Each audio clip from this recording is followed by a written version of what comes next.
What is up, y'all? What is up? I am Rex Byers, your host here in the SweatBox. YouTube TV, Twitch TV. Let's have ourselves a day. It's already been a hell of a day for some of you who have been involved with some basketball. Kentucky comes from 17 down for the second time this week to win on the road in the SEC. One of the highlights of the early slate. Indiana gets obliterated by Iowa at home in one of the rare situations where you actually had lower deck seats behind the IU bench empty in the last under 4 timeout and below. Iowa wins it comfortably as a 3-point dog. Some other notable results, but I'll leave that be. We're fixing to kick off in Denver, Broncos and Buffalo. I'm here for that. I'll also be here for at least the first half of Frisco and Seattle later on tonight. Of all 4 of the teams that are playing this weekend, I like all 4. Gun to my head, I like all 4 road teams. I believe certainly a little stronger case to be made for some than others. I'm a big believer in San Francisco, despite all the injuries, being competitive tonight, especially after they got blown out by this team 2 weeks ago. And I think the Buffalo is a wrongful underdog at Denver. I think they're the better team, certainly with by far the best quarterback and the best player on the field. And there was actually a 2 out there at Paradise just a second ago on Buffalo. You could have taken +2. Anything money line wise that puts you in the positive with Buffalo is a good bet. Total 45.5 here at Post. That one's about to start. CBS has to call Romo and Nance, or Nance and Romo with Tracy the Wolf Wolfson. The late game tonight is on Big Fox.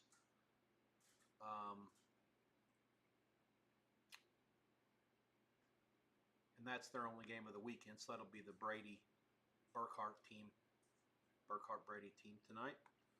2 games tomorrow. Houston is in New England in the early game. And I'll be around for that one shortly before kick. 12:05 Pacific, 3:05 Eastern. 3:35 or so, NBC has the late game between the Rams and the Bears. That's Tirico and Collinsworth, I guess. And then, the ABC call, I guess, will be Aikman and Buck between the Texans and the Patriots. So I would say I have, in order of the leans of my plays for the weekend, I would say that it goes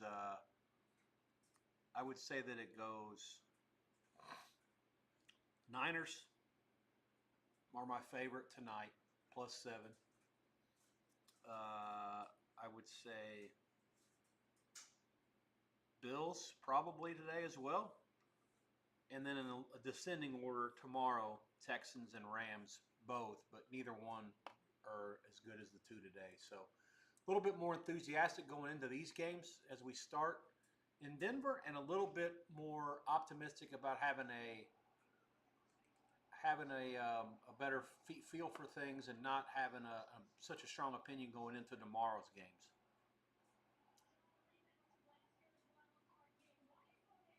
Broncos lose the toss. The Bills win it, and they will defer. So Denver's going to have the ball first.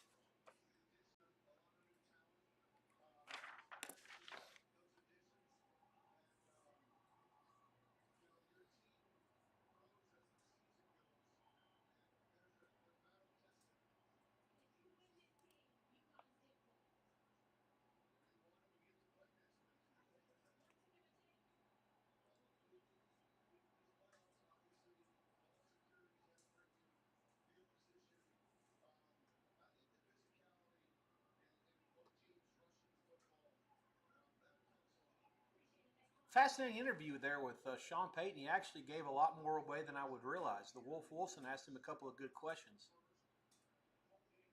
It's clear in Denver, 35. Wins at 7, not going to be a factor. Again, the Bills won the toss and deferred. Closing line is going to be 1.5. 45.5 and 46 of the total, give or take. It's in the air, caught at the 2. Mims at the 24 is slammed down at the 25-26. That's where Denver will start. We got a Bills injury on the kickoff.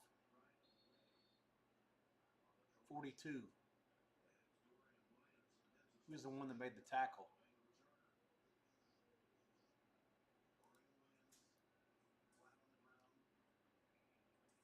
Closing first half price anywhere from a half the dog money, half the dog 15, 20, 21 and a half flat, 22 and a half under money, 23 under a bunch is out there. Well, 21 and a half flats, more or less the closest thing to a consensus price. They were pretty worried about this guy pretty much immediately after this happened, so wasn't like there's anything. They went right to a commercial. They didn't mess around. This is probably a concerning injury.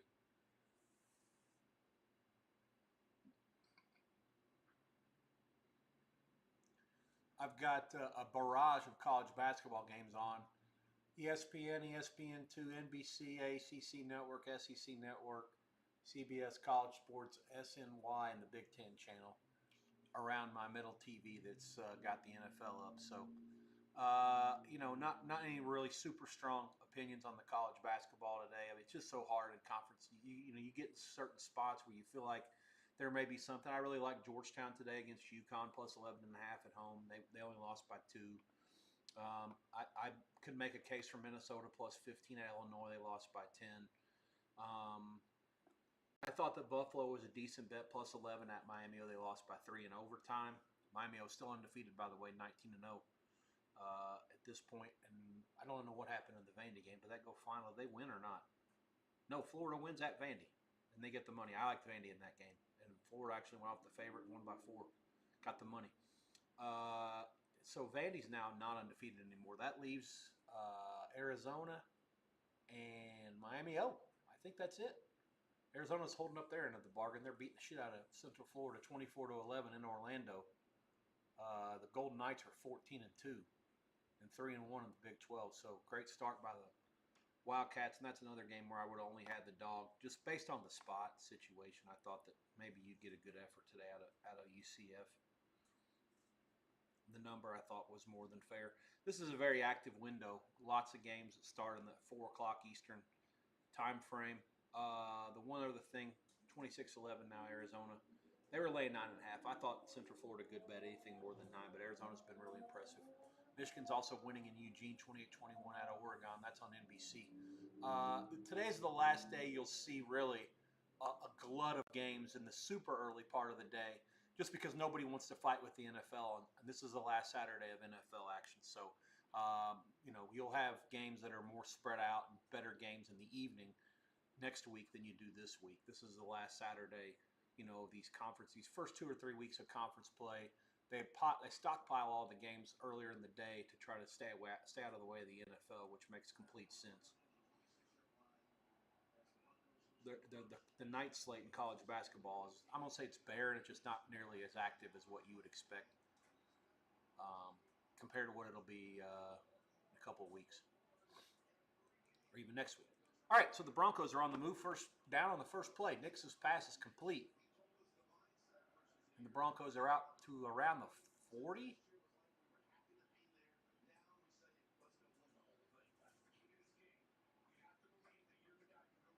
The 38, let's give them 12 on first down.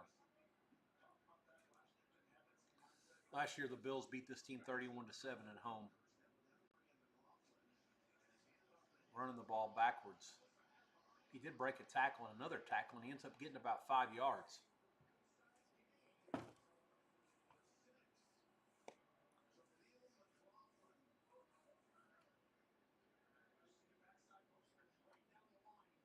I mean, this should have been a 4-yard loss.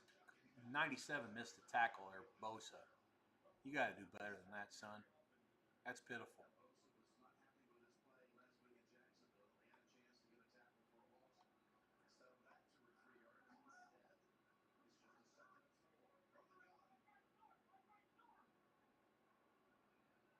Shotgun here. Offset to the right, 2 receivers to each side. Nix all day, fires. Caught?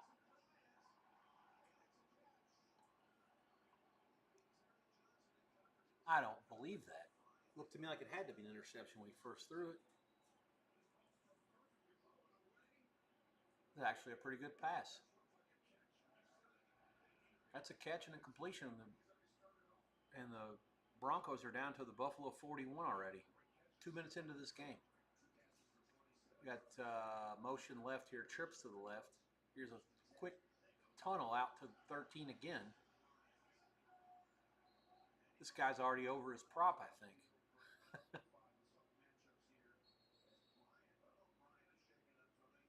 Uh-oh.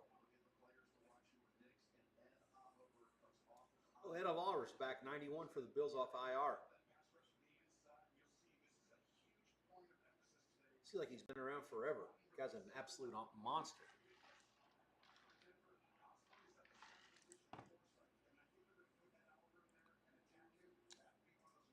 So that's his third catch on the drive, and he's out for the moment.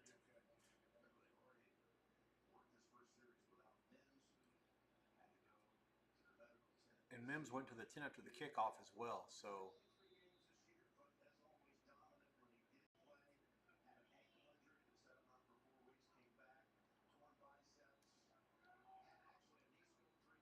here's a gun. Offset motion to the, offset back to the left. Trips to the right. Rushing 5. Don't get home. Caught. That's Humphrey for about 2, maybe 3. Be third and a long 1. Clock will wind inside of 12 minutes left.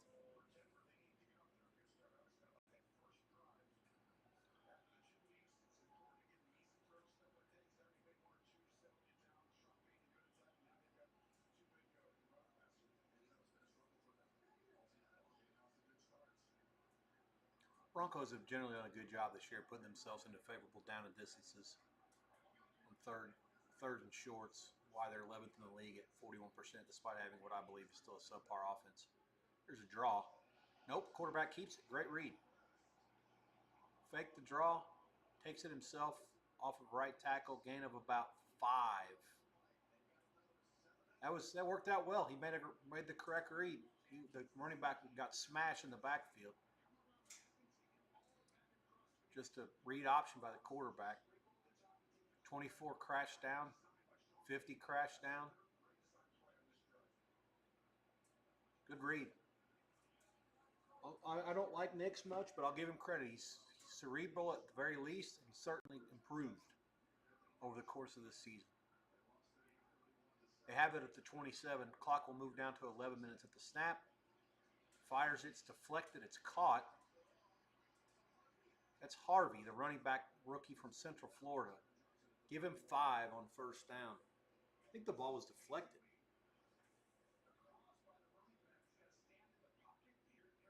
Yeah, 57 got a piece of it. Great play by the back. Oh my, I think it was deflected by the first guy too. Jesus. All right, here we go with Nick's living on fucking borrowed time again.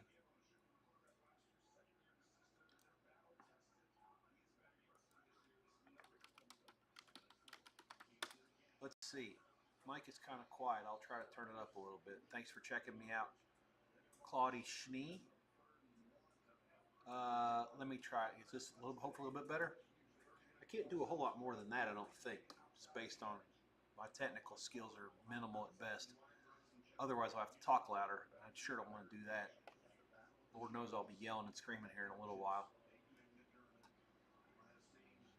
3rd and 1. Clock inside of 10 minutes here on this first drive now. They goose it. I think he's got it. Let's give him a full yard. He had less than a yard to get, so they'll move the sticks.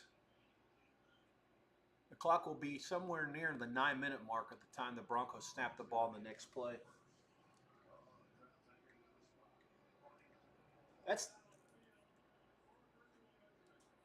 That virtual measurement's a horseshit. Caught's a first down. I mean, I'm on Buffalo, and I still know that spot's bad.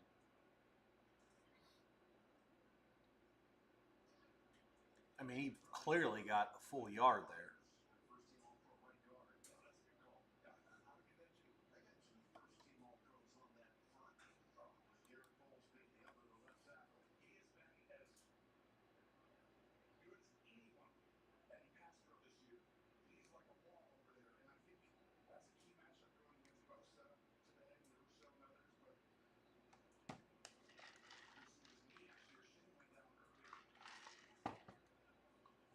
Short? I don't agree with that at all. Gene Steratore.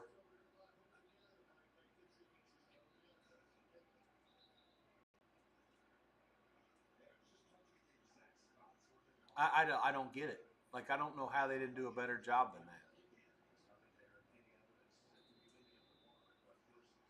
They'll run the same play. If they don't, it's just malpractice. It's very, very hard for them to stop it again or to get that kind of a favorable spot again. Clock will run down inside of about the 9-minute mark when they snap this ball at the 18, 4th and 2 inches, according to the virtual measurement. They're in the gun and empty. Okay, now they just goose it and get about 3 yards. Surely to Christ, Stevie Wonder could have seen that coming.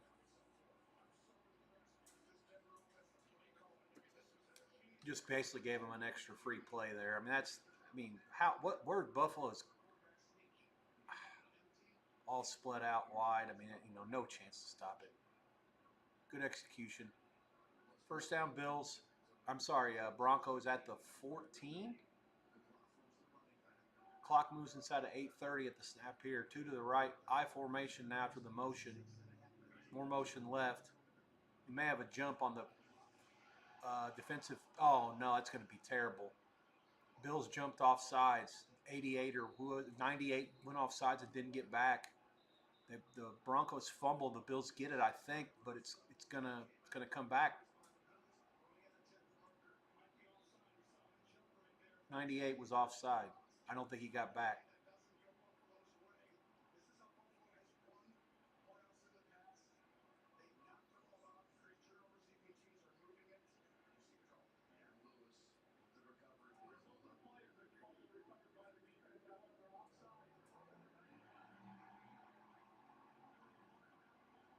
God damn it.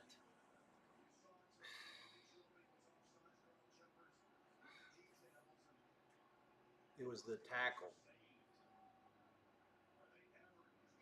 That's just so minuscule, but those are the mistakes that just get you killed in these kind of fucking games. Daggone it. All right. 8:21 left. 1st and 5 now after the 5-yard penalty. That'll move it down to the 9. Gun. Offset back to the left. Motion left. It's a fake to Harvey, and the quarterback gets blasted in the backfield. Let's call it a 2-yard loss. 45 Thompson in on it first for Denver.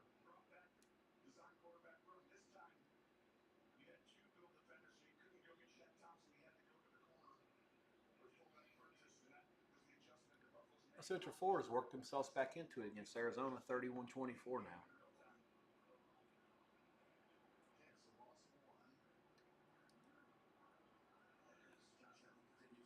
Second and 6 at the 10. Nick's gun. All kinds of guys off to the right. Great concept and dropped. Humphrey couldn't bring it in. Knicks can't do much better than that. Great concept, great design, great route, great throw. Just didn't catch it. There was a little bit of a pick. Adidas guys are well enough. They probably did the right thing not throwing the flag. 3rd and 6. 12 play, 64 yards, 7:19 off the clock so far. Bills are threatening a blitz here. They only bring 4. Fires. Incomplete. Ingram was the receiver that was intended. Pretty good coverage. Not much there. And let's give the Bills defense a W on this drive.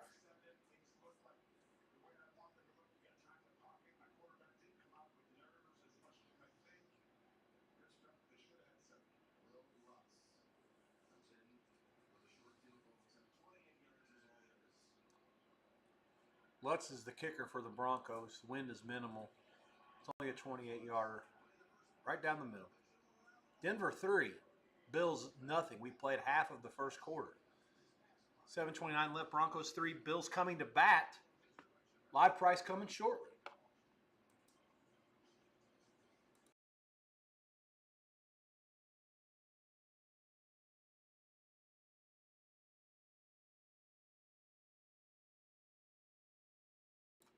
Thanks for checking me out. I am Rex Byers, your host here on the SweatBox, YouTube TV, Twitch TV. Hit the like button, hit the subscribe button. Let's get some people on these channels. Let's find a way to get this thing out there. I think the work's good, and I think everybody can earn off of it. Let's monetize this thing for everybody. Let's make it to where people can see it, talk about it, want to be about it. Live price: Denver 2.5 total, 43.5. Pretty much consensus.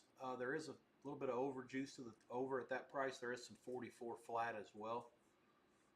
No strong opinion yet. I need to see Buffalo with the ball. I need to see what Allen looks like. I'm assuming that they gave him a bunch of vitamin T, given the beating that he took last week. It's very hard for a human being to take that kind of punishment and come back, 6 days later. We'll see. I'll be back with you in about 90 seconds.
Have to question what kind of effort we're getting today out of North Carolina in basketball. They're playing out in Berkeley today and just getting the shit beat out of them by Cal.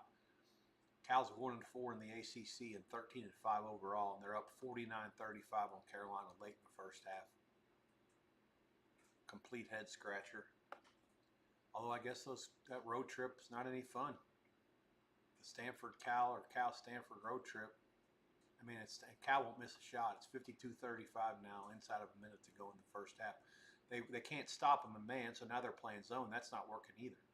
Can't block out of it. All right. I'll keep an eye on the basketball. 43-22 St. Louis reads Richmond at the half at the Savas Center. They have a different name for that building now in St. Louis. Let's see.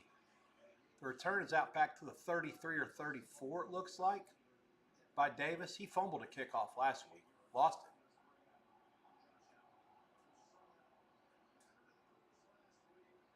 Georgia over Arkansas in a fascinating game in the SEC on ESPN2. 43-30. The Bulldogs have led this from the jump. It was like 13-0 early. They played even since then. Dogs ranked 21st. Hogs 17. 3-1 against 2-2 in the SEC. Allen, 16 total touchdowns, 0 turnovers in his last 6 playoff starts. LSU's got their 86 Final 14 today at the game. Dale Brown is there as well. Looks surprisingly well for his age. Cook on the first play bangs his way out past the midfield to the 45-43. First down. That was an LSU team that the Kentucky beat 3 times in the regular season. They beat Alabama 4 times in the regular season SEC tournament, and then the NCAA tournament. They beat LSU twice in the regular season, once in the SEC tournament, and they lost to them in the Elite Eight. 86. That was I think Eddie Sutton's first team. They probably should have won the championship. Cook, big game. So the Bills are out to the Denver 43, and they're going to have to call a timeout. There were a bunch of time wasting. Helmet knocked off, all kinds of other shit was happening there that I didn't see the whole Yeah, the guy had to change hats. I don't have a problem with that. I've talked to people, frequently about this. But first half timeouts. Kelly, what's up? Thanks, man. Camera's the same, depending on when you watched me last. I'm at my condo in Las Vegas and not my parents' house on a little baby laptop that I took home with me. So that's the reason for the change there. The setup's the same. I got a Logitech situation and a good audio vid mic. Um, yeah, and I like all the road teams this weekend. Buffalo and San Francisco are my favorite plays of the weekend. Frisco first, Buffalo second. So today's games are the ones that I like the most. Here's a toss sweep to Cook. Great blocking by the Bills. He goes all the way out for another 10, it looks like, and we got a Denver injury. Surtain is down. He just lowered his shoulder and dropped the boom on him and hurt Surtain. Bills are making some early statements here with the physicality. I like it. Oh.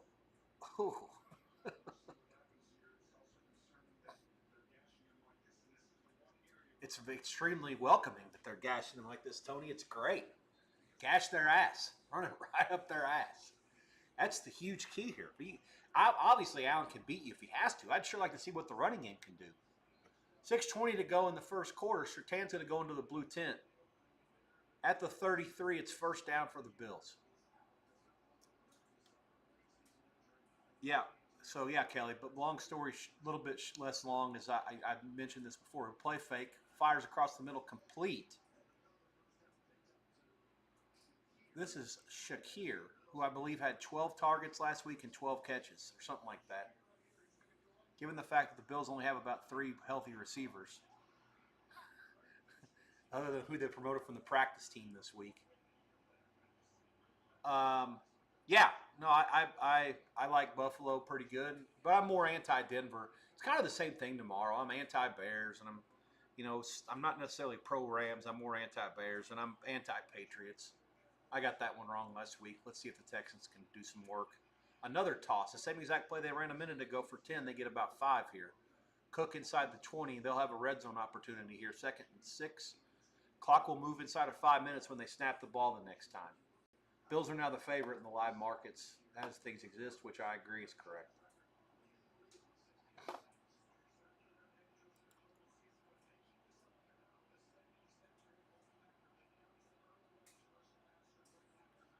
Empty backfield here for Allen out of the gun. 3 to the left, 2 to the right.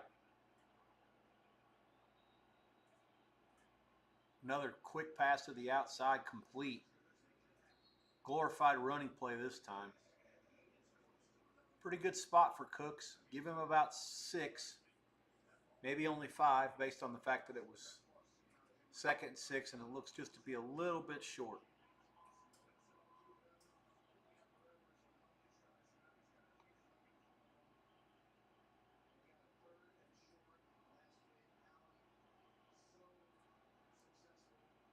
Allen's having trouble hearing the call. I don't know why the play clock is stopped. The game clock is too at 4:28. What's the stop for? All right, well, here comes the jumbo package here for the Bills. They'll have this in this guy motion and give him a shove. 41 is going to be the shover. I don't know if he got it. It was close. Okay. Yeah, Romo's all right. For Christ's sakes, blow the whistle.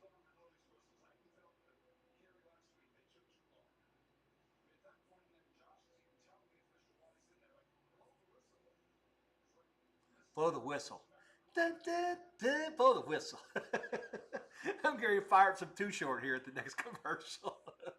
Blow the whistle. What a great song. I was working in Heritage when that song came out. 2006. Do, do, do, do, do, do. Has it really been 20 years since that song came out? That's incredible. All right. Bills have first down at the 11-yard line. This is a fascinating chess battle here. Bills are third in the league in red zone scoring touchdowns this year. Broncos defense is first in the league in touchdowns, and that's something I wrote about for the guys that I do some side work for. I do a newsletter for them, and I basically said that stat will probably go a long way here. If the Bills get it inside the 20, they need to score touchdowns because I quite frankly don't think Denver can. I was proven right the first drive. But yeah, Buffalo can move the ball up and down the field and not settle for field goals. They'll be better off because I don't think that Knicks and the Bronco offense is good enough to score touchdowns consistently against Buffalo's defense, especially now that Oliver's back as well.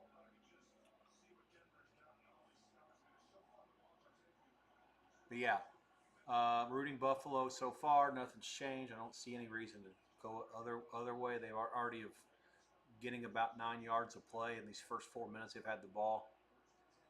First and 10 at the 11. Allen gives it to the back. That's about the least success they've had. Give him a yard only to the 10.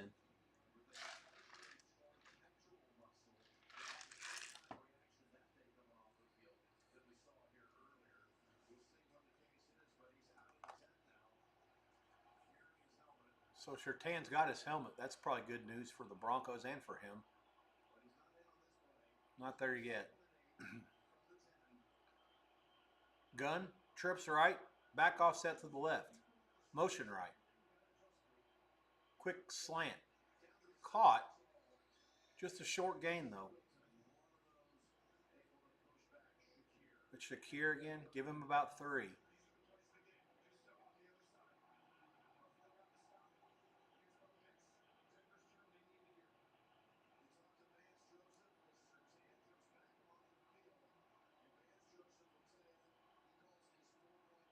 Surtain's in there.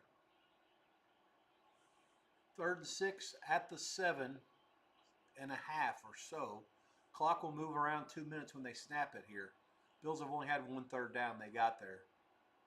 Gun. Allen, plenty of time out of the gun. Now he's going to tuck it and run it. Beats a tackle, and he gets the first down, I think. It's going to be really close depending on the spot. The side judge coming in, I think that he's got it short. I don't agree with that. It looked like he got it to me.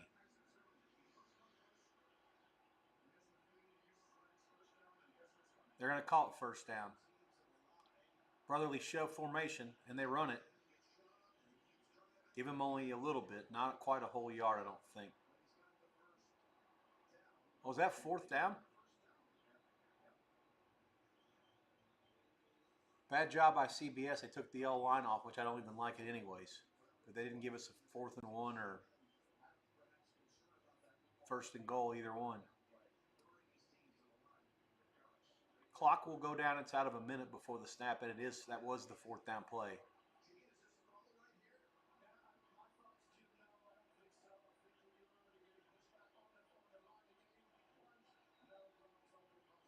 So they're at the 1 exactly. 1st and goal. Clock will move inside of 45 seconds at the snap here. Shotgun, draw to Cook. Pitiful. Swallowed in the backfield, loses 2.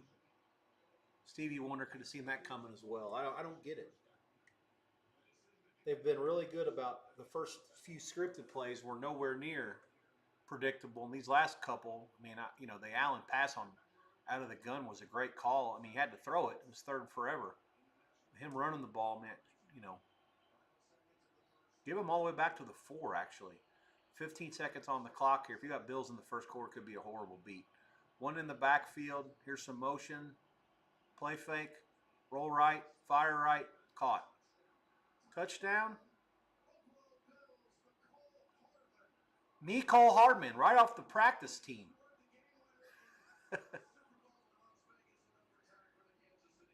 Oh. Fresh off the practice team. I wonder what he was to score the first fucking touchdown today.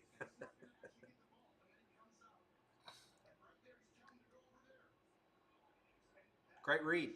Good execution. 5 seconds to go in the quarter. 12 play, 67 yards, 7:23 off the clock. Each team has had it once. The Broncos kicked the field goal. The Bills have scored a touchdown. 7-3 Buffalo. 5 seconds to go in the first quarter. Live price coming shortly.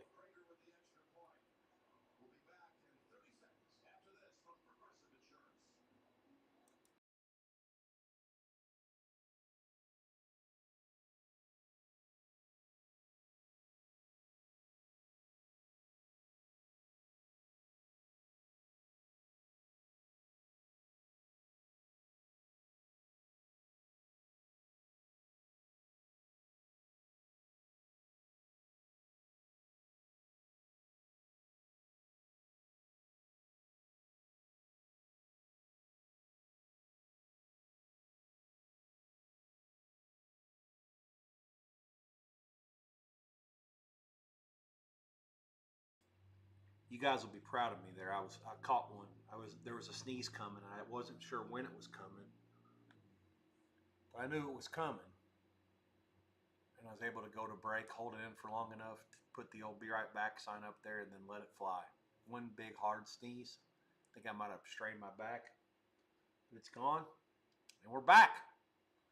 Live price: Bills 3, 45.5 flat.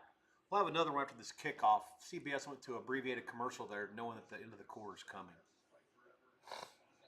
This goes through the end zone for a touchback.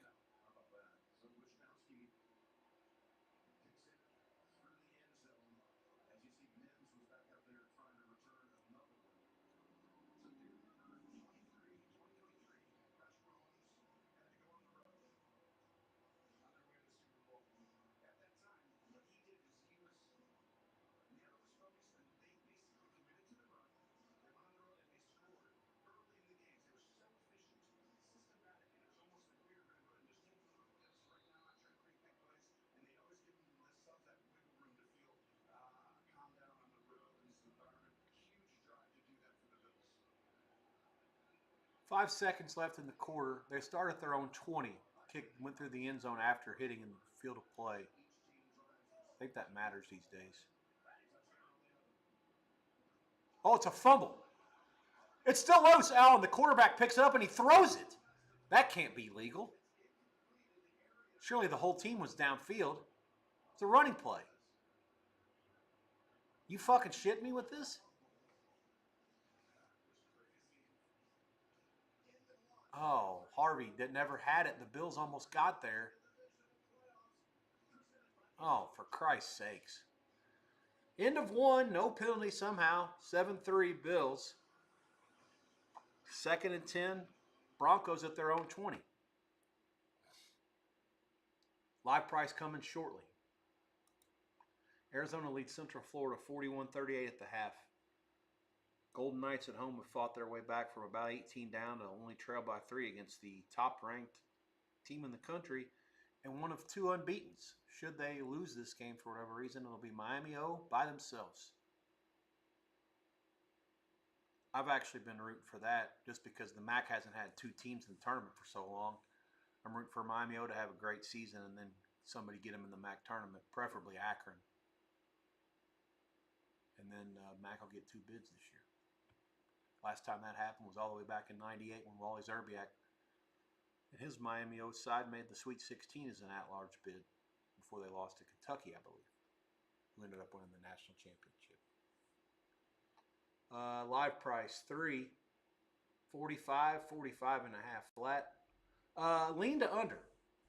I'd like to think the defenses will settle down. The offenses have not gotten a lot of explosive plays. They won't be there. Let's try some under 45.5. Under minus 45.5 minus 115 or better. Worth a look here.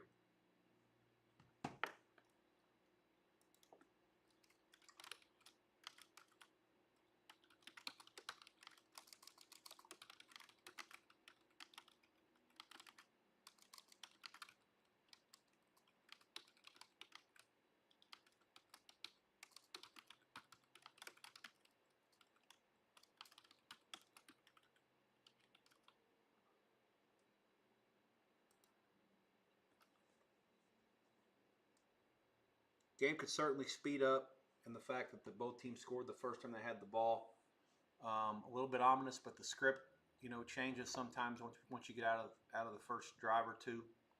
And I believe both defenses are good enough to hold up their end of the bargain. Keep this thing competitive.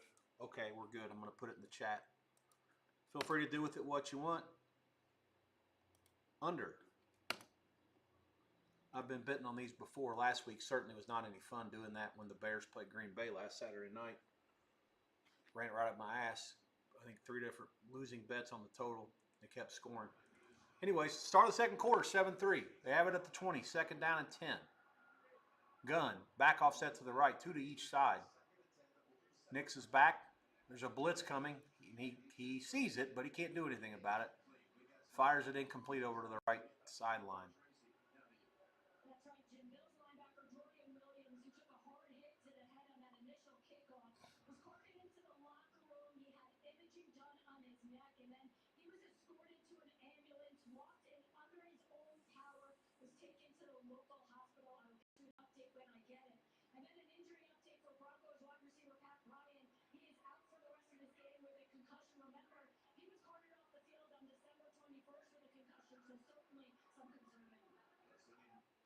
Well, it's a tough one. I don't know what Bryant's receiving catches or receiving yards were, but he literally that's a huge third down completion. The Bills are saying he didn't catch it,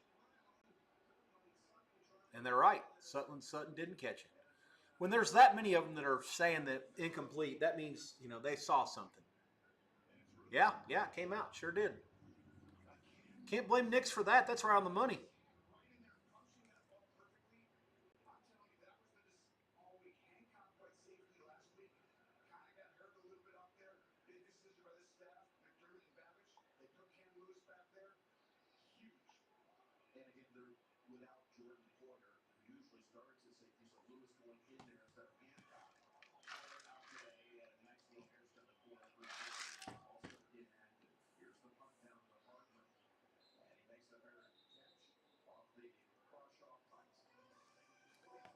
$43-yard punt. Hardman catches it. No return.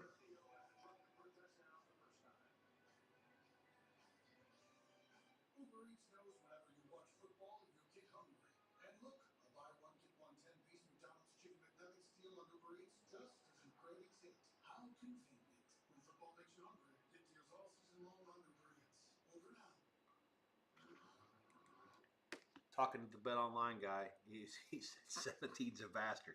He's right. 17 is a bastard. That's exactly right. I mean, like I say, I like having my money on that guy. He's probably the best. As much as I loved Aaron Rodgers, like back in the day, and I still think he's the best talent to ever play this game, I certainly can understand any argument say that anybody wants to make right now that the best player in the game currently is the Buffalo quarterback. He's there's no argument with that. I mean, just he's based on what his team has done or what he's got out there, what they've got out there, and what he does with what they have has been just fabulous. I mean, really a great.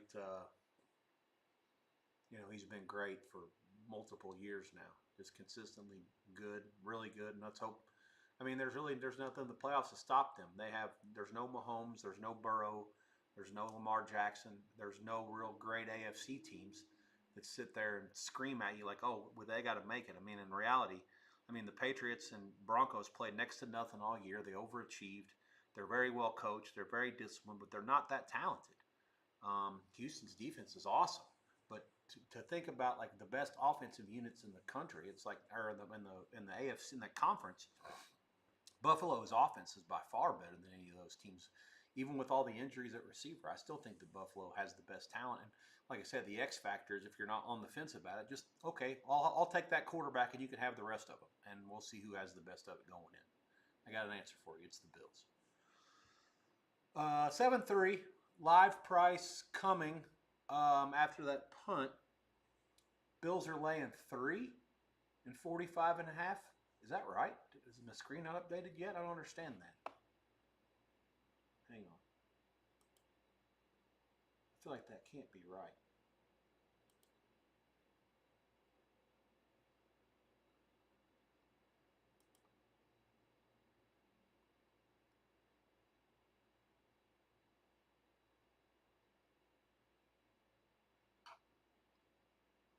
trying to look at a different odds screen to see if I'm not missing something here. Odds logic sometimes is fake news. They give it to Cook on first down. He bangs his way through for about 5 off of the right guard. Simple power play. Yeah, I don't see. Tickets, Money Open, DraftKings, FanDuel, Circus, Superbook, Caesars. Yeah, these aren't live. All right, bad deal.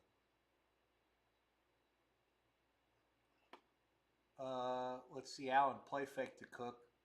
Now he looks for Cook. Now he runs it. Out past midfield to the 40, 35, 32. First down, Bills. Don't see any flags.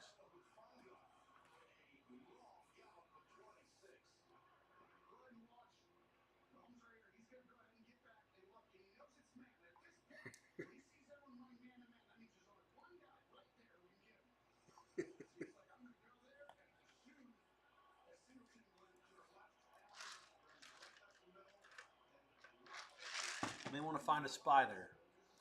First down at the 32. Clock will move inside of 13 and a half to go. Toss left again. Cook has it. To the 31. He fumbles. It's out, and the Broncos have it.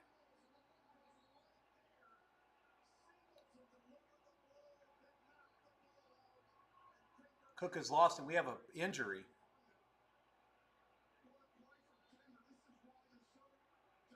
Who's down?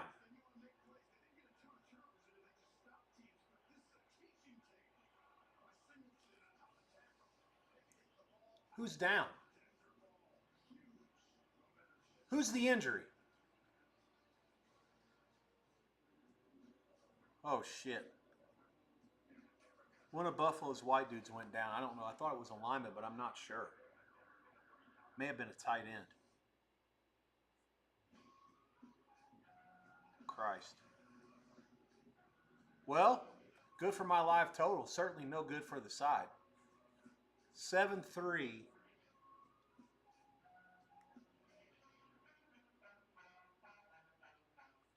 There's a lot happening here, boys and girls. Hang tight.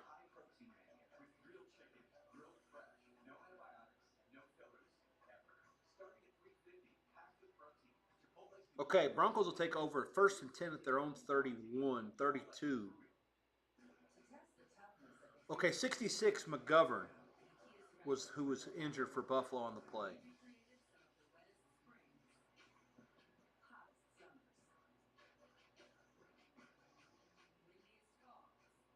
That's the center.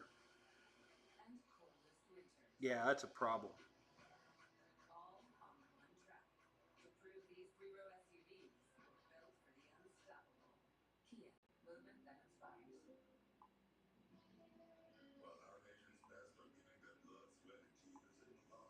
Yeah. Hang tight. I'm going back and forth with some people here.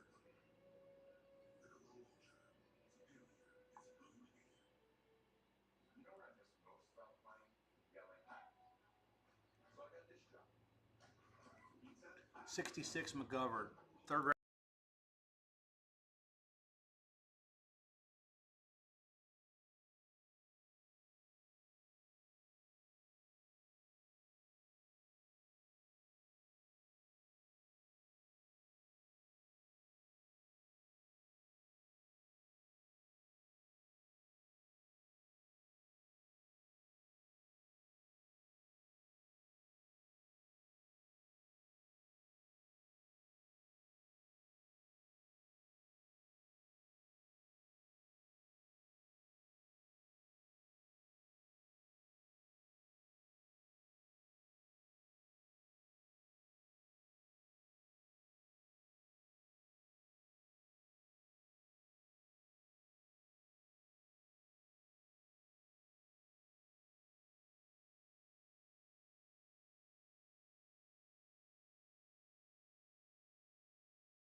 All right, shit, guys. Sorry about that. Yeah, good call on the mute.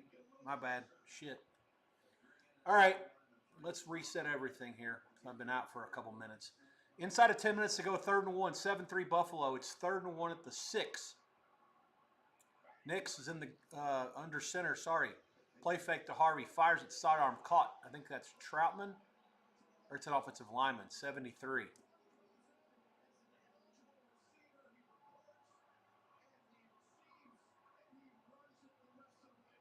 Frank Crum. Denver's first touchdown today. I wonder what that price was. 9:33 to go in the half. Broncos retake the lead 9-7.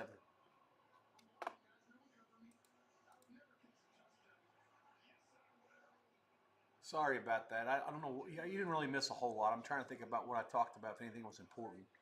I know I was going over back and forth with some of the information about the injury for Buffalo. Looks like 66, the center, is going to probably end up being okay. It looked pretty bad at the time of the fumble that he went out of the game, but in the end, he sort of walked on his own power to the tent. 10-7 Broncos, 9:33 to go in the first half. Live price is coming shortly. Cook's 7th lost fumble of the year, which I think puts him near the top of the pack, which is one of the few things he's gotten wrong this season. Allows the Broncos to get a touchdown out of that. Certainly no good for the total either. Hang tight. Live price coming momentarily.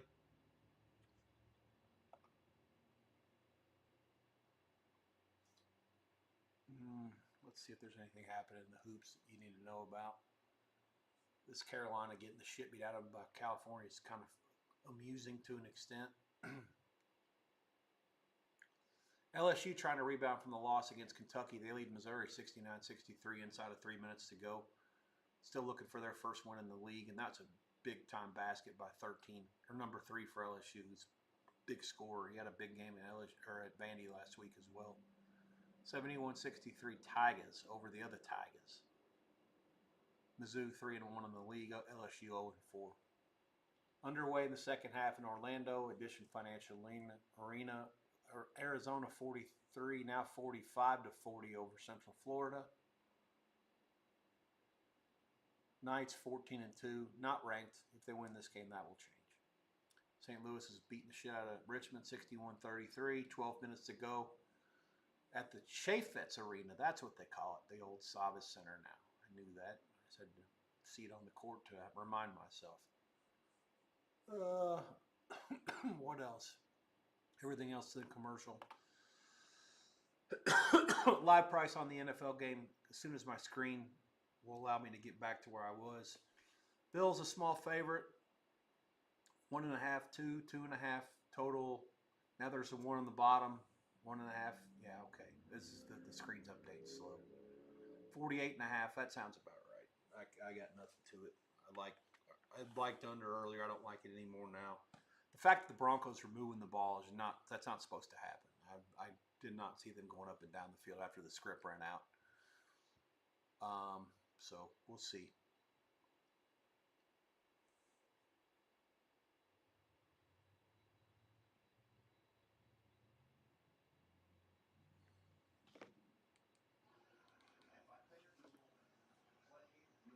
$9:33 left before the half.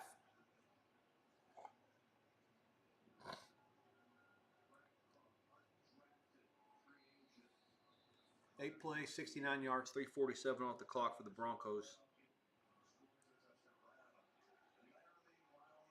Lutz's kick was good, so it's 10-7.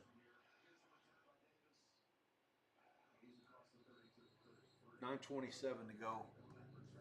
After the return to the 33, there is a flag.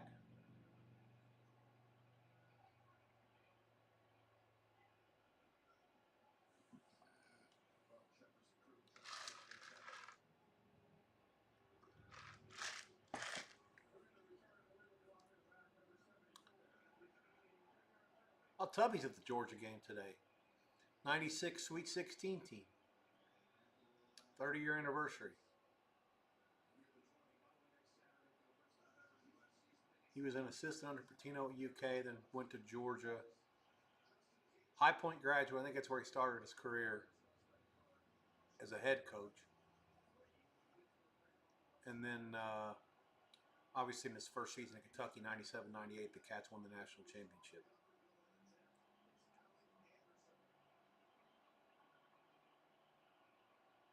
First and 10 back at the 13, not the 17 for the Broncos. Allen back. Fires it off his back foot. It's over everybody's head. Incomplete. The Bills have been going up and down the field the whole game, and then the fumble on the last play could stymie some momentum here. 66 is off the field, McGovern, so now they have no center.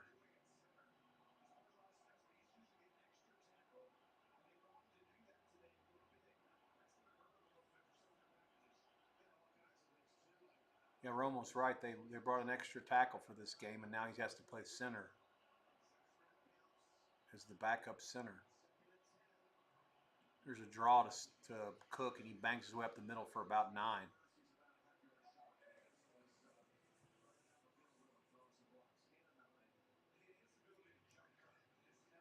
5:28 Eastern, 2:28 on the West Coast. I am Rex Byers, your host here in the Sweatbox. Thanks for checking me out. I need to do a better job with the mic. It's getting a little loose here. Something needs to be tightened somewhere. I'm too stupid to figure out what it is. Anyways, 3rd and 1 Bills, inside of 9 minutes to go in the first half. 10-7 Denver. Thanks for checking me out. Twitch TV, YouTube TV. Rex_Byers, Beyers on Twitter. Allen, off the left guard, gets a good shove from one of the linemen. And the tight end 85, I think, got him too. Give him about 3. First down. Clock will move inside around 8 minutes to go when they snap it again the next time. 10-7 Denver.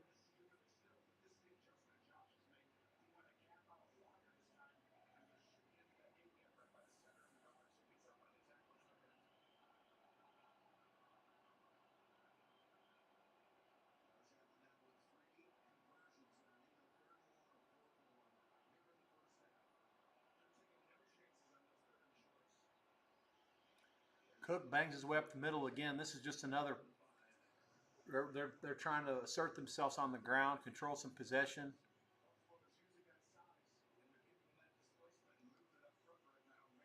O-line's doing a hell of a job. Keep at it. Broncos second in the league against the rush, and the Bills have already outgained that season average today in 93 yards so far. Most of it from Cook. Allen had a couple of scrambles. At the 33, it's 2nd and 5. He's got some sort of an audible coming. They're coming in bunched out here on the right side with the trips. Here's a little bit of motion. Throwing against it to Cook. Big gain. Out past midfield to the 42 of Denver. First down. Clock will move inside of 7 minutes on the snap. Great execution. All kinds of... the back sneaks out of the backfield. Everything on the play is going to the left except for the back to the right. Allen rolls right. Pretty simple.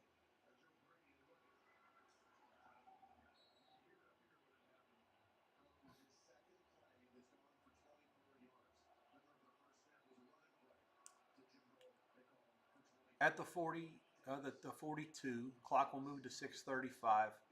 Allen play fake, steps out of trouble, throws it complete. That's Knox, one of his tight ends. Give him about 12, first down around the 30.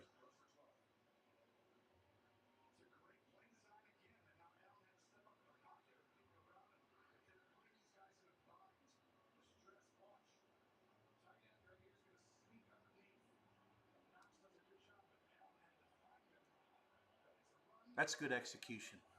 Just a good option, good read on what was there for him, and he took it.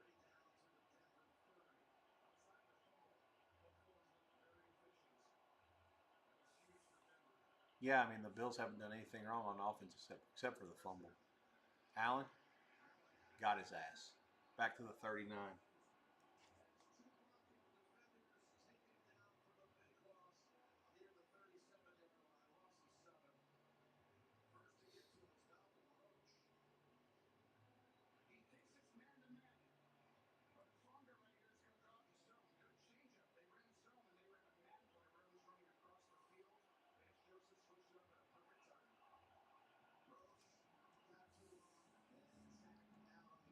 7-yard loss on the sack. That's his career high, 42nd of the season. 5:20 to go, clock moving, second 17. Here's a quick screen to Shakir. Glorified running play gets him back to where they started. It'll be 3rd and 10 at the 30. Clock will move inside of 5 minutes. Great news for under.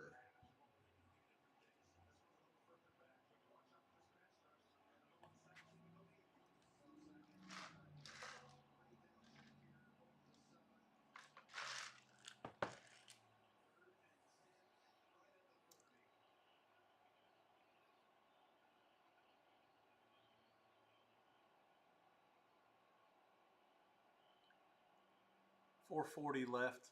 Clock moving. 5 on the play clock. Trips right. 2 to the left. Empty backfield. Allen fires. Caught. First down. Cooks.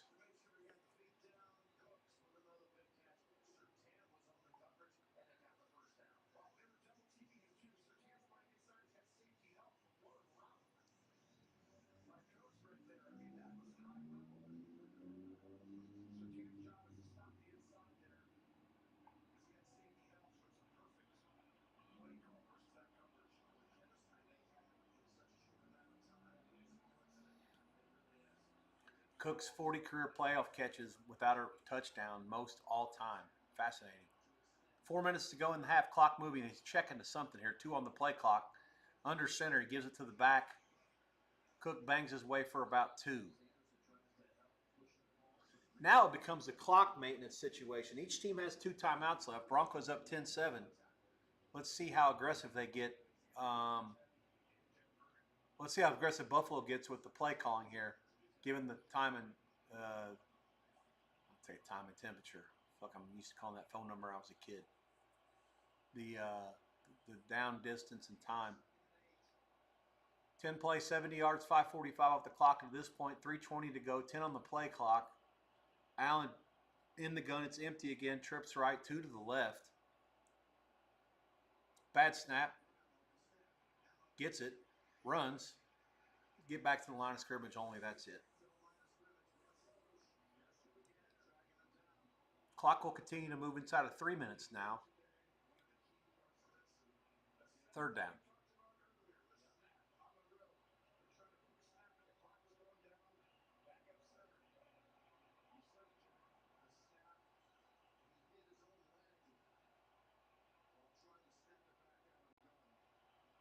Center snapped it off his own leg.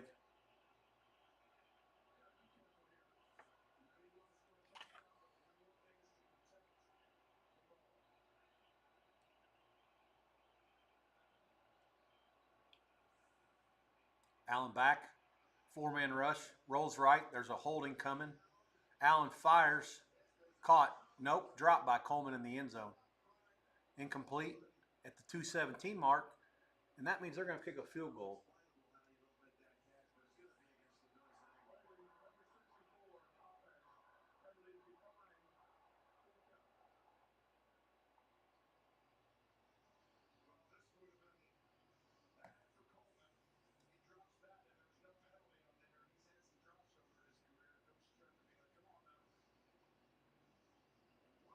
It's not any worse for Coleman that he didn't catch it. If it would have made the Broncos take the penalty, and you at least have another chance to do something. Now it's a 33-yard field goal for Prater. He used to kick in Denver, so he's pretty familiar with the settings here. Right in the middle of the field from 33. That glorified extra point is good. Tied up at 10. 2:13 to go in the first half. I'm convinced that Buffalo's correct. I'm talking to the Bet Online guy. He said the quarterback's a bitch. He won't punt. Center doesn't matter. You can get 11 defensive players from any team. It won't make a difference. If you're on the roster, you got to catch the ball. You should be able to catch it. He'll score every time. Again, no argument. I mean, he likes Nix more than I do, but he loves Allen probably more than I do too. 10 all. Live price coming shortly.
All right.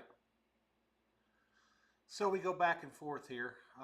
Obviously, you guys have the live under 45 and a half in the chat. We got 45 and a half flat. Current price Denver 1.5, 47, all the way up to 48 and a half under a bunch. I still like it. The Bet Online guy says no. I can't argue with him. I didn't count on Denver doing much after the opening script, and I was wrong. They took it right down there and scored the last time, which is unfortunate. Let's hope that doesn't happen again, or that'll ruin a lot of the thoughts that I had about this game going in. Anyways, out to the 30 now. That's where they'll start at the 206 bar. 10-10.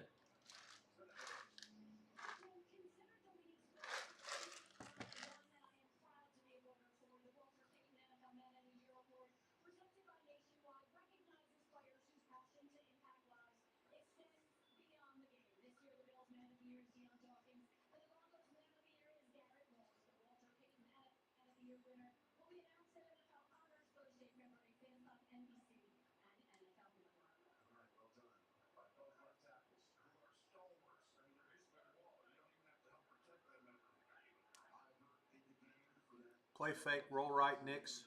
Fires right, incomplete. Behind the receiver. Not a good throw. Sutton was open. 2:01 left.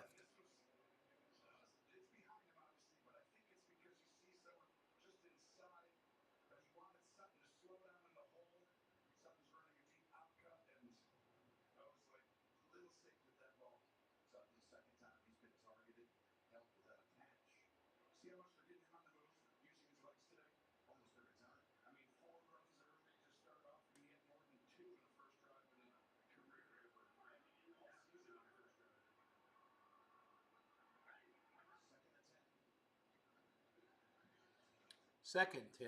Fires, caught over the middle. Complete for about 7. That'll take it inside the 2-minute warning. It'll be 3rd and 3 at the 155 mark. Monster play coming up. Monster play.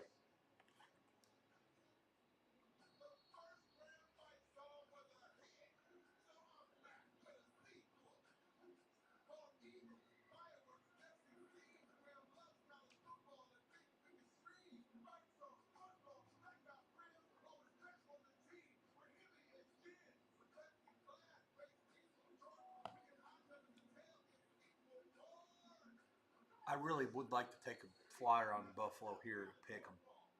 The fact that they get the ball at the half and they get it, if they can get a stop here, they get a chance to double bang them.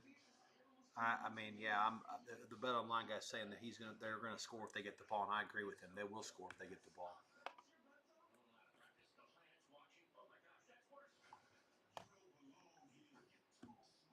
10-10, 2 minutes to go in the first half. I don't quite have it in me because I haven't seen the defense make enough plays yet. I really want to get some more Buffalo live, but I'm going to hold off just for the time being. It's one of those situations where I don't need any more. If it was one of those, I didn't have anything pregame and I wanted to establish a position on Buffalo, I would go now for sure. So if you guys don't have anything to it and you want to have a bet, you have my blessing to take Buffalo. Pick them right now. Flat or better, which is out there pretty widely available. You can actually lay 05 or close to even money if you look around. So yeah, I would do it. I don't need it. We have Buffalo already for the game. Plus 02 is the average play, so it's almost the same price. But I'm not going to build the position anymore at this point just because we don't need it just yet. But I certainly still like it, and I do think the fact that they are going to get the ball at halftime, if they can get a stop here, they will score before the half. They will probably score out of the half. And the next thing you know, they're up either 6, 10, or 14. And I think it'll be tough for Denver to come back from that. I just don't see Denver being able to make enough plays. Clearly the defense got that one turnover that led to a touchdown, but the Bills have been the better team. And I don't expect that to change much. So we'll see. Big play coming out of the 2-minute timeout here at the 155 mark on 3rd and 3.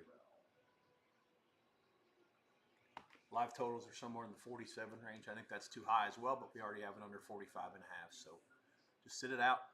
Hope for the best.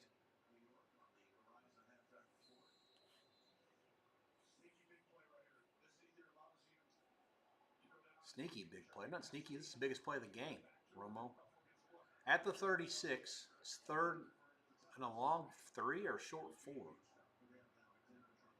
Gun, empty backfield, trips right, 2 to the left. Only a 4-man rush. Nix rolls right, fires across the middle, caught. First down, Denver. Gain of about 5. Clock will continue to move, each team with 2 timeouts.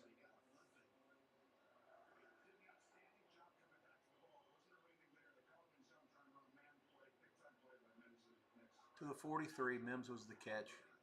Rushing 4 again, Nix back, hits as he throws, incomplete. They haven't blown the whistle yet. Almost for sure an incomplete pass.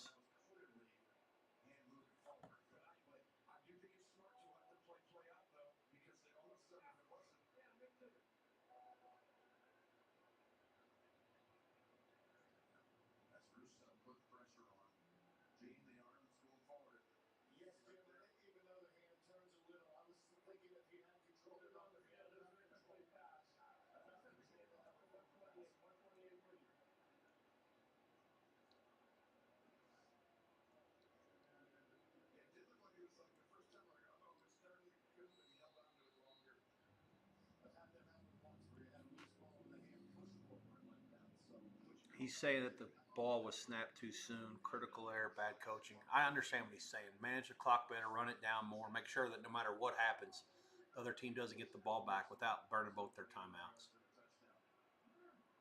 At the 43, second and 10. Gun, back offset to the left. 4-man rush again. Dumps it off to the back. Caught out near midfield. Pretty execution there. Give him 7. 3rd and 3 at midfield.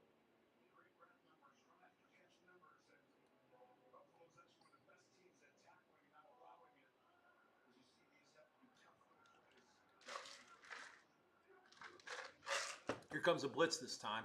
Nix is rolling left. He's going to scramble. He's going to get it. And he's going to get out of bounds.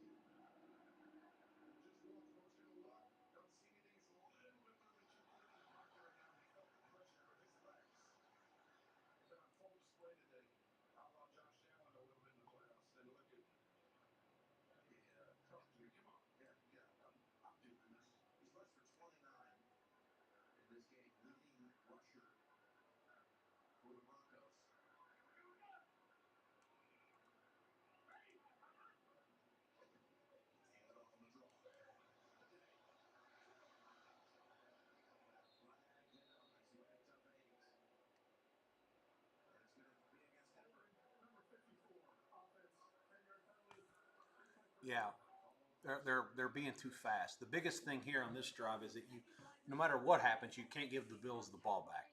So, like at the very least, you have to make them call their timeouts and give them a less than reasonable amount of time to work with. No matter what you do, them going in with 10 is the ideal way to play it.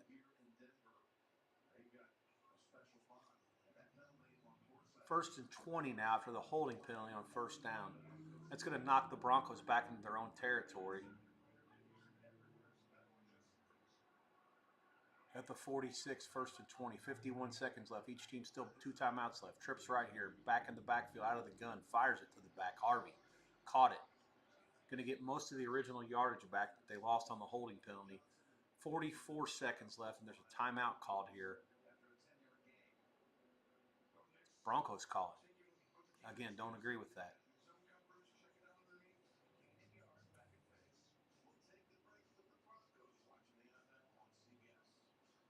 Second and around 10 or so.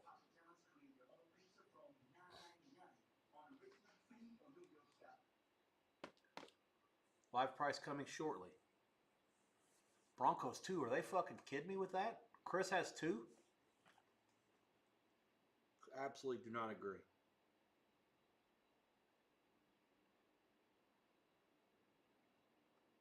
$47.5 flat.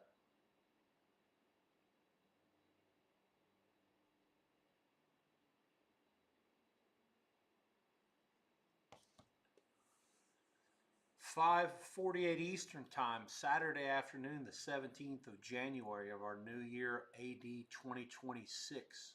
Thanks for checking me out. I am Rex Byers, your host here on the SweatBox, YouTube TV, Twitch TV, NFL Divisional Saturday. First game of the day, Buffalo, Denver, all knotted up in the Mile High City, 10-10. Inside of a minute to go in the first half, Broncos have called their second timeout. They'll have second and around 10. Near midfield. A little bit into, really close to field goal range into Buffalo territory. With the elevation and the lack of wind today, the Bronco kicker ought to be pretty good from about 60.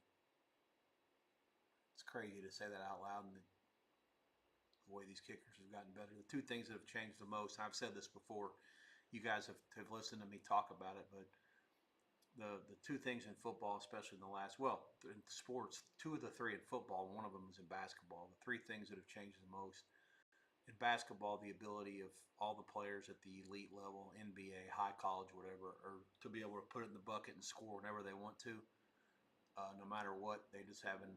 The offensive players are too good for the defense. It's not like the defense is doing anything wrong. They're not good enough to stop them. And in football, you got kickers who have alien-level legs, can kick it from the moon.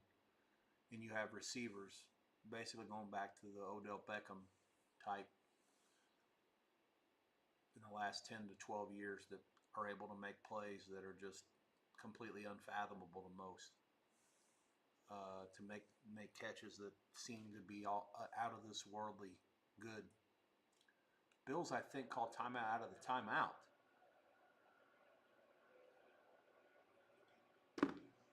I don't know what the fuck that was. Denver calls timeout on 2nd and 10 after the 10-yard gain after the penalty, and the Bills call their second timeout before the Broncos even run a play. 44 seconds left, 10-all still. Live price, Chris has 2 and South Point has pick, so I don't know. You tell me what the fuck's going on.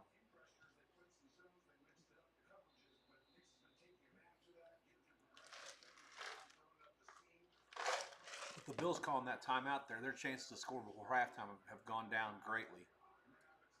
I actually like under 47.5, pretty good here. Pistol formation. Nick's gets it, rolls right, fires, and it's almost intercepted. 39 Lewis is on Sutton like flies on shit.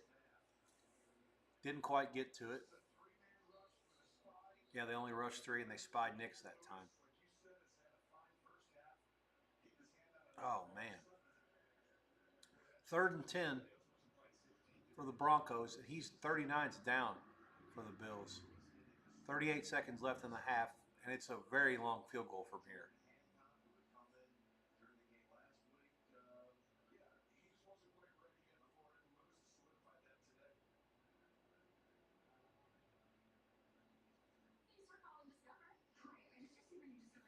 Another commercial, another timeout, and another chance to bet under here. God, Nebraska. Oh, they're still undefeated. I forgot. I made a mistake earlier. I'm fake news. Nebraska, Arizona, and Miami, Ohio are all 3 still undefeated still. The Mayor wins it in Evanston. Comfortably. Easy cover.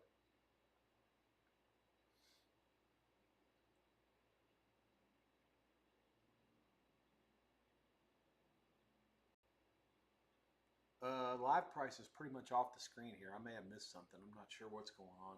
I don't know why they have it up. Don't have it up.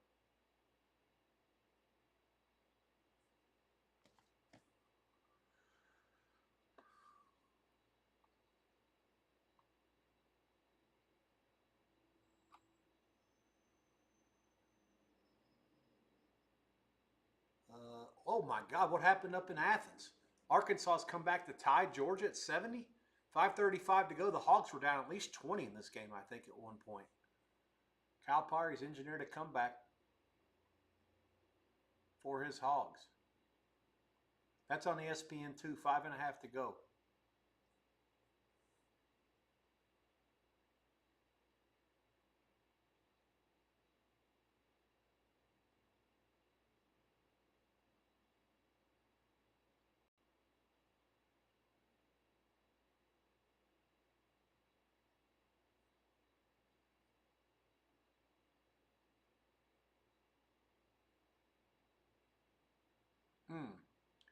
Oklahoma had a couple of good looks to win it at the Horn against Bama at home, lose at 83-81. Michigan leads Oregon 71-64 on NBC in Eugene, 5.5 to go there. Carolina's cut the Cal lead to 74-65, and they're pressing now and trying to force pace. Cal looks as nervous as a long-tailed cat in a room full of rocking chairs, throwing the ball all over the place. Arizona by 11 over Central Florida, 8:16 to go there. All right, and now back to Denver, 10-all, 3rd and 10. At the 44, they're showing blitz. Don't know if they're going to come or not. They got 6 in the box, right near the line. Now they've changed the formation a little bit. They're dropping out, rushing 4. Nix, plenty of time, fires. Slant to the outside. It's caught by Mims to first down for the Broncos, and they call a timeout. So the Bills called a timeout before the last play again on defense? The Broncos have called their last timeout.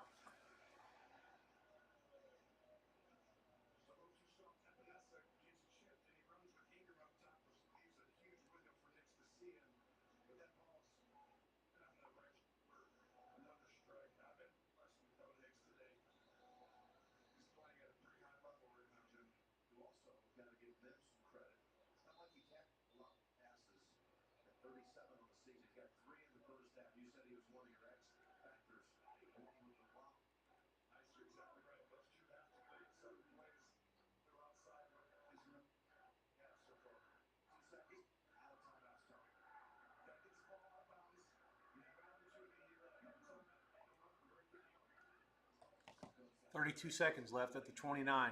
This is supposed to be a screen, it looks like, the number 1, maybe to 28. I didn't see the way it developed. Didn't work.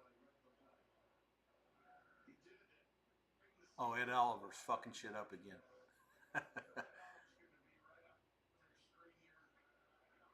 91. Nance said that he wrecked the play. That's an extremely appropriate comment. He did wreck the play.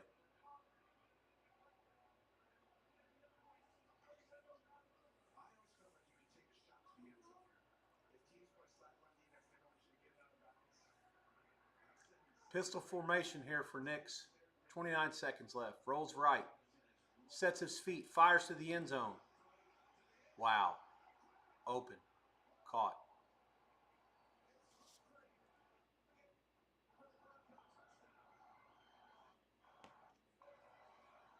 God damn it.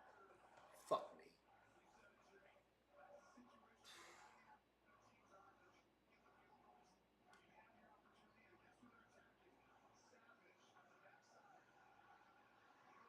I got to give Nix his credit. He's made a ton of really good throws today.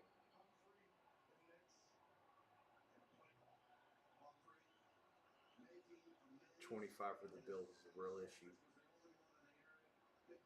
11 plays, 70 yards, 145 off the clock.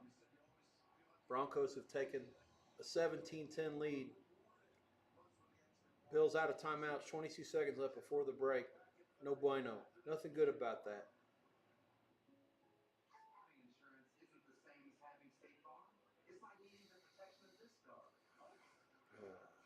Shit. That's the last thing I fucking needed.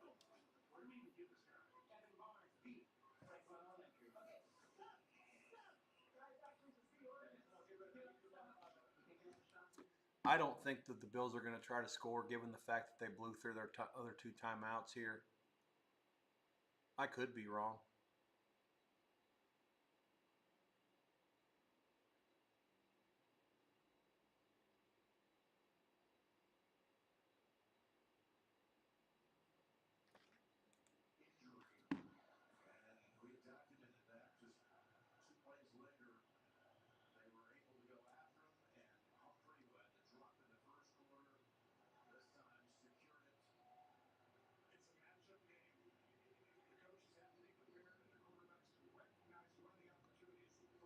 All right, as things stand, I'm going to work with you through the half. take a little bit of a baby break and check back in sometime around the start of the fourth quarter, give or take. The only time that I'll disrupt that is if something pops up in the live that I see that's happening that can't wait. Certainly, I would recommend I'll mute myself and you can leave me up. When you hear me start talking again, then feel free to come back at your leisure. Certainly, if it's a bettable situation, I'll make sure that my voice is a little louder than most. If I'm just checking back in to check back in, I'm going to leave a time here for that. We are near at the top of the hour here, 6 o'clock Eastern time, 3 Pacific, Saturday, NFL Divisional round. I am Rex Spires, your host of the SweatBox. Thanks for checking me out. We'll have a halftime price coming here shortly, and then we'll certainly go from there, play it by ear, and see what to do in the second half going forward. Allen at the 30 is going to keep it, and he's fumbled this? Oh my goodness. The Broncos have it with 2 seconds left, and they have a chance to kick a field goal. Good God, what the fuck are you fucking doing?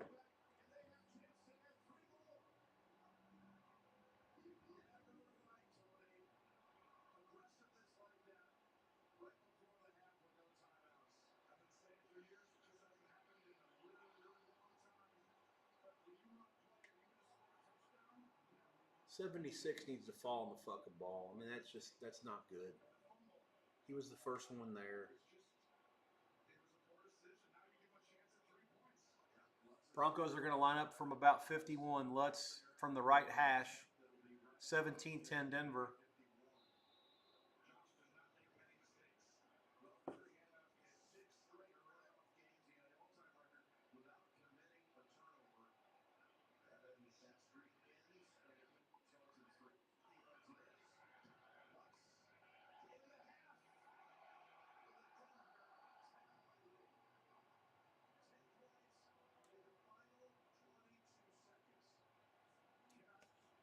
Oh boy. That changes the complete complexion of the game.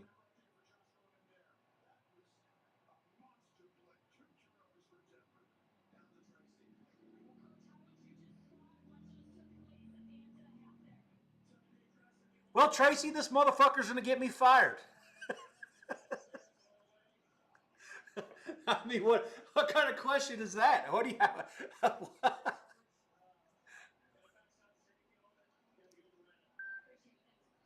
Yeah, just a complete catastrophic turn of events for the Bills there at the end of the first half. 2010 Broncos get the ball first. We're drawing dead on the total. Most likely my side's not very good either.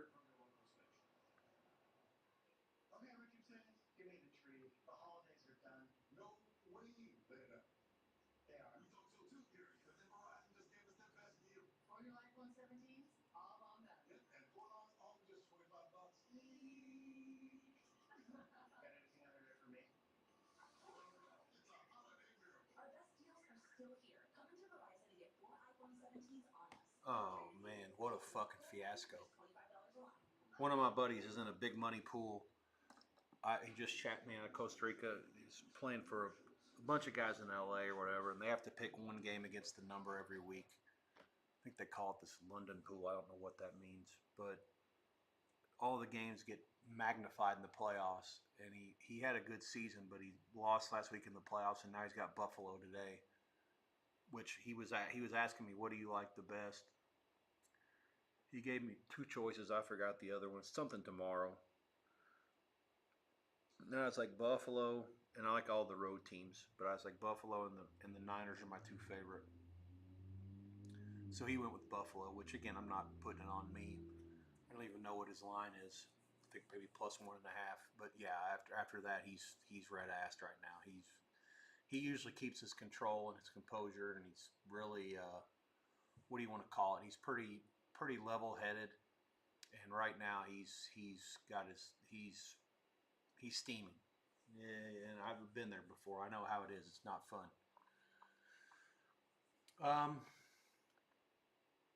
Waiting for a halftime price to pop. Odds Logic's fucking the dog right now. Don't see anything else yet either. Some of the other places I'm not particularly jumping out of the window to try to get something down here.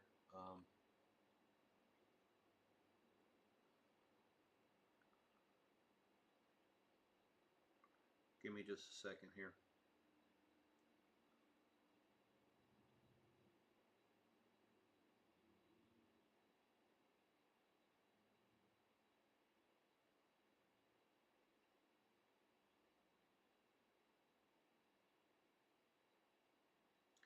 Bills 4.5, 23.5, give or take. No opinion. Probably a little high. Hope I'm wrong. I hope the Bills win it by 11. But the lines, even with them getting the ball first, is just a smidge high. 23.5 makes sense.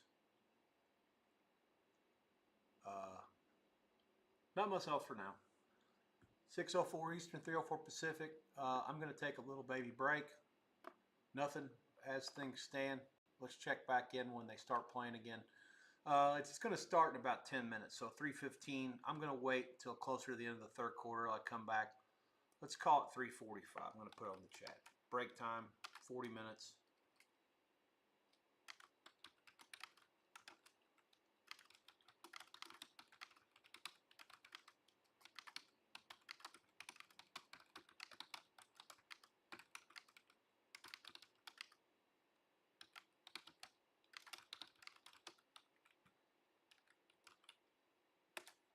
All right, so that's that.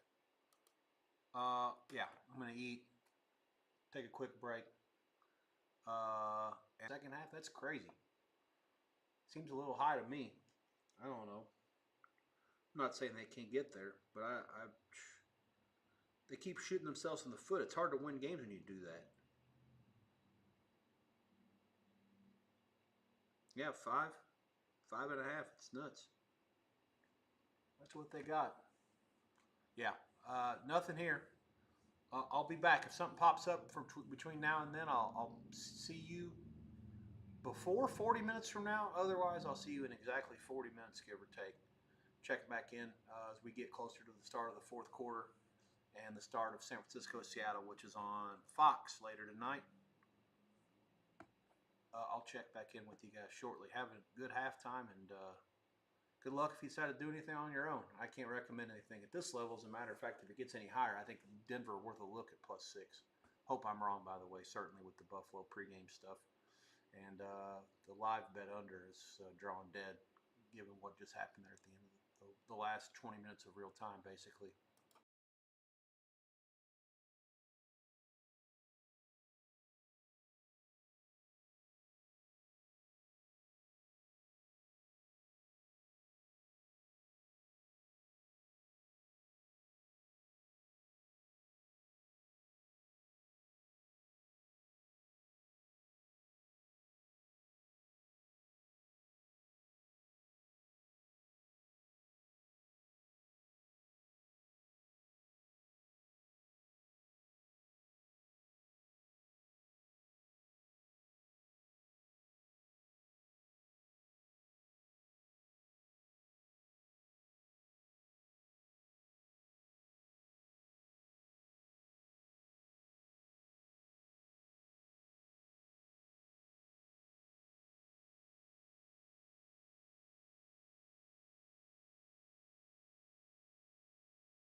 So, we've had a little bit of a swing in some momentous situations here. Obviously, to start the half, Denver was able to force a turnover, kick a field goal. Bills came back and scored a touchdown, then they just forced a punt. It would have been a long field goal. Instead of taking a 60-yarder, the Broncos decided to punt it. The net was only 28 down to the 15. That's where the Bills will start. Down 23-17 late in the third quarter. Let's look at some live prices here. Nothing worth doing anything with in terms of betting.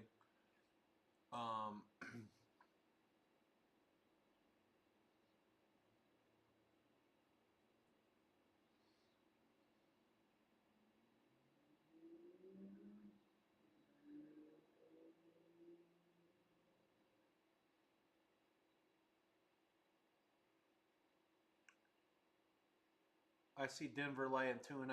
There is a 3 out there. Or actually, okay, yeah, 2.5 pretty much painted now.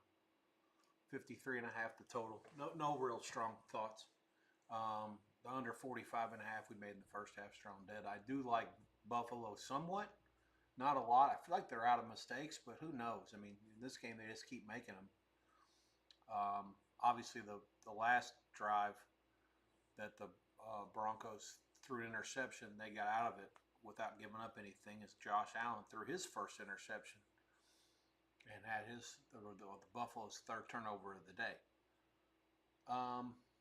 Yeah, I don't know. I still don't see enough. I just don't have a good enough feel for this game.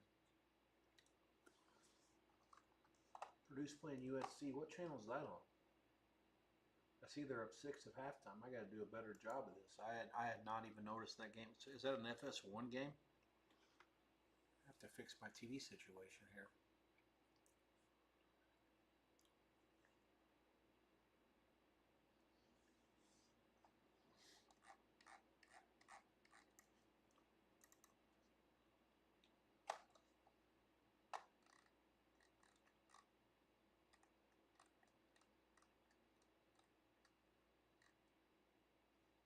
Yeah, man, this has got me all messed up. Oh, yeah, Peacock. Okay. All right.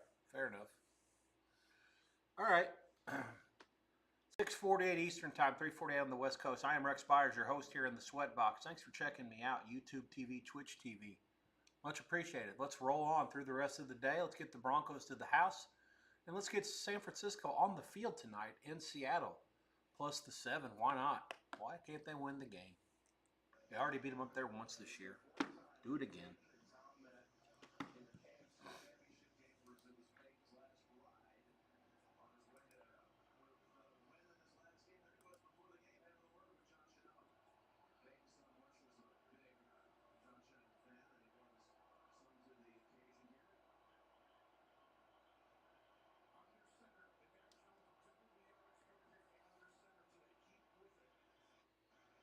Second and 3 after the first down gain of 7.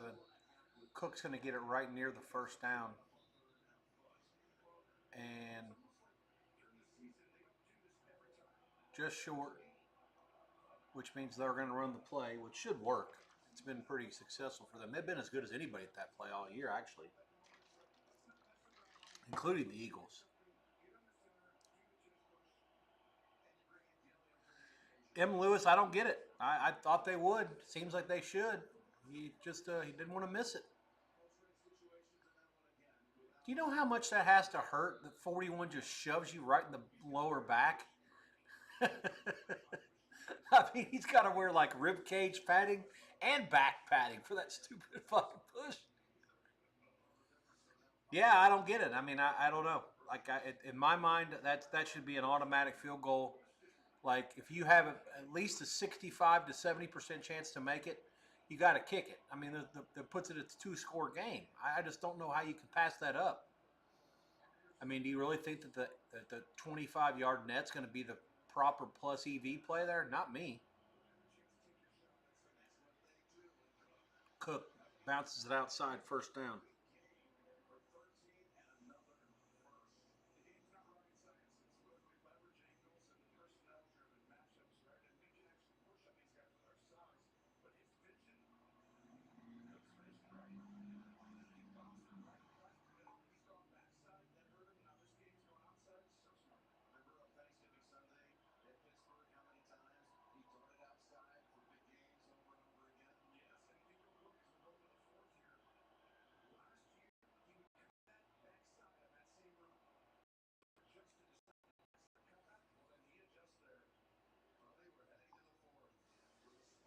Into the third.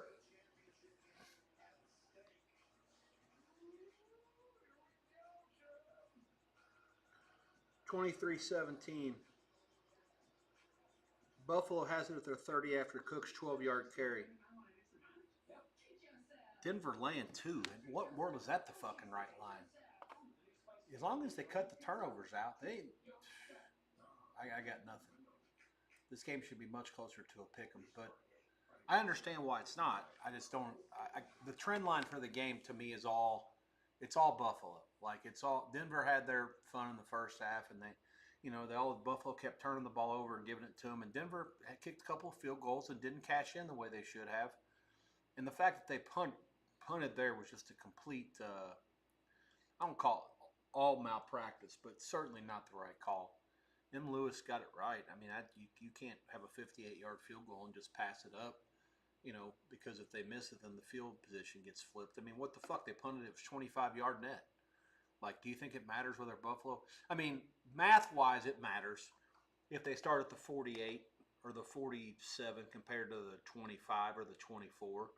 But the ultimate algorithm is going to spit out, I don't know, Buffalo is favored to score about 3.5 to 4, 4.5, maybe 5 points 4.5 points probably from midfield, and closer to 3 from their own 20-ish. So that's 1.5 points, but the risk reward's not worth it in the fact that you're passing up a chance to go from up 6 to up 9.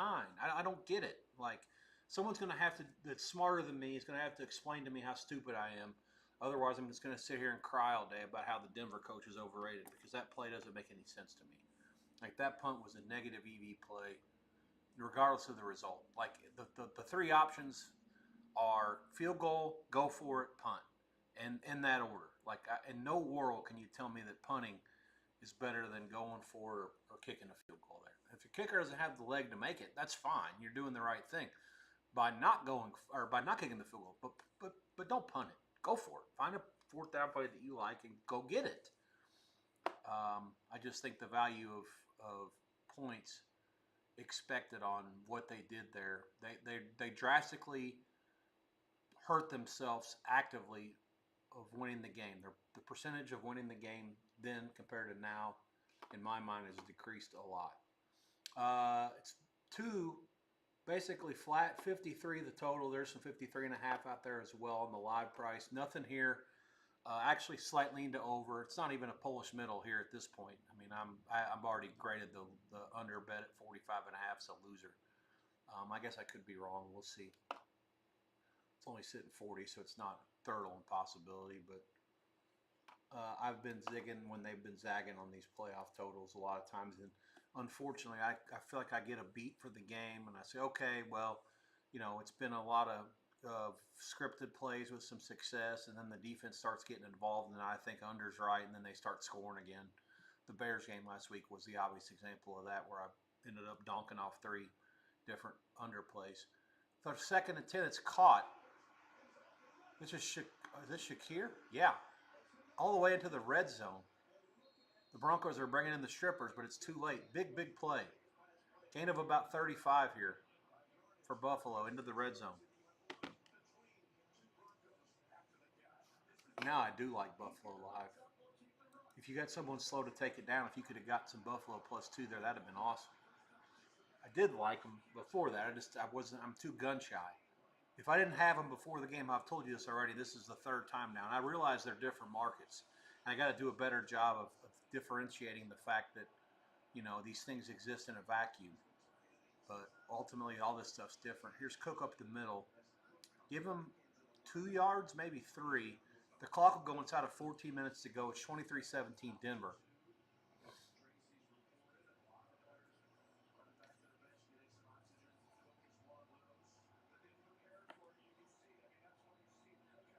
Look at this. Shakir's been targeted 18 times in the last 2 games. He's caught all 18 passes for a combined total of 154 yards. 82 last week against the Jags on the road, 72 today in Denver. Trips right this time. Allen's under center here. Cook is by himself in the backfield. There's one receiver off to the left. It's a roll left. It's a fire. Not a good play. Not a good pass. Samuel was open. not Allen's best work, and they've now fell behind the change. He had this. He had this. Gosh damn it, he's open. This hasn't been his best work today. Now they're behind the sticks, 3rd and 7 at the 13:29 mark. Clock had stopped. Bills have it in the red zone, down by 6. At the 14, 3rd and 7. Gun, back offset to the left. Drops back, fires it. This is one of his tight ends, and it's caught. That's Kincaid. And the Bills have tied this up with a point pending.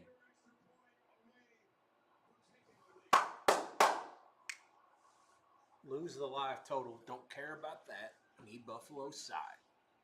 For my guy, Mikey. Mikey, where are you, buddy? Chime in. Let's go. Let's get this thing in this London mess. This fucking sunset's driving me nuts. The time of day always changes this time of year. I got all my blinds closed and one of them's all fucked up, so I moved it out of the way. It's the first one.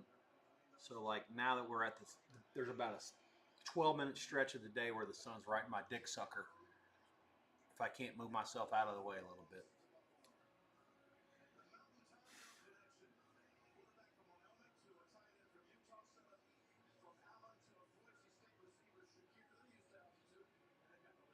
Oh, wow. Jim Nantz going to the geography lesson there. Shakir, a Boise receiver, Allen, a quarterback from Wyoming, and Kincaid, a quarterback at Utah.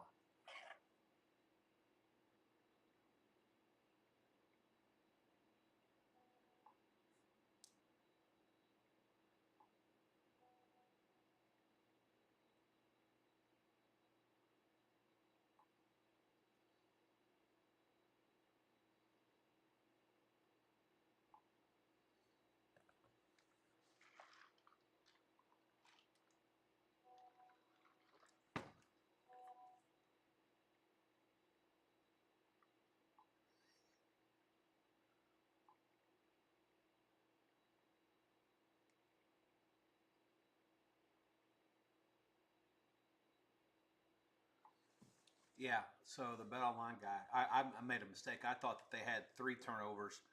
He was involved with 2, and then 4 lost a fumble. And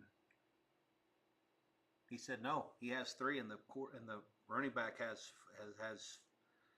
4. Yeah, the team has 4, and the running back had 1, and then he has 3, and they still take the lead, 24-23. Bills have not punted today. And that Bronco punt was just completely inexplicable.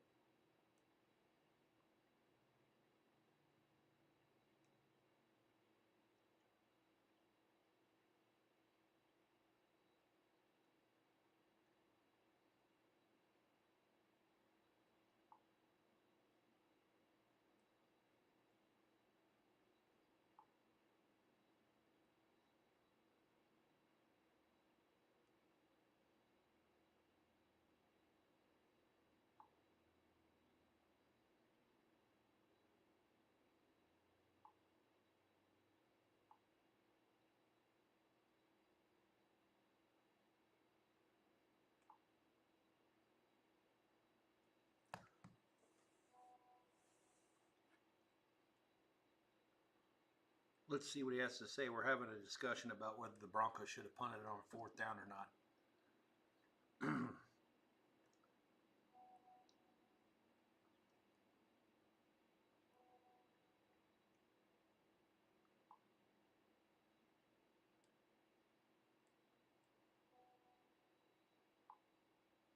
Yeah, he says that 12 is a waste.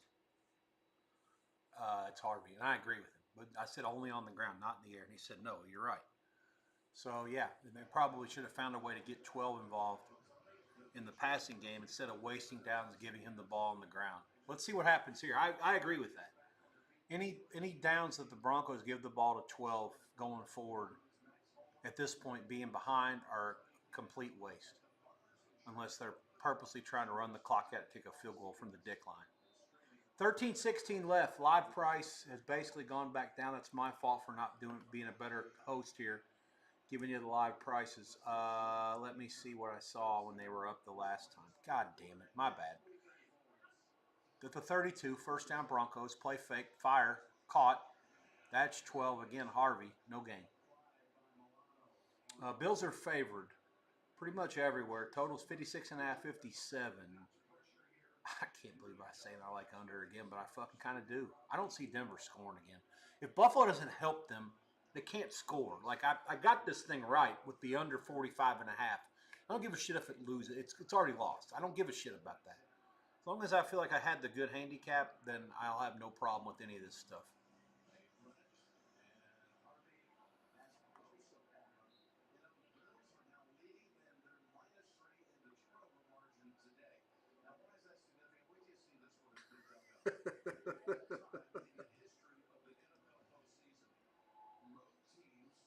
Look at this fucking stat. 185 minus 3 turnovers? And the Bills have turned it over 4 times. Broncos only 1.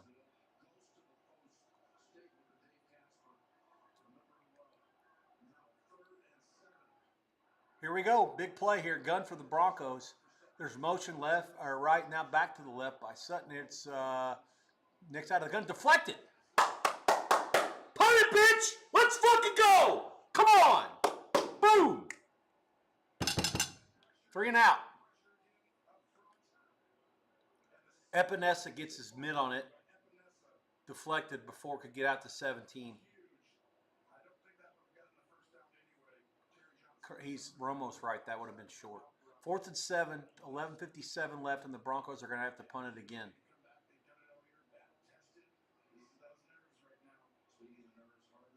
At the 35.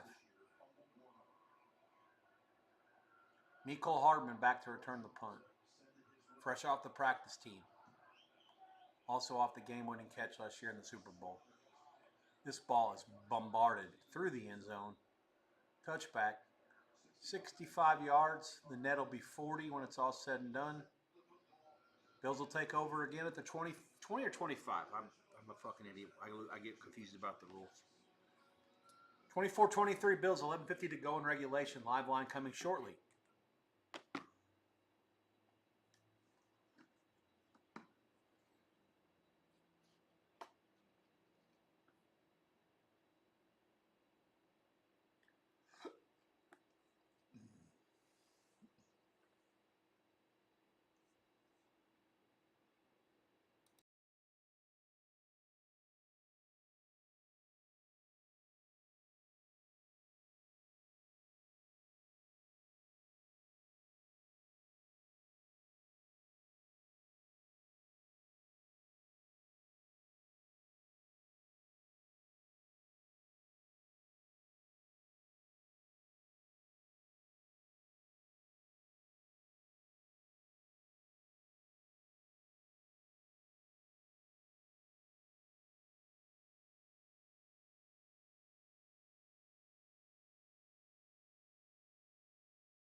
This sun is an absolute son of a bitch. Gosh, it's going to be a problem tomorrow at the same time as well. Just have to get used to it, I guess. Live price Bills 1.5 minus money 56, 56.5 under, more or less. I like under again. I can't get there for a barrage of reasons. Most importantly, the fact that the landing point easily could be 57 here in all kinds of different ways too. Kincaid with the catch. First down Bills. Clock will move as we go inside 11 minutes. 169 to 30 total yards since middle of the third quarter when the Broncos are up 23-10. At the 35, first down. Here's a give to Cook. Bangs it up the middle. First down out to the 47. Give him about 12. Grinds his way through. Broke a tackle or two. Good work.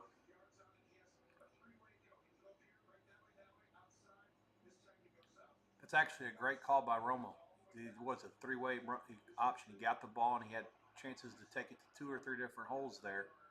Decided to dart back towards the left after breaking it through the A gap when he got it. 18 for 105 for Cook. He has lost a fumble. Bills are 4-1 turnover deficit. Still up, well, lead, whatever you want to call it. Still up by 1. Play fake. Fires. Caught. This is one of the tight ends. This is Knox. He's going to get this thing out past midfield. Another first down. That's the same exact play. Knox was engaged with 52, lets him go, releases, catches, and they're on the move. Bills now up 1, 10 minutes to go in the game. Clock continues to move. Darkness descends on Denver, and darkness will descend on their season if the Bills can find a way to get this thing into the end zone. Broncos have 5 in the box. Here's a give to Cook. He gashes it up the middle again. I think he tripped after a gain of about 6. It could have been a big play.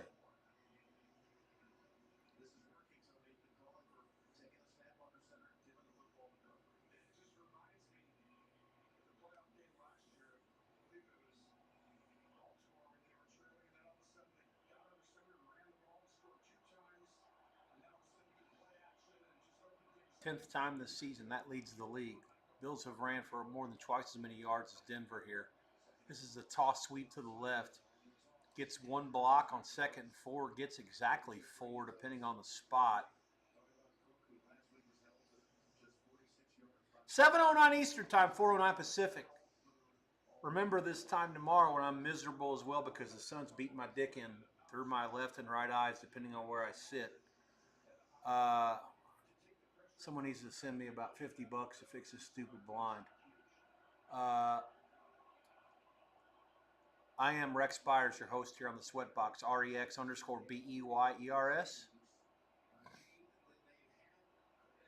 Thanks for checking me out. I appreciate it. Hit the like and subscribe button depending on whether you're watching me on YouTube or Twitch. They matter. All of it matters. The way I can get people to talk about this thing and get it out to people and let people know what we're doing is good work here. Tell a friend of a friend, and the friend can tell another friend. That's how it gets out there. Sterator's talking. It's 3rd and less than 1. It's the virtual measurement type thing. Allen gets shoved from behind again. First down, Bills. 41 is motherfucker for the Bills.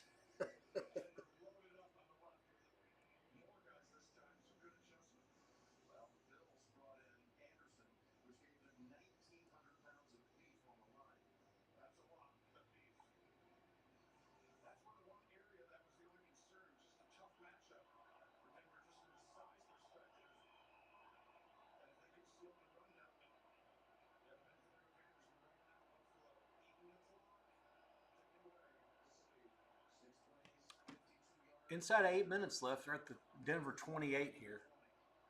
Play fake, looks left, fires back to the right, caught. That's Davis. He only gets a couple of yards. That's one of his first touches on offense the whole day. He has returned some kicks. Yeah, a lot going on. Play fake, look left. I think he was Davis was his 3rd or 4th option on that play. But he's just so good at the executions.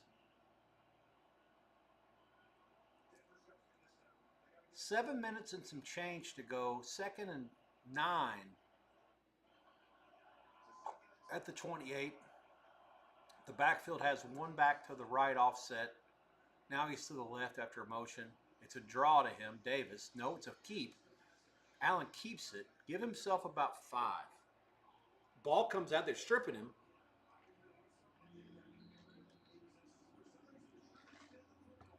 The strippers were trying to make a play. They did. Oh, but the Bills still got it. Allen was entirely too confident. They stripped his ass.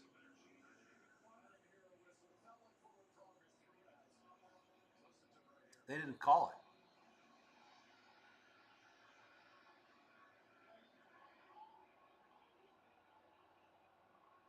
Well, I don't know. The Bills got it. So it didn't make no fucking difference. But yeah, I mean, it certainly. Yeah, he's down. He stopped. Well, there's no call. So let's just continue to move on here. There's an injury. That's actually very helpful for the Bills. They're going to have a big discussion and decision to make here on 3rd and 5. And also what they do if they don't get it. Is this 4-down territory again? Are you looking to get 3 or 4 here and then go for it again and run that play? Clearly, they've been as good as anybody, including the Eagles at that play this year. Keep running it, for Christ's sakes. 41's a motherfucker. All he does is just blast the guy forward a yard every time. The Broncos don't answer for it, but it ain't their fault. No one does. All right, let's reset everything here. I'm going to double check the down distance. Let's not put the cart before the horse. 3rd and 5, they say. That was technically a fumble recovered by Brown.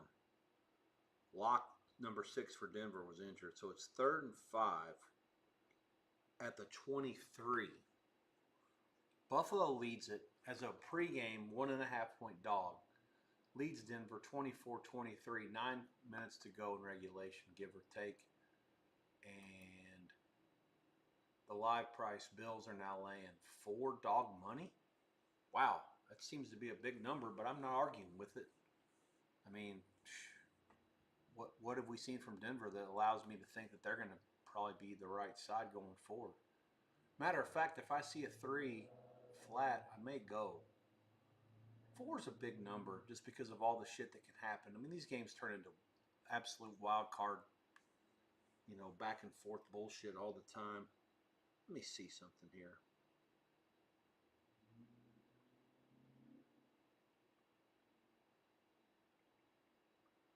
I got a couple of spots I'm going to check out right fast.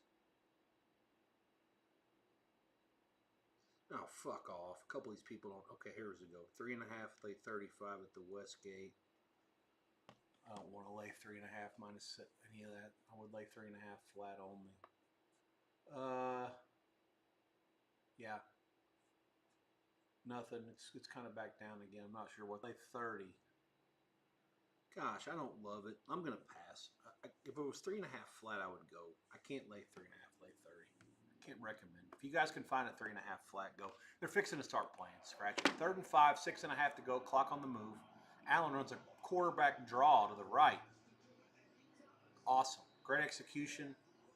A complete quarterback sweep is actually what it was. It had trips left, and they ran it to the right. Had all the blockers out to the right. That's awesome call.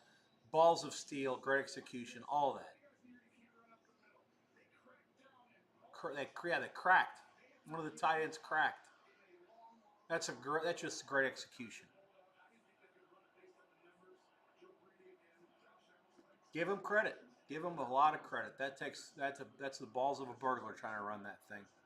176 rushing yards for the Bills. That most of the Denver's allowed against anybody all season. 1st and 10 at the 14.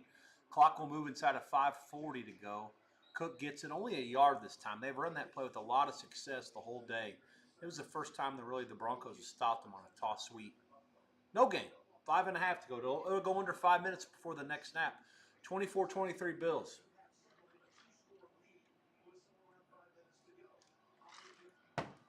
God, I almost feel like they're playing for the fucking field. They're not playing for it on purpose, but under seems to be has to be right. Could be right. It'll be 27. They're kicking next now. 30 27's in play. I don't know. Beats me.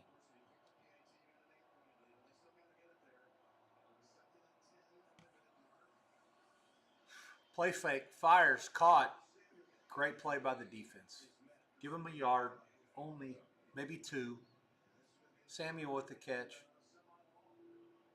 3rd and 8.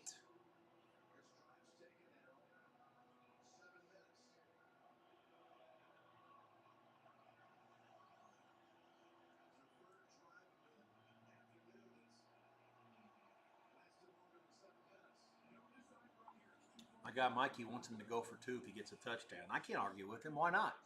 Put him out of the game.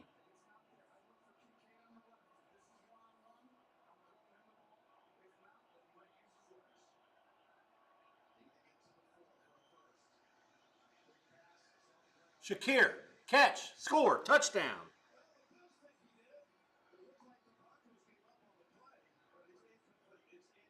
Oh, he didn't catch it?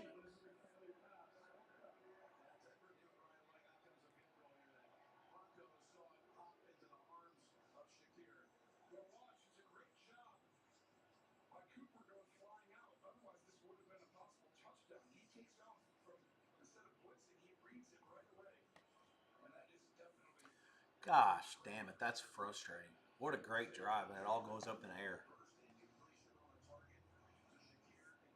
Yeah, it's the first time Shakir hasn't caught a pass they've thrown to him since the Beatles. Prater's made a 33-yarder. This one's going to be even closer than that. 31. I believe it's from the left hash again. Snap down up and he makes it. 27-23 Buffalo. 4:11 left in regulation.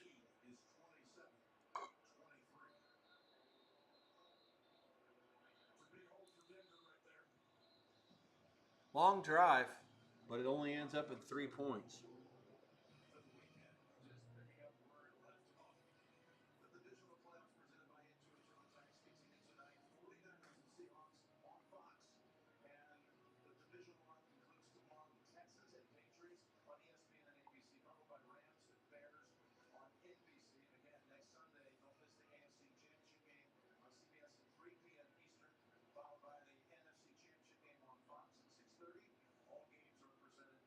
Okay.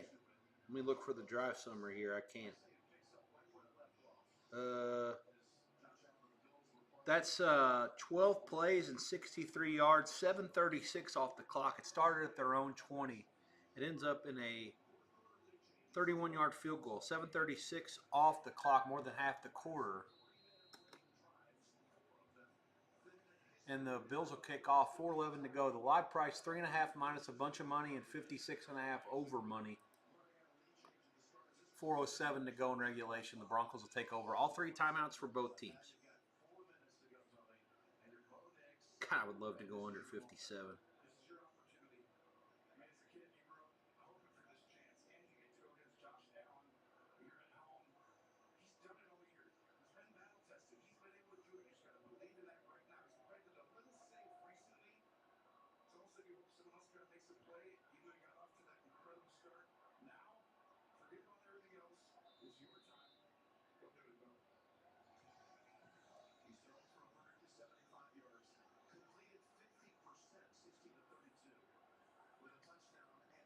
Here we go.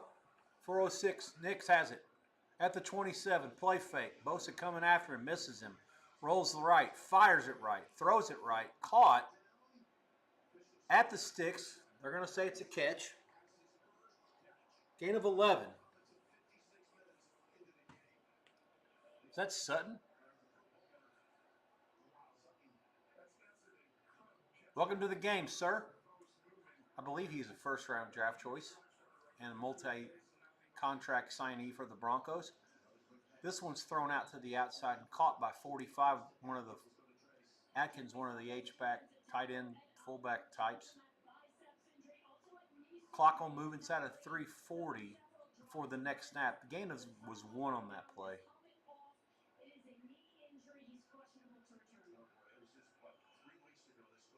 And Oliver's out again. Jesus Christ.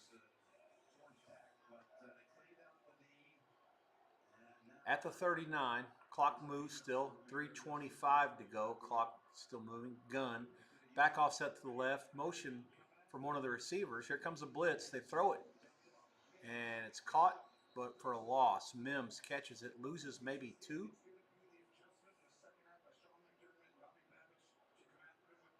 Yeah, the Bills were biding their time in the first half and decided to start sending people in the second. This was a safety blitz, and they also deflected the pass. Still somehow caught it.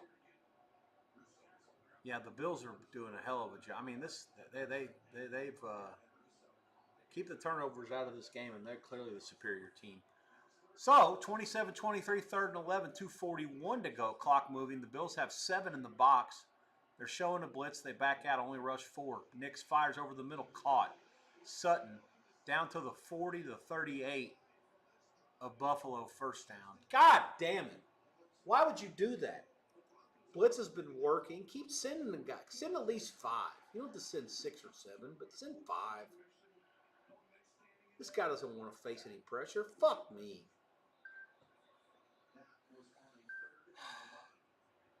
Gain of about 20 on 3rd and 11. Now we have a timeout.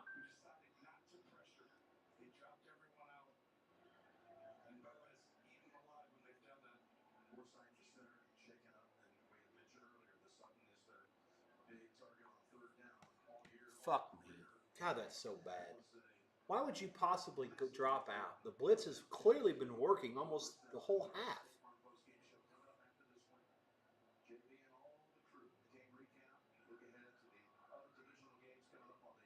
Did the Broncos lose their center? There's a fucking goddamn fucking ribbon on the bottom of my feed that's showing programming alert. So I can't see the fucking clock. I have no clue how much time's left because they got some bullshit fucking feed on the CBS Las Vegas. Take that fucking feed down. Fuck. Holy fucking shit, I'm going to lose my mind. All right. So, yeah, there's a ribbon running on the bottom of the page, like a banner, that the CBS Las Vegas affiliates got programming alert. Fuck your fucking stupid programming. Take that shit off.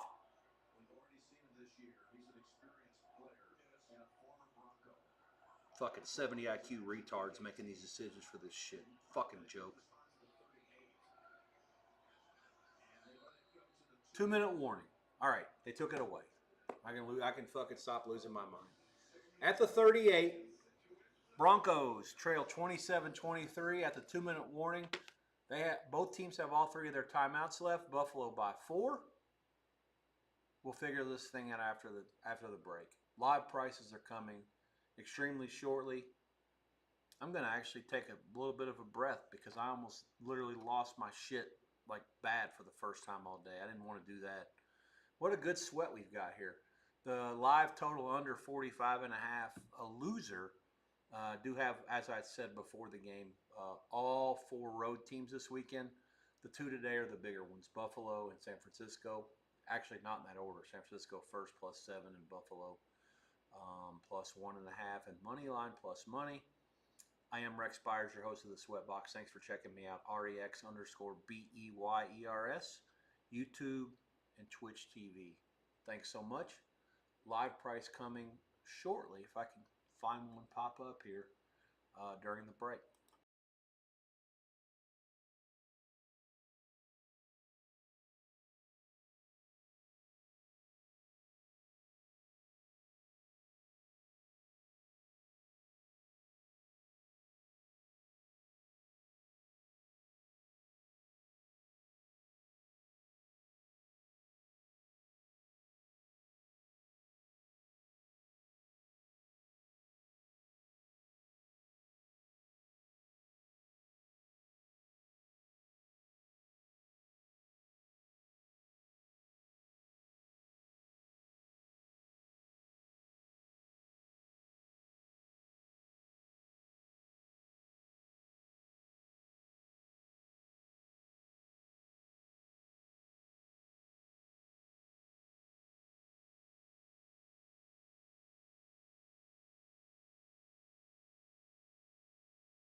Someone's going to have to explain to me how Matt LaFleur deserves a multi-year extension at Green Bay. I'm not a fan. I'm not saying the guy's a complete illiterate, doesn't know something about something, but clearly the Packers have done some things wrong, and he's not faultless in those transgressions. All right, anyways, 2-minute warning. At the 38, here we go. Play fake, Nix, rolls right, looks, fires right out of bounds, incomplete. They thumped him pretty good, it looked like. Maybe they let up. He didn't fall down. 154 left. Second and 10.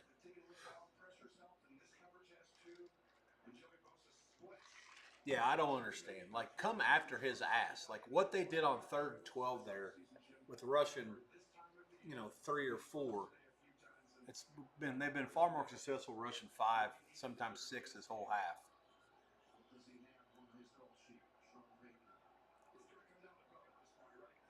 Second and 10 at the 38. 2 to the right, 2 to the left. Back is offset to the left. He's in the gun. Here comes the blitz. They do not get there. They drop the other guy out, only rush 4. Caught by Sutton, gain of about 7. Clock will continue to move. Both teams have all their timeouts left. 144, and it's still moving. 3rd and 3.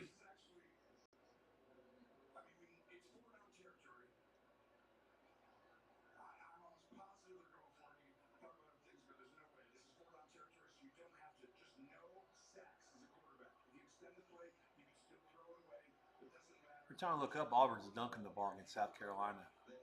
SEC channel. Here we go. 2 to the right, 2 to the left again. Out of the gun. Back is offset to the right. Now he's in motion left. Roll right.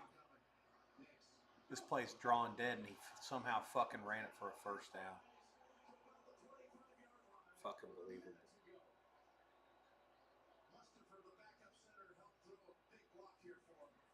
That was an actually really nice block by the center, 69. Give him about a first down to the 25 after the slide, maybe the 26. Clock will continue to move here. This is a fascinating way that it's playing itself out. Neither team seems to be willing to stop it. With it sitting 4, it's tough. I mean, the Bills can't rush to call their timeouts just yet. Here's a Denver timeout at the 101 mark. So they'll have it 1st and 10 at their own 26. 101 left. Bills by 4. White 27's out. Looks like a shoulder maybe. It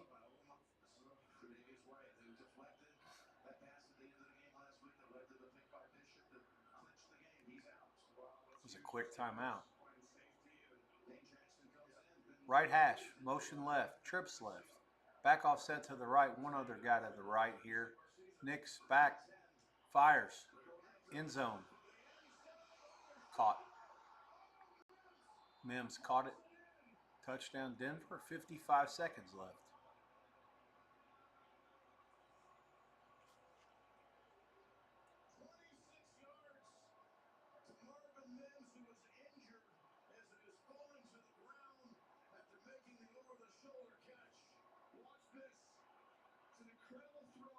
They threw at the guy 23 who was the replacement there for White, right?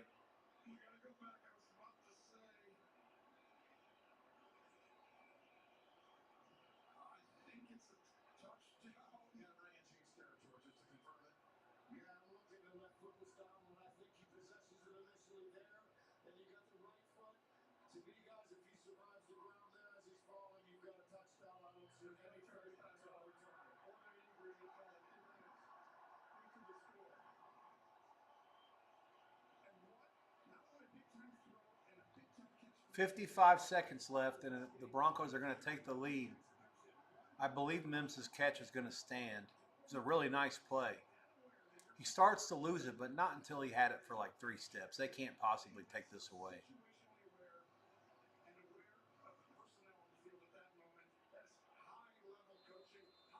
I'm not a Knicks guy, but he's made 3 or 4 really good throws today, and they've actually dropped a few of them. 8 plays, 73 yards. Broncos have retaken the lead. 30-27, 55 seconds left.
All right, 55 seconds left.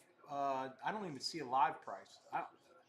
This fucking odds logic is a complete waste of my time today. It's been totally bad. Do I have to go try to look for something else?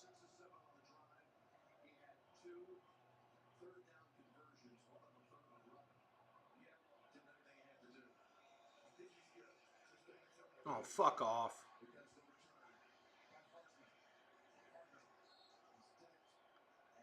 Hang tight, nothing yet. Allen back out there, down 3. 50 seconds, 5-0. Has all 3 timeouts left. No one's super interested in putting up anything at this point. Nobody likes to gamble anymore, I guess. It's unbelievable. You have a 30-cent fucking line. Can't book minus 115 to earn.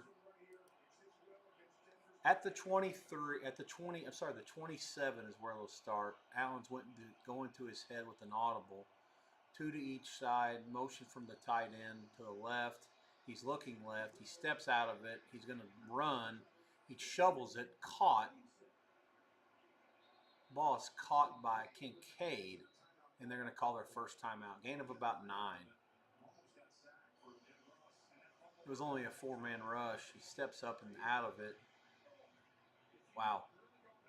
It's actually funny to think this guy can throw the ball better with his backhand than I can with my forehand. And better and harder. Oh, Jesus. All right. Here we go.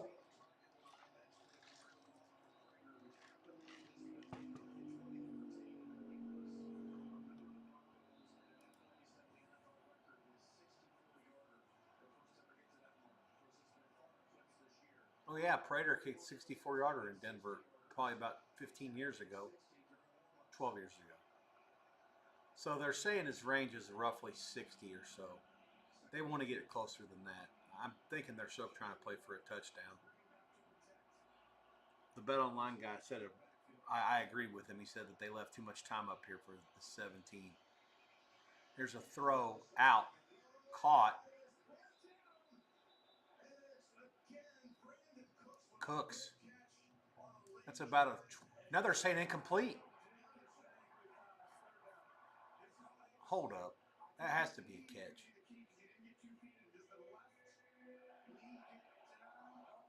No, it doesn't. Great catch, but he doesn't get the. Does he get the knee? Oh man, his fucking left hand. Oh fuck's sakes! And you can't call timeout or challenge it. There's not. They're not going to stop it. 3rd and 1. He's asking for a reset on the play call. He got it. 20 to play. Single coverage to the left. Trips right. Back to the right. Oh, we got a jump. And they're going to call it. The right tackle jumped after the defensive end jumped. And it worked. So it'll be after Bonito jumped. It'll be.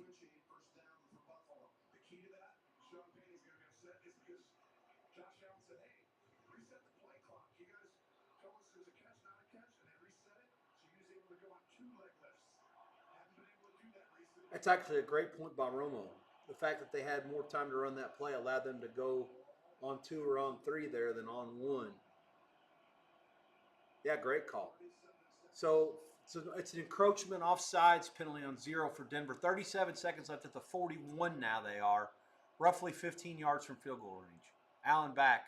4-man rush. Fires. Incomplete towards Coleman. Pretty decent coverage. Not really there. Sort of anticipated something to be there. 32 left on the play clock. Both teams with 2 timeouts left.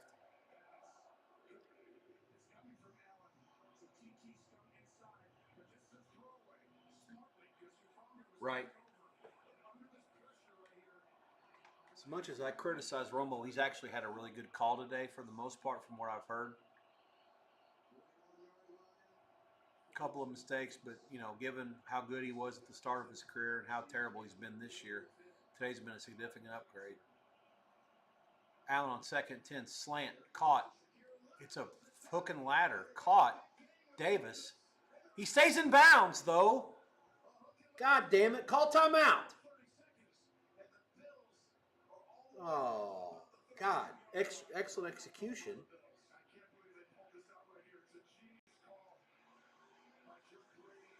Davis seems to run out of bounds there. I mean, gosh damn it. But everything was perfect. Great throw. Shakir catches it. Pitches to Davis. First down. They're into field goal range. 27, I believe they gained. Actually, that ball was deflected too. So we have 1 timeout left for the Bills at the 24-second mark. Denver has 2. 30-27 Broncos. First down Bills.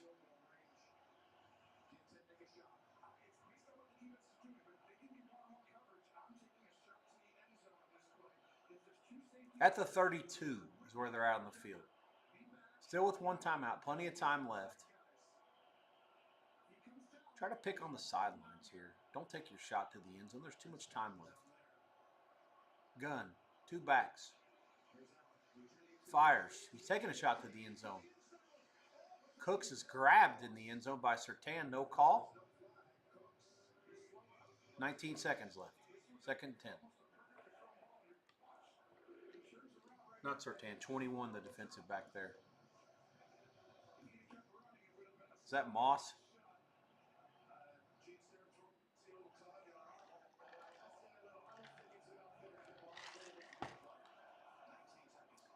Trips right. Back offset to the left in the gun. And the CBS feed's fucking the dog right now. Okay, now it's back. 4-man rush. Allen, slant, incomplete.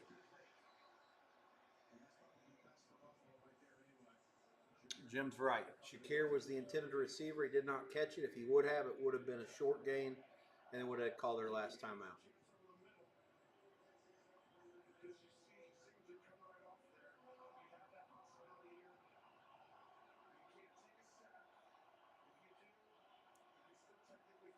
Sec 16 seconds left. 3rd and 10.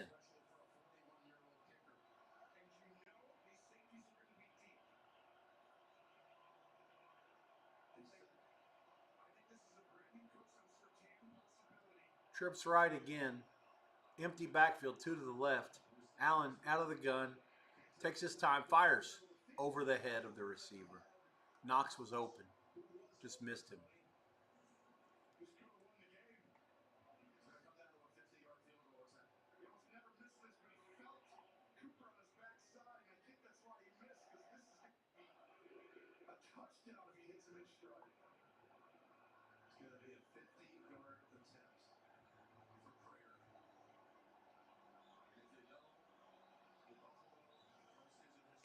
This will be Prater's kick from 50. Down 3, left hash. 10 seconds left. Timeout. Broncos will call it. Prater, 8 years he spent to start his career in Denver. Now he's 41. Started this NFL season in his house in Arizona. And Bill's got some kicking issues and injuries. He started about a month into the season. He joined the Bills.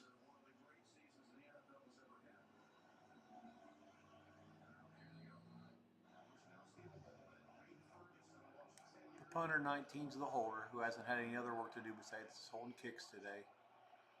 Left hash, 50-yarder. Buffalo to tie it up and possibly force overtime. Snap, down, up. Good. Prater bangs it through. 30-30, 5 seconds to go in regulation. And we're headed for overtime, most likely. And the people at Fox can squirm uncomfortably because their game's about to start in 15 minutes. Oh, shit. These playoffs, certainly from a dramatic standpoint, have absolutely delivered. We've had one game that wasn't a complete sweat all the way to the very end.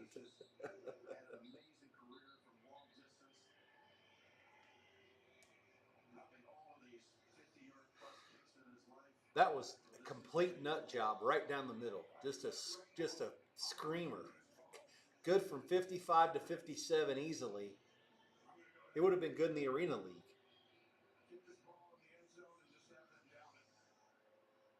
Oh, these people are putting this fucking banner on the bottom of the screen again. Going to completely tilt me. Put it at the top where you're not blocking the fucking time.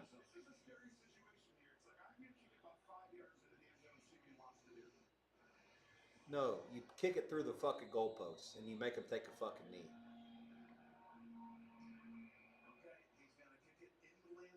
I don't agree with this. Broncos take a knee. At the 16? 1 second. They'll take a knee from there too.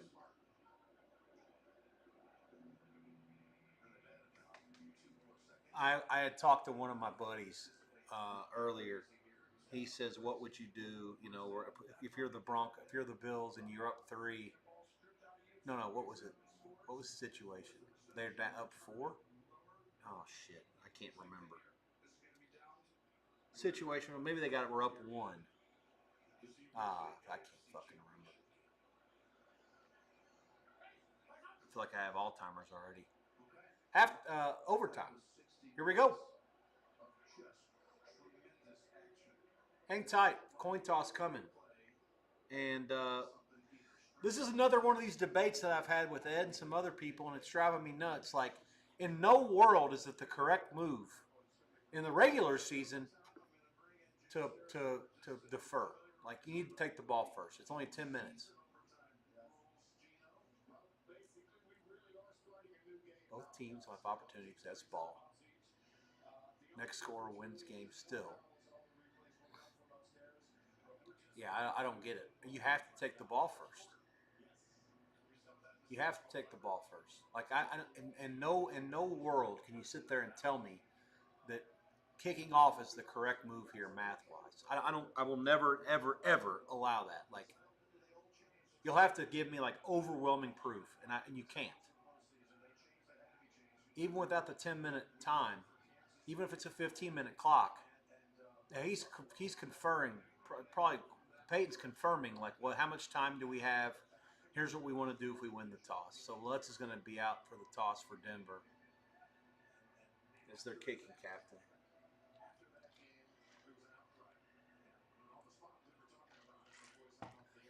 Yeah, that was the game that they changed the rules. Buffalo played against the Chiefs. I was in Gibraltar 7 years ago.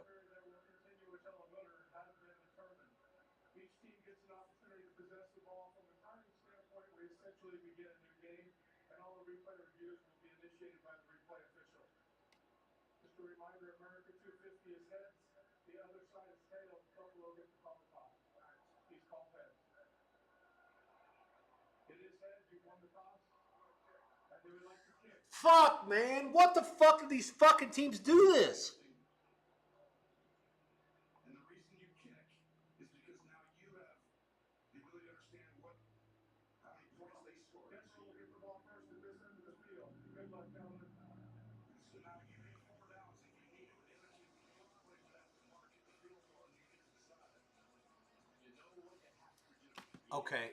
Okay. Romo and Nance broke it down. I don't agree with him. I'm not saying that viewpoint's not valid. I just don't think it's right.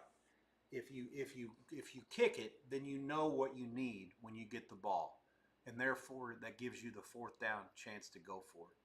My argument is, why the fuck did you go for it on 4th down to begin with? The fuck? Don't worry about what you need or what you might need or what you don't. run your offense the way that you run your offense the whole game. Run your offense as if you needed to score a touchdown, not to kick a goddamn field goal. Fuck. I cannot fucking stand these people that sit there and say, kick off. I mean, in what world do you not want to have a chance to score and set your own fucking destiny?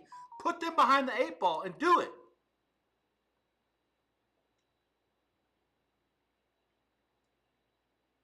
I just can't get there. The first team has 4 downs to move the ball. The first team has 4 downs. Why not go for it if you have 4th and 2? Do you know the Bills have got, every time they come to 4th and like 1.5, it's pretty much a cod lock they're going to get a first down running that stupid play. Like, why not continue to do that? Like, I don't understand, like, in what situation have the Bills been in today where they've had a 3rd and 7 or a 3rd and 9 or a 3rd and 6, and they haven't put themselves into a spot where they're 4th and whatever. They haven't punted the whole day. Why the fuck are they going to have to punt now? I don't understand. Like, I have no like, you're going to have to, like, you just can't do it. There's no way you're going to talk me into saying that taking the ball last is always right. It's not right. Take the ball first, run it down their fucking throat, score. If you don't, you get a stop and you get the ball back and you score and you win. It's a 2 for, I mean, like, it's the first team that scores wins after neither team scores first. I don't get it why you would punt on that responsibility. It doesn't make any sense. It doesn't. I don't care. I'm gonna fucking fight about people that I'm close to that know a lot about this shit as well. You're not gonna talk me into it. I'm probably not gonna talk them into it, so it's not worth this fucking argument. But it's not the right call. 30-30, start of overtime in a game where you have the better team than them. Take the ball after you win the toss, go score a touchdown and get a stop, and the game is over with. Don't fucking sit there and piddle shit around and have to fucking let them score and then put the pressure on yourself because you know you have to score after that. I hate it. All right, anyways, kickoff out to the 28 or so. Broncos will start there. Not a 10-minute clock in this overtime. It's 15. So in the playoffs, different clocks, 15, not 10, which, it's a little bit different. The only difference is I think that the game, once it goes into the second overtime, if it does, it will continue as where it is. I don't think they re-kick it or anything. It just, they keep playing. The clock is not even a factor at this point, just out there. It's for posterity only. All right. I need to get my TV situation in order. We're 10 minutes to the top of the hour. My name is Rex Byers. Welcome into the SweatBox with me. YouTube TV, Twitch TV, REX_BEYERS. Bills, Denver. First of 2 on wild card on divisional weekend here. The Bills are showing a blitz on the first play. They're going to bring it. Didn't get there. Caught. Sutton, first down out to the 39, maybe the 40. Give him 11. Yeah, that's on CBS. The other game that starts in 10 minutes, the nightcap, the Niners are against Seattle, are on Fox. That game's supposed to start in about 10 minutes. You can be sure they're going to hold this thing up as long as they can. I haven't fixed my TV setup yet. That's something I'll have to do pretty much. I'm going to do it after the next play, actually. 14:20 to go in the first overtime. 30-all in Denver. Broncos have it at their own 39. First down. Second play of the drive. 4-man rush. Fires. Complete. No, incomplete. Slant dropped. Sutton again. Let me fix the TV, the one with Fox, so I can make sure I got the kickoff of this other game fixing to start. All set up.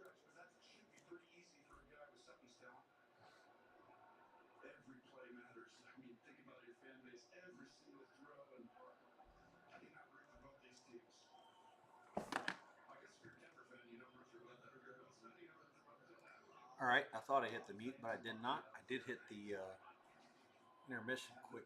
They're calling it 17:55 to kickoff. Oh, wow. Got him.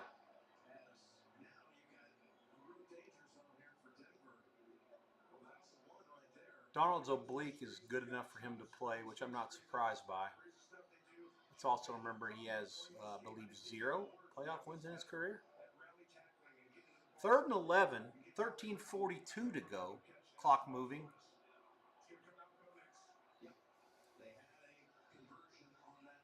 Pearsall in for the Niners, for those who are wondering about that. I know that one of my friends, a Niner fan, really thought that he would be a big deal in this game, and if he plays, he thinks that they're going to win. I agree. Williams is in, obviously, with the hamstring, 71. Nix's pass is thrown short to Sutton, incomplete, and that's going to force a punt. The one argument I'll allow people to make with me about kicking it off first is that you have a better team than them. And I've argued that earlier about not getting in a situation where you try to score a touchdown necessarily, or you have to, because if you're better than them and you know you're better than them, then play conservative, play for overtimes, play for just do what you have to do to prolong the game and wear them down with the fact that you're better than them, which I've seen today tells me Buffalo is not better than Denver. Turnovers have kept this game fairly competitive, and Denver's made some plays here and there. But Bills are in position to win it now. Really no excuses. It's a good punt. It's going to go all the way down inside the 10. Goes out of bounds on its own. 13-10 left. They'll start at their own 8. 30-30. 54-yarder. No return. Looks like the next game's fixing to start around 8:10 on Big Fox. Seahawks, basically 6.5. Some 7s have popped back up in this game. San Francisco is my strongest opinion of the weekend. We'll see what happens. There is a couple of 6.5s in town. Some 7s are popping back up too. Bet War, Amapola, Offshore, both are 7. Total is painted 44, give or take. Not much wiggle room on the total. No commercials. Let's start it up. Niners at the 7. Cook bangs his way up the middle for only a yard.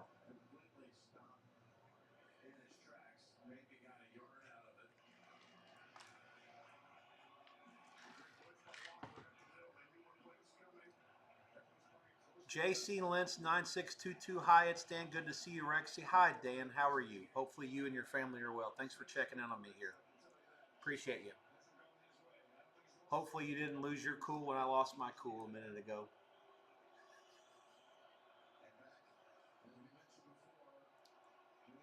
Broncos, 12:30 to go. Forced a 2nd and 9 here. Allen back. He's scrambling. He's going to get away. He's going to get a couple of yards.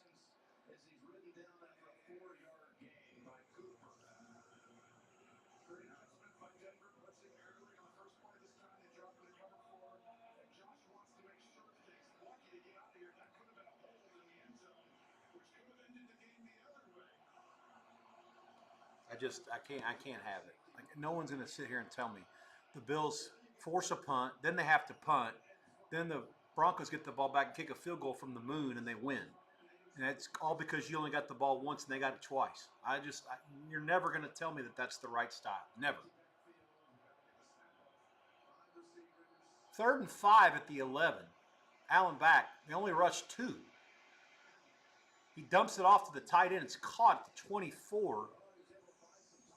That's Kincaid, I believe.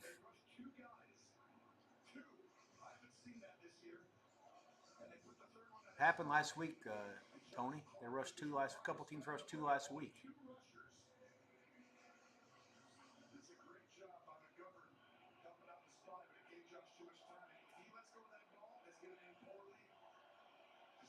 "11 minutes to go in the first overtime, 30 all.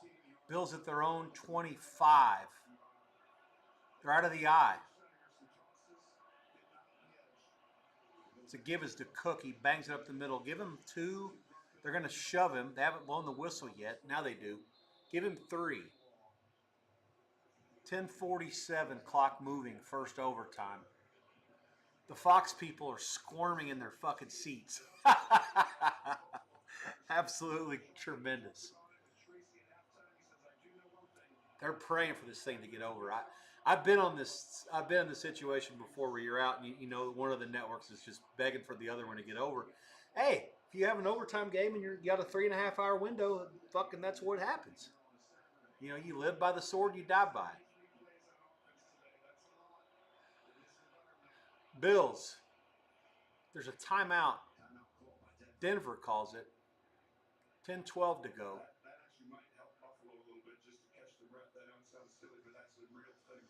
They've extended the kickoff now to 22:15. So we're not going to have a kick now in Seattle until 8:20 Eastern Time. 8:20. Sportsbook people who have to keep an eye on the clock, keep an eye on when your game goes down or not, go ahead and reset your game times for 8:20, 8:20 Eastern, 5:20 Pacific Time, 389, 390 Niners, Seattle. The game is getting blasted back up. Lots of 7 flats and some 7 minus money out there on Seattle. Total is painted pretty much 44. There's a 44 and a half or 2 out there. Some juice to over offshore. Certainly more as well. NBC or CBS has dutifully reported that as well. 8:20. 10-12 left. Second and 7 at the 28. An offset eye. Allen play fake, scrambles, dumps it. That was the most largesse play of 0 yards I've ever seen. So many things happened there for nothing to actually happen. 3rd and forever.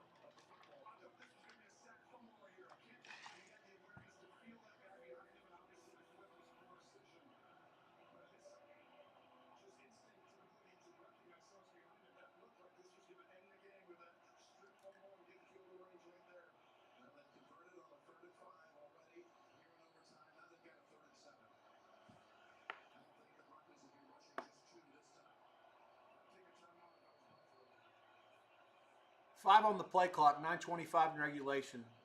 Gun, play fake. They're going to dump it off on a screen. Caught it. First down, Bills. Davis has caught a couple of passes today. A couple of really nice yaks for him.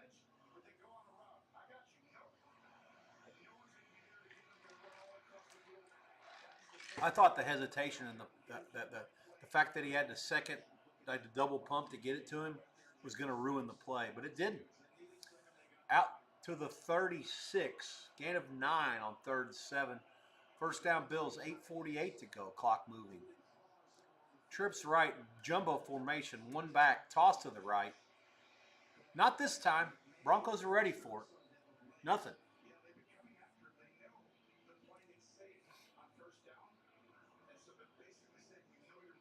It's actually a good point by Roma. They have been extremely conservative on first down during this overtime. The Broncos put an extra big dude in there. Broncos probably 25 yards away from having a chance to kick a field goal, maybe a little further than that, going this direction. Clock will go inside of 8 minutes or so around the snap here. 10 on the play clock. Trips left. Back is offset. Now he's out of the gun, and it's empty. He's a receiver now, Cook is. They fire it. Oh, not a good throw by Allen. Incomplete. Hardman was there. He was open. It's not a good throw. Oh, now it might have been a bad route. Probably was a good ball, given how much I know about Allen and how much I know about Hardman. He probably threw it where he was supposed to, and Hardman probably ran about 2 yards too far. That's why he's on the practice team most of the year. 3rd and 10, 7:55 left. Bills have converted on both of their 3rd downs so far at the 36. Gun. They're rushing 6. They don't get home. He has all day. Fires it deep. I think it's caught. No, intercepted. McMillan stole it. And the Broncos will take over around their own 20.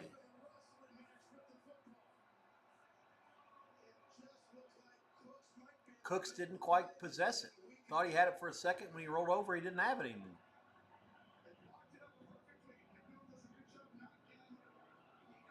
Oh, wow. They'll have to review this.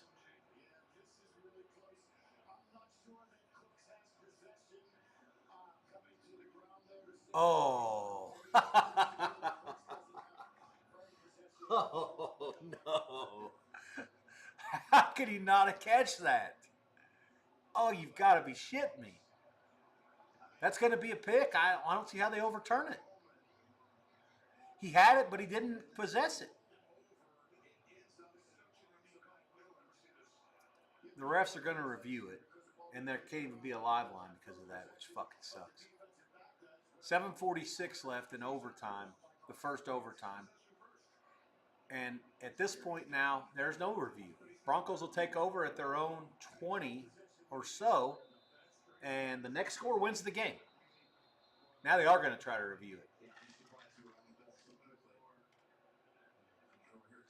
The Bills are going to call timeout to basically beg for a review.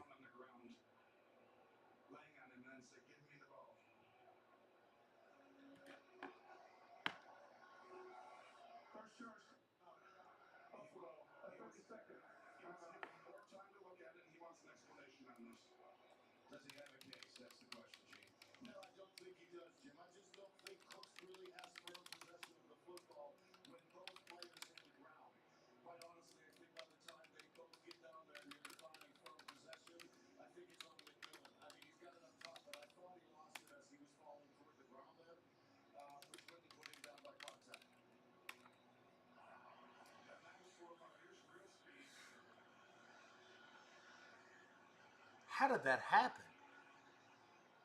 I mean, it was like a 98% sure he caught it in real life, and then I look up and the other guy has the ball.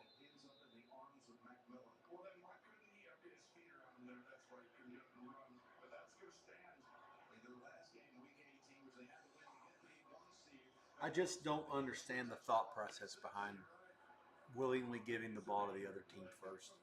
I don't get it.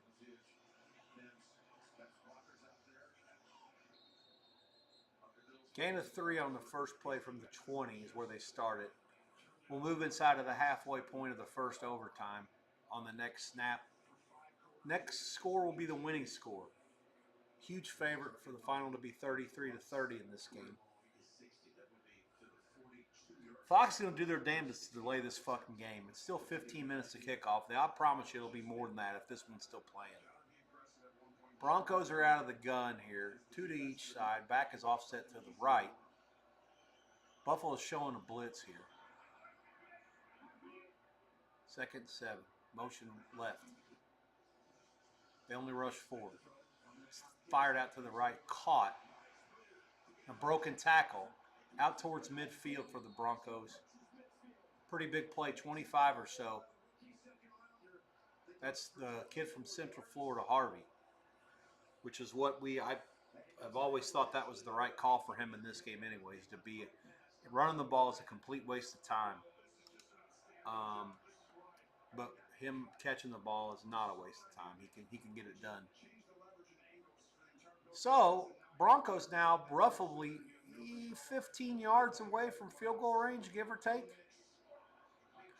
Clock will move down to 6:20 to go in regulation. I'm sorry, in the first overtime. At the 47, first down. Gun, Nix, back, lost one left. Incomplete. Denver receiver half-ass asked for a flag. There's no flag there. Good coverage. 47 breaks it up. Humphrey was the receiver. There's a lot of contact. I'll give him that.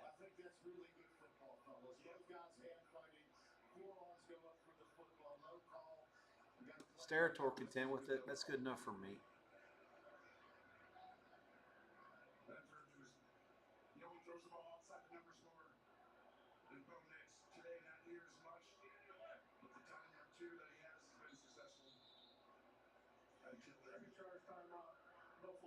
Buffalo calls another timeout here. 2nd 10, 6:09 left in regulation. Give you a live price here shortly. The Bills are, just trying to take a quick timeout.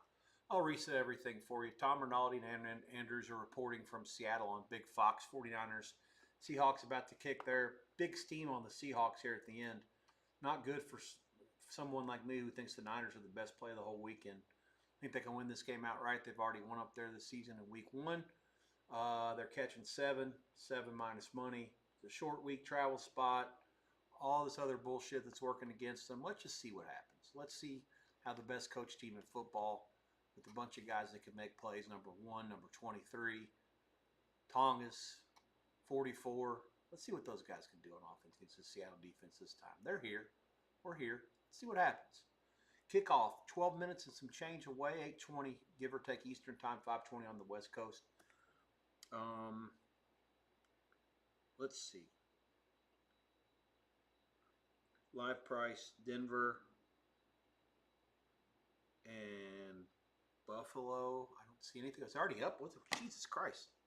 They're trying to get it over with. Flag. Oh, wow. Pass interference?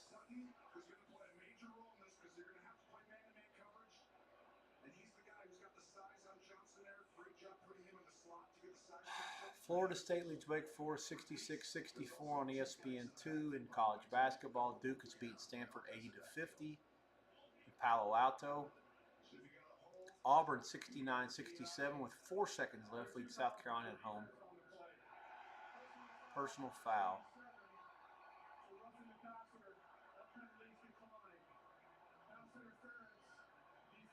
So 97 roughs the passer and 7 gets an interference penalty. That'll take them all the way into field goal range. San Diego State's 12-4. New Mexico's 14-3. At the Viejas Center on CBS College Sport, just underway. Michigan State beats Washington 80-63. And that'll do it for the Big Ten channel. I got a free network now. Notre Dame, Penn State about to start in hockey. I'm not watching that. 73-62, A&M leads Texas in Austin on ESPN. BYU, Texas Tech going to start a little after that. Louisville, Pittsburgh on ESPN2 also about to start after the Knowles and Wake Forest wrap it up. I'll get my TVs in order shortly. Broncos at the 36. Nix rolls left on a draw. Keeps it and loses 3. I'm not sure what the point of that was.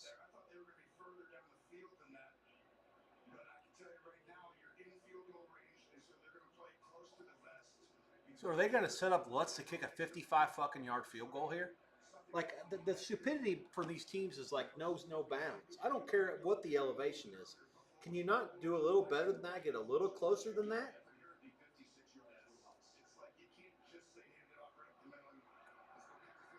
Pistol formation for the Broncos here. 2 receivers to each side.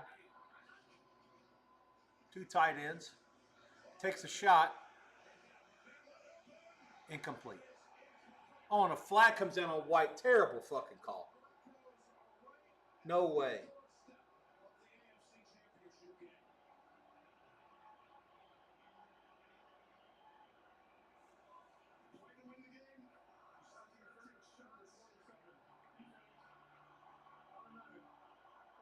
I'm going to fucking shoot myself if the Patriots play against the fucking Broncos. These 2 shit teams in the fucking AFC final. No way. No fucking way you can call that. I guess you can. I mean, by the letter of the law, he was just a little bit early.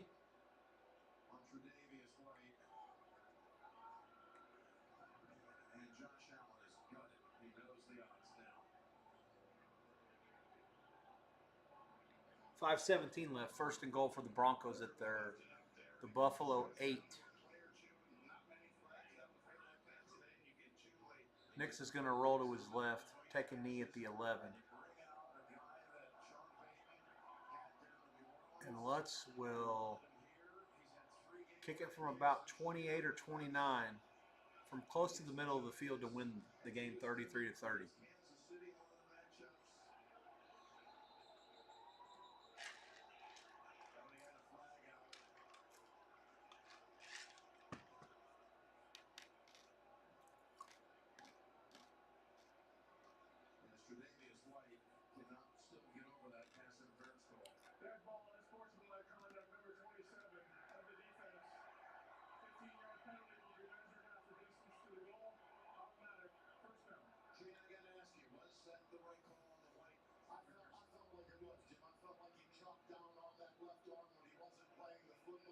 That's tough.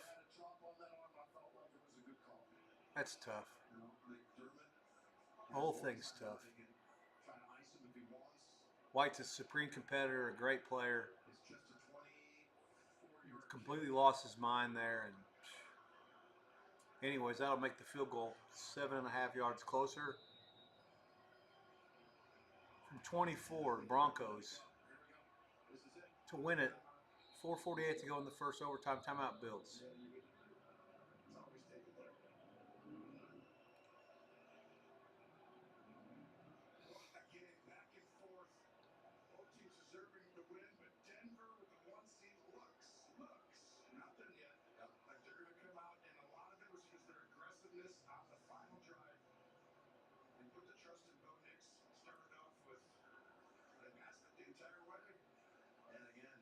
We're about 6 minutes to kickoff in Seattle. If I get the coin toss information there, I'll certainly share it with you. Otherwise, I'm going to take a quick break myself.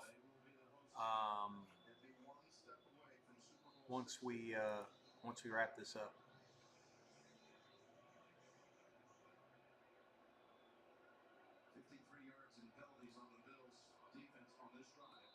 53 yards and penalties on the Bills on this drive alone on defense.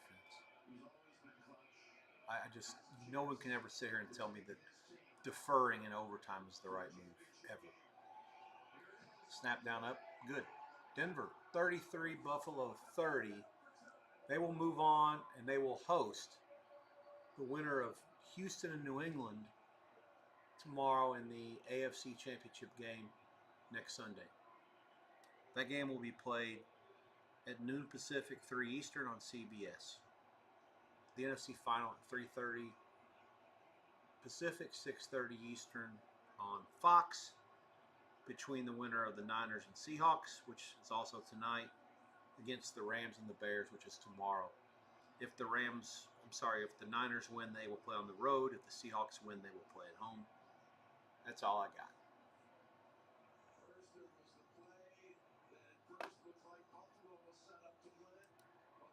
I just don't understand the thought process behind willingly saying, let's give the ball to the other team first. You'll just never talk me into it. 7, lay 15, 7, lay 18 at Paradise Wager. 44.5, 44 the totals at most of these places. San Francisco's my strongest thought of the weekend. Let's see what happens. Need the Niners to get there. Going into it, biggest play. We'll see how it goes.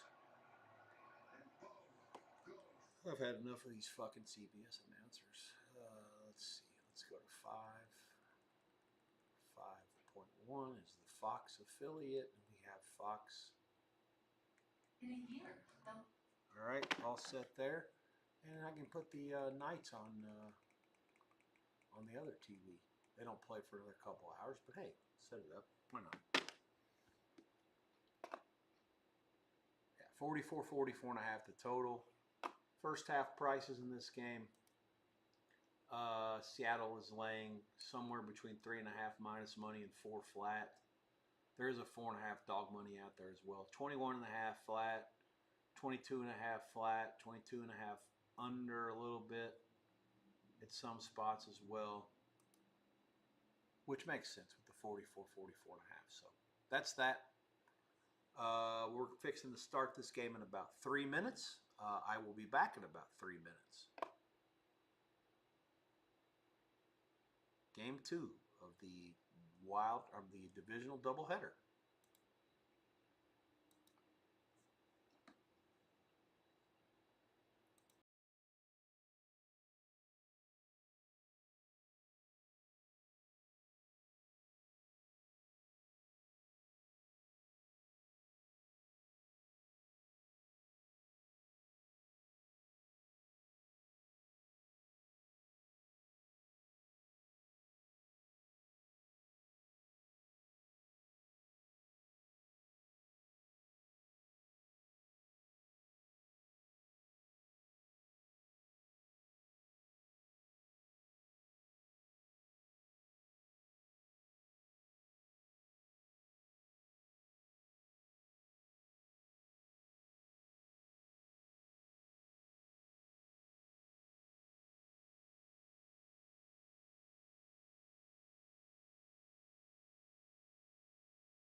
Ball is on the tee. I don't even know who won the toss. I do know that the Niners are kicking,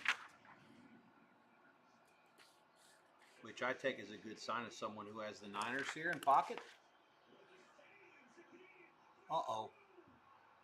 The kicker whiffs 30, 25, 20, 15, 10, 5 touch, and there's a flag.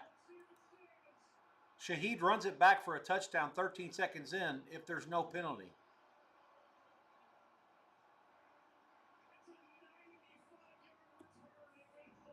95-yarder that Burkhart and Brady call on the Fox broadcast. This is on Big Fox. The place is still going nuts. Is the flag not on the fucking Seahawks?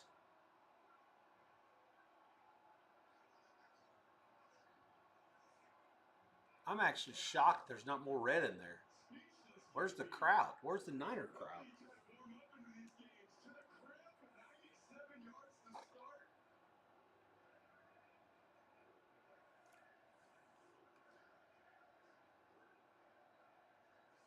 Hussey.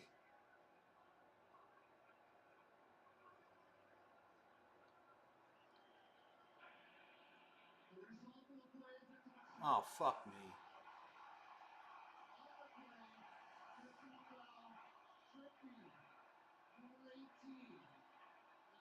So they called it on the kicker trying to trip him. It actually was a great play if it had worked, but he didn't get it. You got to make it work. If you trip him, it's 15 yards and they have it at the 30. The Jags traded for receiver Myers from the Raiders, who helped them a lot, and the Seahawks traded for Shaheed at the deadline. He helped them a ton as well.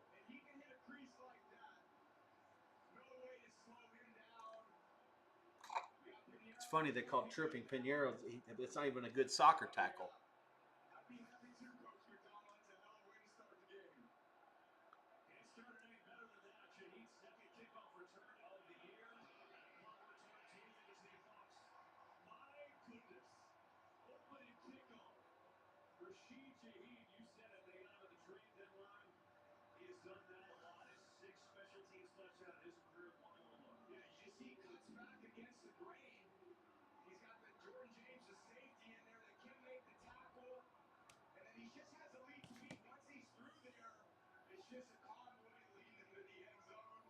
Seven nothing Seattle. The points are good. 14:47 to go in the first. The odds logic screen is a complete piece of trash today. I don't know whether I need to reload it or restart it or just give up. I'm gonna actually try to reload it and see if that does anything. I know it closed 7 minus money and 44.5. There was some 7 dog money out there depending on where you shop.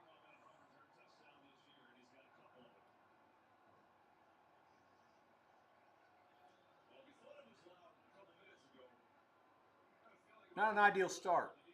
Those of you back home who are Louisville basketball fans are off to a better start. ESPN 2, Louisville 18, Pittsburgh 3. After this game, the Australian Open is underway. The 11-month tennis season will resume after a month off. It's a joke that it's that long, by the way. I was being sarcastic, kind of. This kickoff doesn't even make it to the zone, so there's going to be a penalty. The Niners will start at their own 35.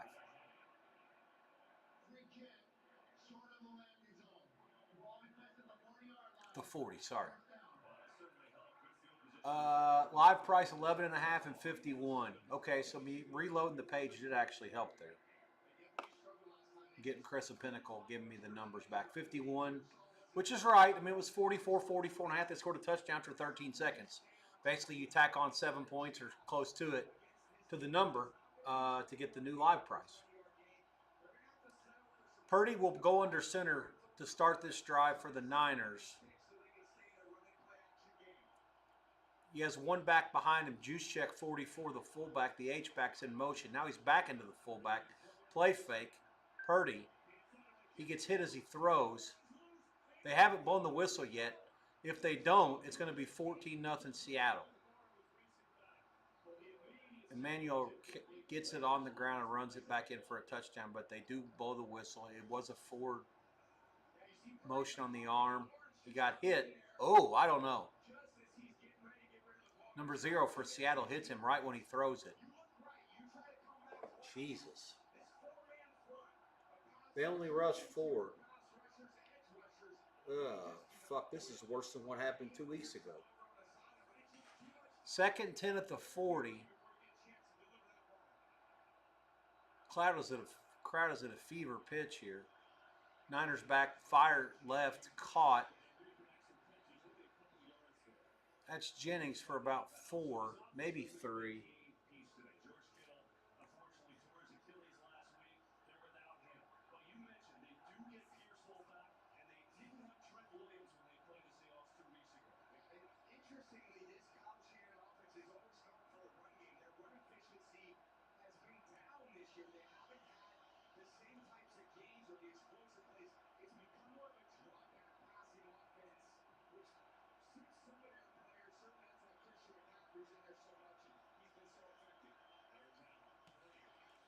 Purdy rolls right, fires, caught. Is that Tongas?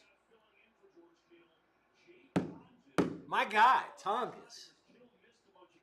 I'm a big Tongas, Juszczyk, both over guys tonight, especially Tongas. But certainly with Pearsall playing, that's helpful for everybody. Even though it takes away targets from a couple of those guys, I still think that adds another threat. And 88 can be certainly very effective in this game. I'm very bullish on him. I think the Niners, to win the game on the field, they're going to need his help. 44-88 both. McCaffrey bangs it up the middle after they get some motion into the backfield to the eye from Juszczyk. McCaffrey's run is for good of about 6, and they have crossed midfield. Good start.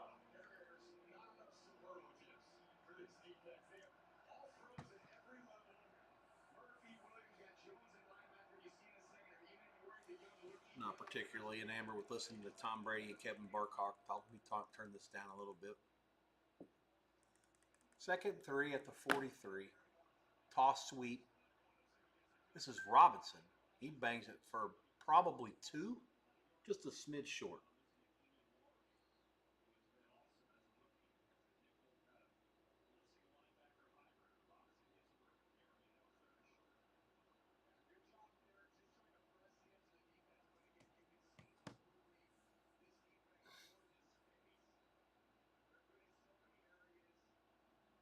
Third and 1, let's call it. Game clock travels down under 12:15 now. Play clock down to about 10. It's closer to about a half yard than it is a full yard at the 40. Purdy has motion to his left. They give it to McCaffrey. He's stacked up in the backfield and loses a yard.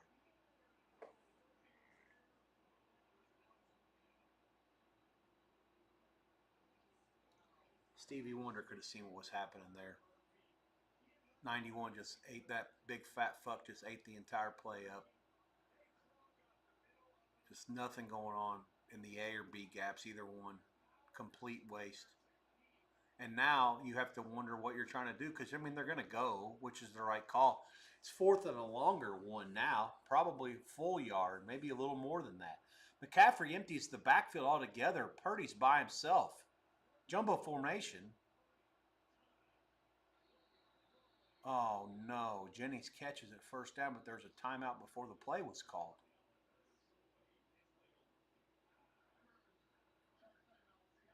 Oh, fuck you! They can't call timeout. The goddamn play was run. Fuck! Kiss my ass. The fucking ball was snapped. He was rolling to the right. Fuck off. Timeout by the Seabags. 4th and 1. After that timeout, I'll get my shit together right quick so we can continue to call the game and do things the right way. 8:30 Eastern Time, 5:30 Pacific. My name is Rex Byers. Thank you for checking me out here tonight, as I sometimes lose my shit and other times don't. The SweatBox, Twitch TV, YouTube TV. Check it out. Subscribe. Tell a friend. Tell them to do the same. Let's make this something that we can do going forward. I would enjoy it rather than actually get a job in this stupid business. 7-0. Seahawks, 11:21 to go in the first. Ball is at the 40. 4th and a long one. Juszczyk is in motion. He's the offset eye fullback. They give it to him. It's an option. It's got no fucking chance. Loss of about 5. Way too cute.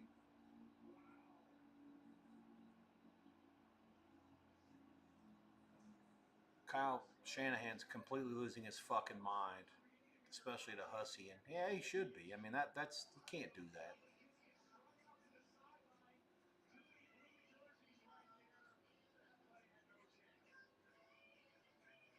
Brady got that right. That play had no fucking chance. No sniff.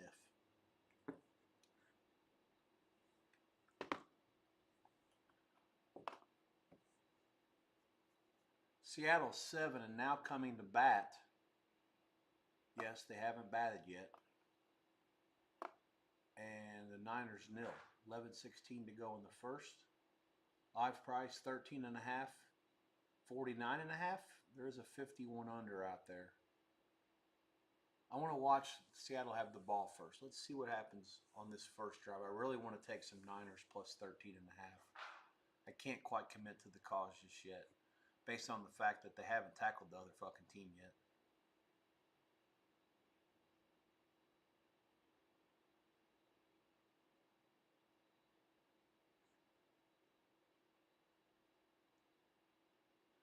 Josh Allen 0-3 in playoff overtime games.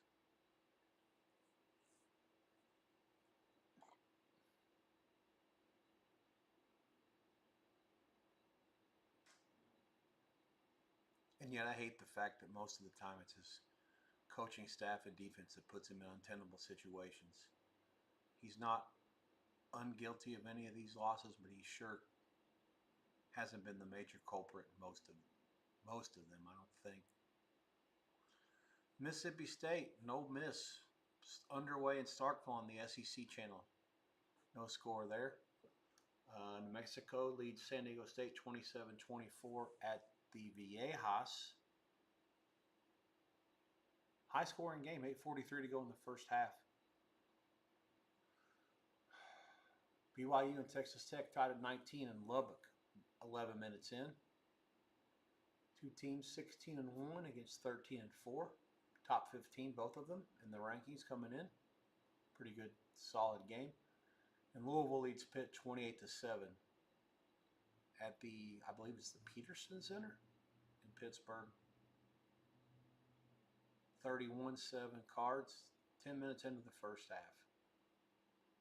Cards at 12-5, 2-3 in the league. Pitt 8-9, 1-3 in the league. Someone needs to tell the wives and kids to stop watching that one. Live price again, 12.5 minus a bunch of money, 13 minus money, 49.5. As we start the second drive, the Seahawks take over at their own 43. Their first offensive play of the game, up 7-0. Walker gets it up the middle, number 9 for about 4. The Seahawks are trying to play fast here. Darnold's on the line, 2nd 6. Walker's offset to his right in the gun. Looks, fires Walker over the middle, caught. First down, gain of about 8, maybe 9. Into Frisco territory.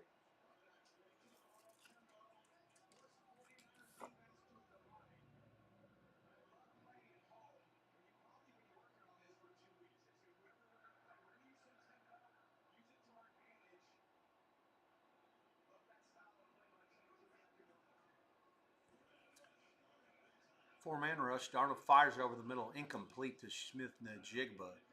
Closest, there were 2 Niners closer to that ball than any of the Seattle receivers.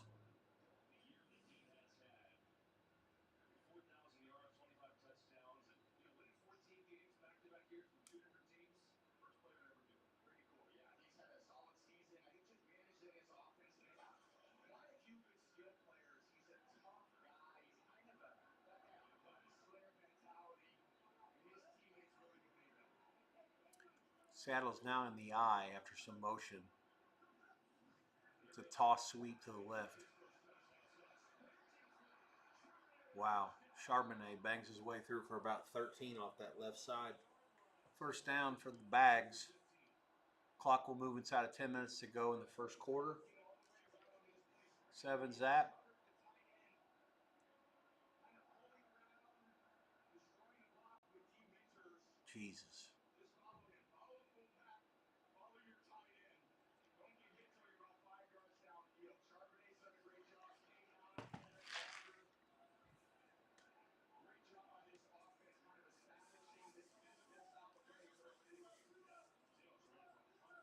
At the 30, first down for Seattle and Frisco territory, up 7-0 on their first drive. Give them Charbonnet again, gets it, bangs his way off right tackle for about 4.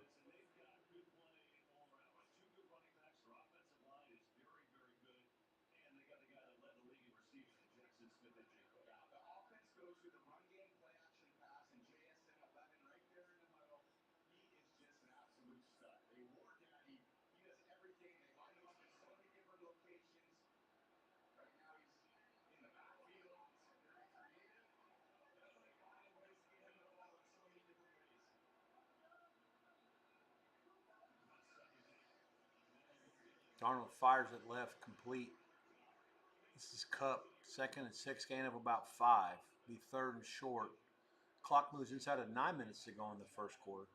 This game is on Big Fox for those who are looking for it. Tom Brady is the analyst and Kevin Burkhardt's his play-by-play guy here. The nightcap of the Saturday session of the divisional round. The Broncos have clinched their place in the Final Four by beating Buffalo in overtime earlier today at home. 3rd and 1, they're going to line up in the formation that tells me they're going to shove this quarterback ahead.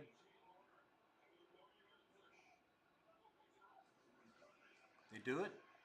It works. I got no problem with that. The refs didn't do anything. Now they're saying he stopped it. The ball came out. But the progress was stopped. First down, Seattle. 8 minutes to go in the first. Clock will continue to move.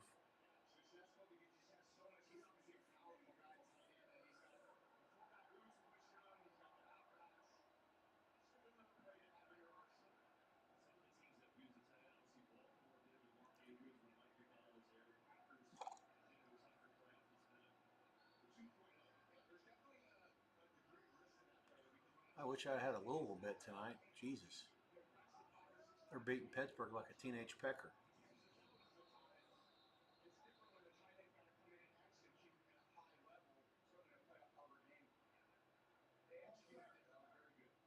False start on the bags. 7:34 to go. 1st and 15. 72 was early.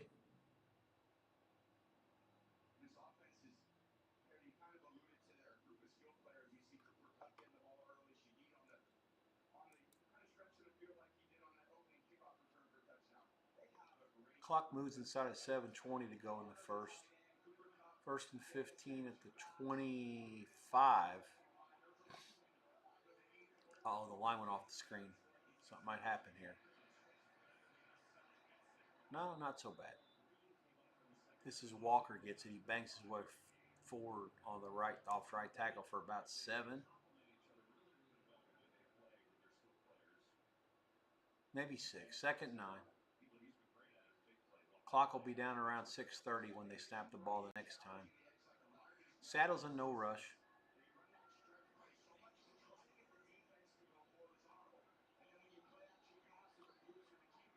At the 19, offset eye, motion to the right from Cup.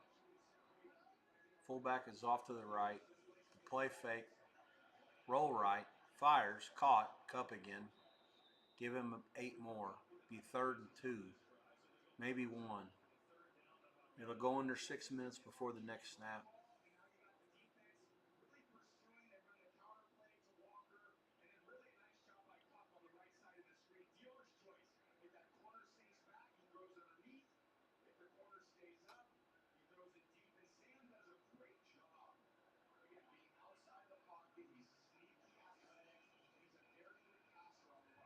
Third and 1, trips left, big formation, quick snap, no sniff.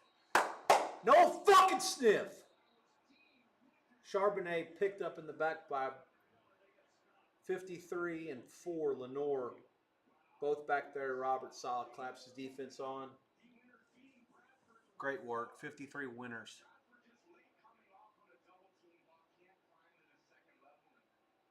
Lenore 2, not 4. Misspoke. Myers, 41 of 48 this season. He's made from 57. This one will only be from 31. Clock will move down near 5 minutes when he kicks it. Snap, down, up. Good. Seattle 10, Niners nil. 5:06 to go in the first quarter. Live price coming shortly. Give me 1 minute, maybe 75 seconds. I'll be right back. We'll get the live prices and we'll move on.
Live price with Seattle up 10 nothing, 12 and a half, and 47 and a half, give or take.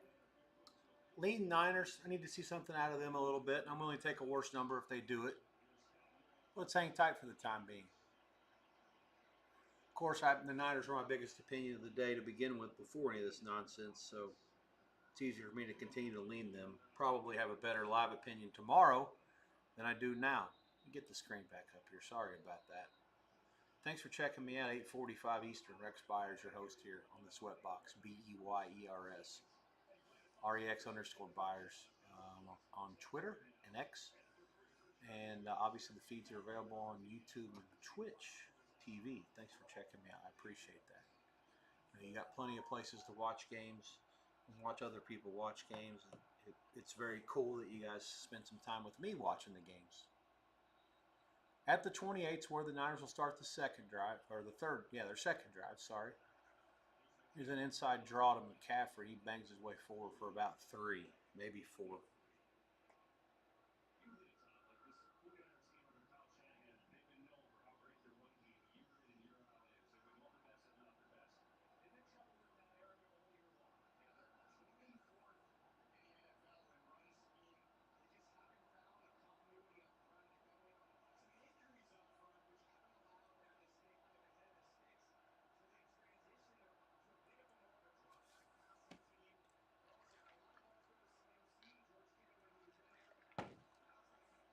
Purdy back, fires, slant, caught. Tonjes is stripped and it's fumbled. Seattle gets it. They're going to have it in Niner territory after the fumble. Great play by the Seattle defense.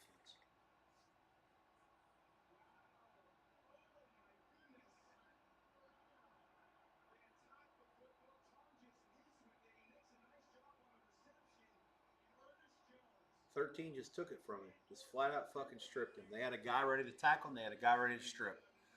Mike McDonald for Seattle has done a really good job with that, with his guys. This is the second year there. Yeah, basically just having the strippers come in and make plays. You got the tacklers and you got the strippers. The tacklers are supposed to go in there and hold them up, and the strippers are supposed to come in and go get the ball. And the strippers did their job that time. Niners had a chance to get it. They didn't.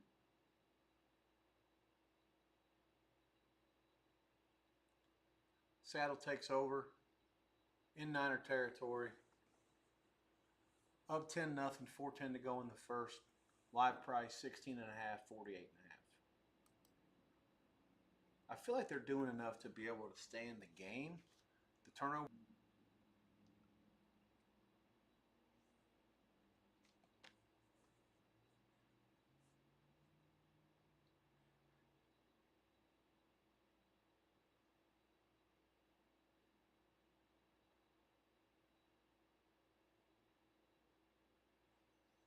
$16.5 at Pinnacle. Let's take the 16.5.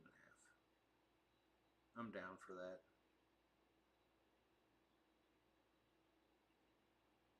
$15.5 cheap juice is also good.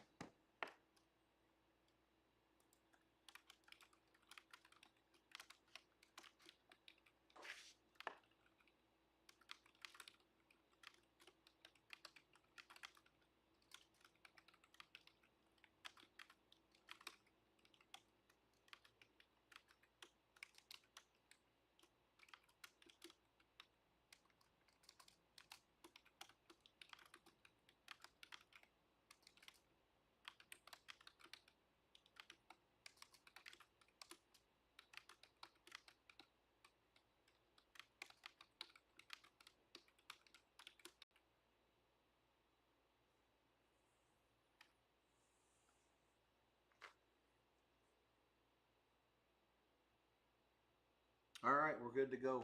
Plus 16.5 Pinnacle. Lots of places in town have 15.5s out there as well.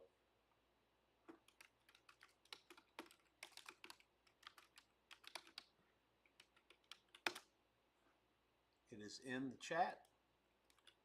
And let's go from there. Come on, Niners. Let's be a little more heavily invested here. Now have a medium play for the game plus 7 flat and medium live plus 16.5 flat. At the 42 is where Seattle starts here up 10-0. Darnold play fake, rolls right, blitzed, got him. Got his ass! Mustafa, safety blitz for the Niners. Gets there, loss of about 10. Darnold's limping.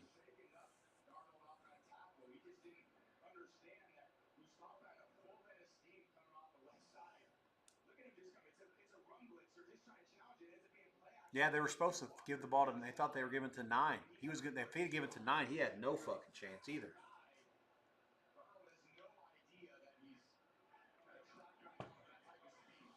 Good call by Brady. He didn't have any. I thought he saw him. He didn't. 2nd and 20 back at their own 48. Shotgun. Too much time. Fires it. Fucking wide open. Caught by Cup. Gain of 20 first down.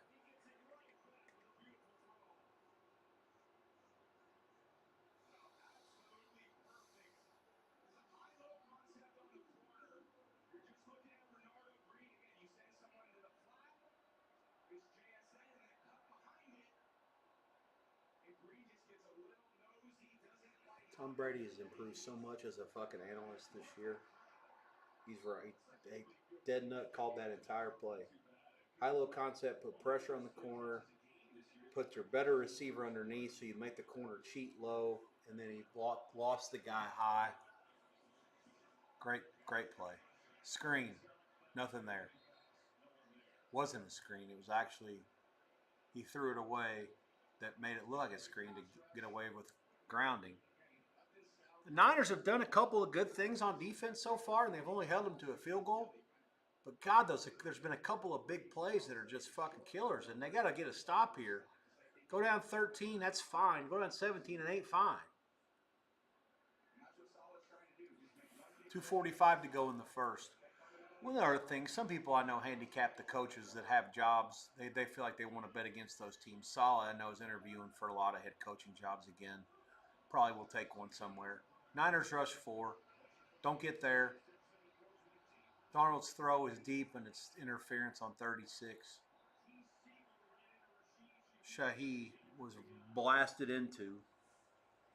Ball was even fuck catchable, but it doesn't matter when it's that blatant.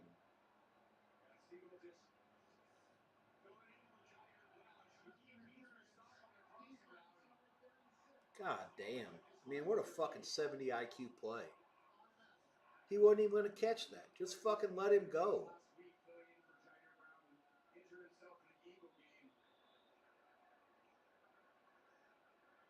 I know the Niners are completely blasted with injuries. That doesn't make this any fun. First and goal at the 8 is where Seattle will start their next. Try to finish the drive, I should say. 240. Give us to the back. He whacks it down halfway there to the 4. Who's that, Walker?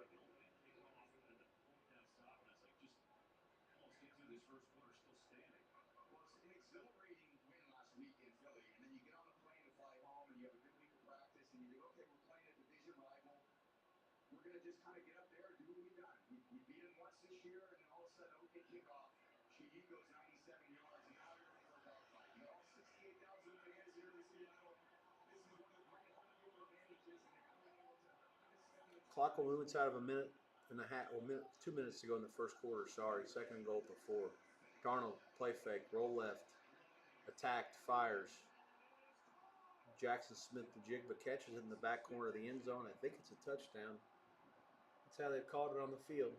16-0 Seattle.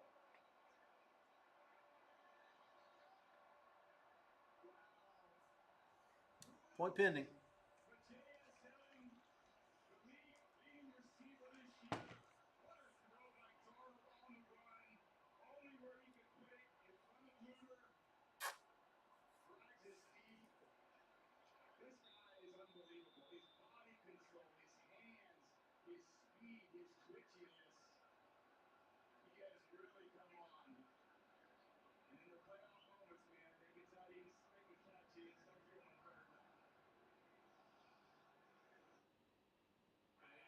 Extra point is good. 150 to go in the first. Seattle 17, Niners 0. Live price coming shortly. 19.5, 51.5 is what I'm seeing. 51's out there as well. I got nothing. Back in 2 minutes.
Live price 19, 19 and a half. There is some 17 and a half minus a bunch.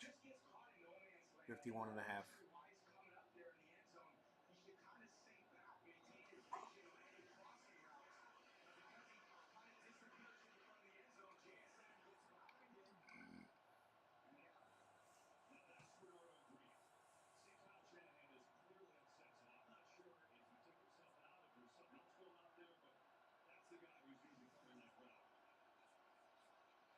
Interesting. Another entry or just 17-0, 35-yard lines where the Niners will start here. First down, 1:49 to go, clock moving. Jump to screen to McCaffrey, bangs his way out past the 45 near midfield. First down, Niners. This is the drive here. Let's get our touchdown. Let's get it back. Let's calm fucking shit down. And then we get a couple stops. We get back in this fucking thing. Long way to go. Long way to go.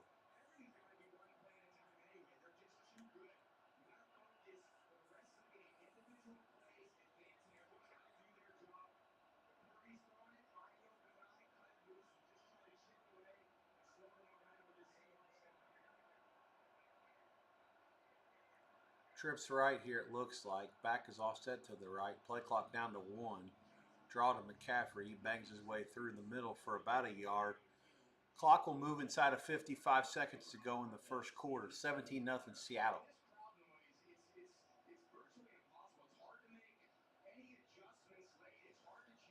Louisville leads Pitt 53-22 at the half for those of you who care about such things. Laying 7 or so tonight. Great start for them.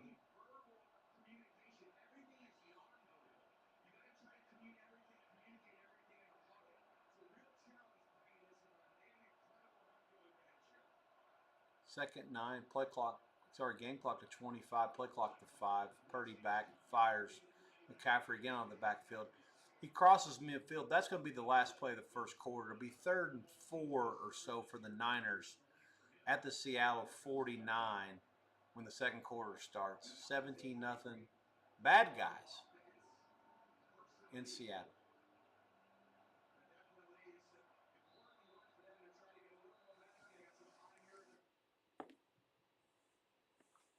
I do think I like Frisco plus 19 and a half here live as well. There's some 18 and a half out there as well. Let's see if we can do the best on the juice. I don't think it'll matter either. They're going to lose by a million. I can't see them losing by 20. Let's find the best juice we can here.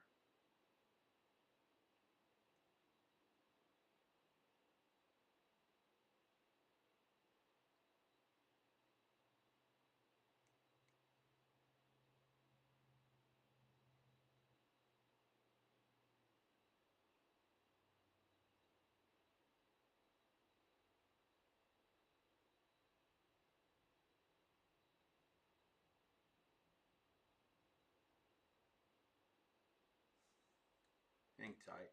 Having about 3 chats here about the live. Yeah, I can see it.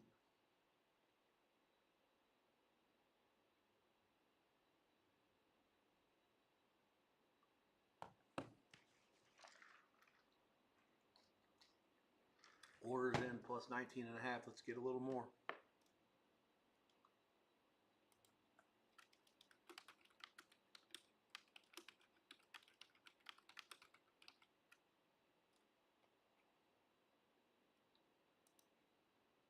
Total is 51 and a half under money. No opinion on that at all. A slight lean to over, but there's a correlation with the Niners that start scoring some points. So, yeah, obviously, it's kind of weird. It's not usually the dog correlates to under and the favorite correlates to over, but not in this situation. I think that the Seattle's going to get super conservative once. If the Niners make it like, let's call it 20-14 or 20-13 or 20-10 and a half, I think that Seattle is going to be more conservative in the second half than you'd think. And yeah, I don't know. I can't see them scoring a whole lot if the momentum stops.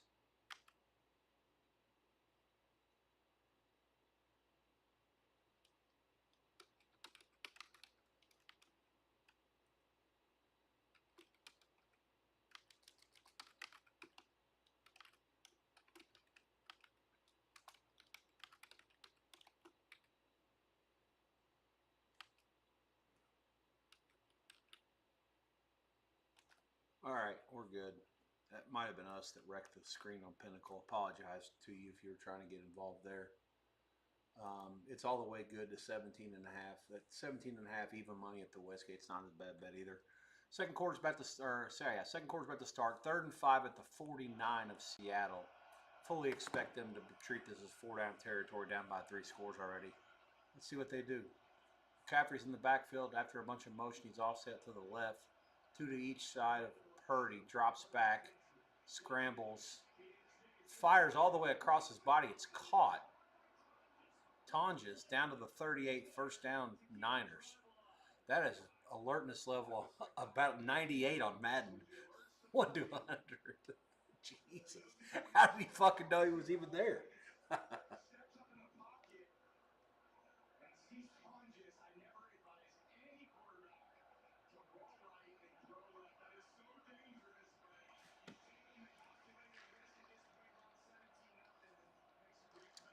So at the 39, first down, Niners toss.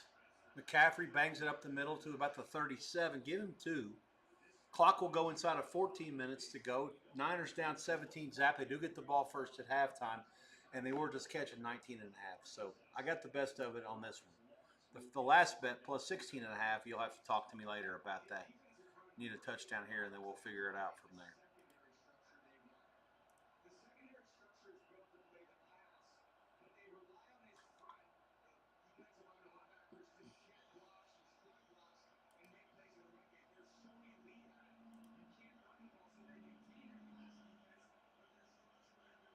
Second and 8 at the 37. Dumps it off to McCaffrey out of the backfield. Caught, first down, gain of about 9 to the 28. First down, Niners.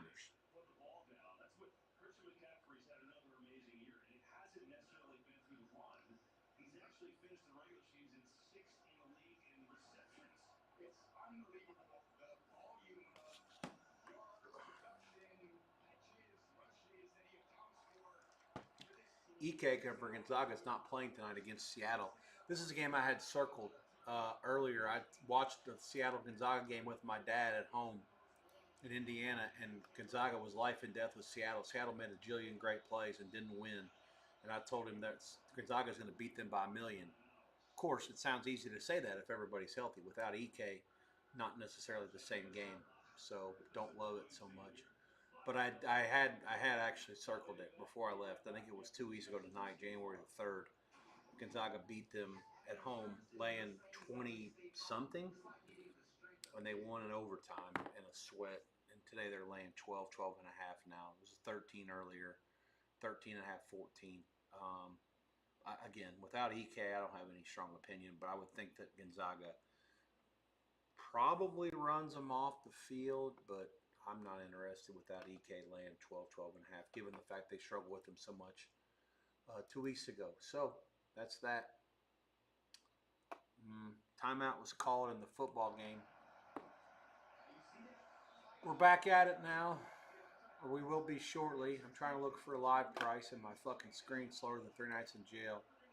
Yardage is the same. Plays are the same. Score's not the same.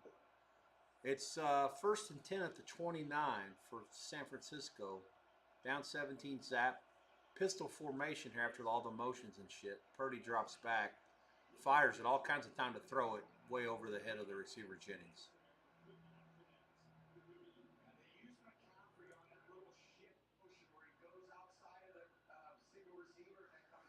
Seventeen and a half. Dog money, 51 and a half total. Yeah, everything was right. The throw wasn't any good. He was open. Better throw gets there.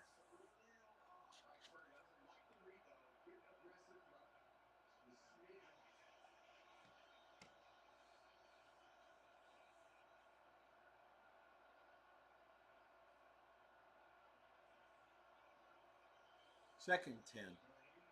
Purdy throws out of bounds. McCaffrey was the intended receiver, if you want to call it that. He never intended it for anybody to catch it.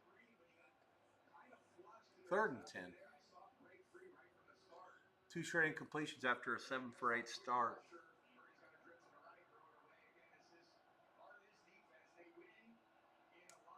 Santa Clara's has beaten St. Mary's 62-54 in a West Coast game with two teams that potentially can make the tournament and cause some trouble.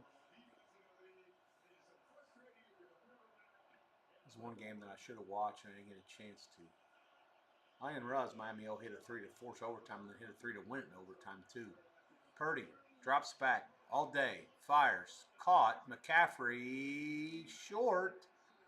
They're gonna have to kick a fucking field goal. 4th and 4.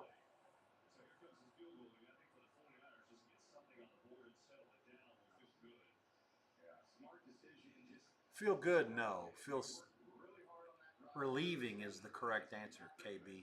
Just get points, get a stop, and then let's go from there. Pinheiro from 41. He's missed once this year.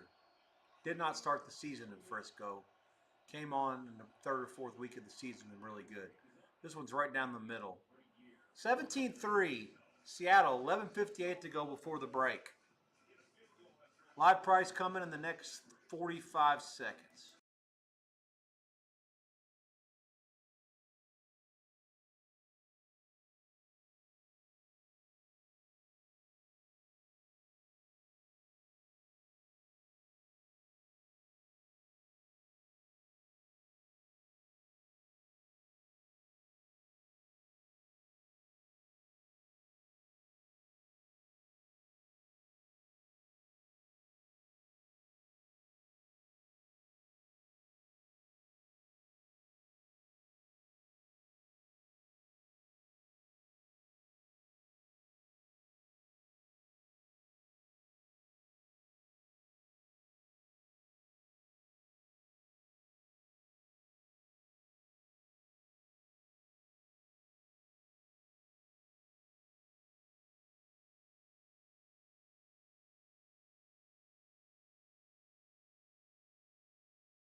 All right. I had a couple of guys that wanted to jump off the ledge, which rightfully so, given their investments. And one of them on Buffalo had a monster play, and then the other one, a friend of mine, CR, had him in one of these pools that he needed to win the Bills. So of course he's understandably upset with how things went down. I just like for me, it's like the simplest thing. Just don't ever kick off after winning a coin toss to get the ball first in overtime. Like I don't understand who thinks that that's a good idea. Like you're never going to sit here and say, oh, 4th down or this bullshit. All right, Seattle starts at their own 37, first down, 11:45 to go in the quarter. They run a power play to the left side with Charbonnet. Give him about 2.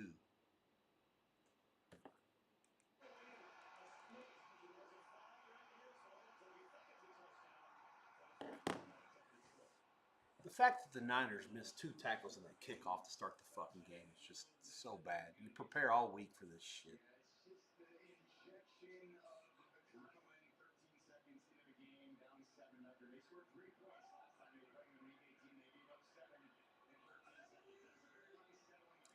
Trips right, motion left. Shakir. It's a screen back to Walker. He makes a guy miss, makes 2 guys miss, gets about 7. Clock go inside of 11 minutes. 3rd and 2.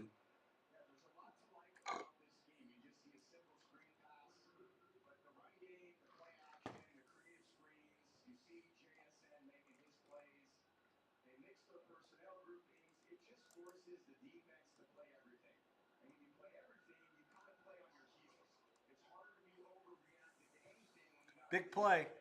10:34 to go in the half. The ball's at the 45. Jumbo formation. Shakir in motion to the right. Play fake. They're going to throw it. He's taking a shot downfield for the whole thing. Incomplete. No one's there. No flag. Fight it, bitches. Let's fucking go. We're here. Let's go. I cannot stand that call if I'm a Seattle fan. Give yourself a chance to get the first down on the ground, and if not, go for it again, bang it again up the middle. I mean, I love grab your balls and go for it sometimes, but not on 3rd and 2 at 17-3. Their offense hasn't been that good. This score's somewhat deceptive. They've had 2 short fields for touchdown. Well, they have a short field touchdown, somewhat short field field goal, and then a kickoff return for a touchdown. The Niners are up front playing them close. The punt's going to go inside the 5. That's where the Niners will start. They're going to stop it. They're going to start it at around the 4. 10-12 to go. Dixon's punt was good. 17-3 Seattle. But the Niners get it back. Chance to get some points here. And we go from there. That's what you call breaking serve. All you want to do, just give yourself a chance. Break serve once, and then we figure it out from there. 17-3 Seattle leads it. Hang tight for the live price. Looks like 17 is going to be the consensus price. I actually like more plus 17. Let's maybe discuss this with a buddy of mine and see what he thinks.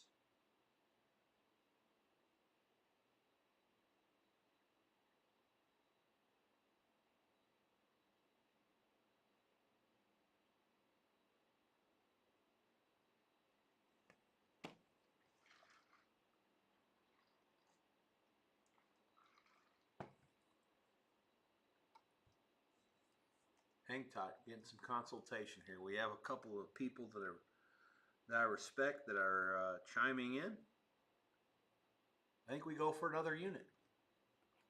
We can take 17 here. Why not? They don't. This game doesn't have to be anything close to. They can still get the fucking money. All right, let's fire it in there.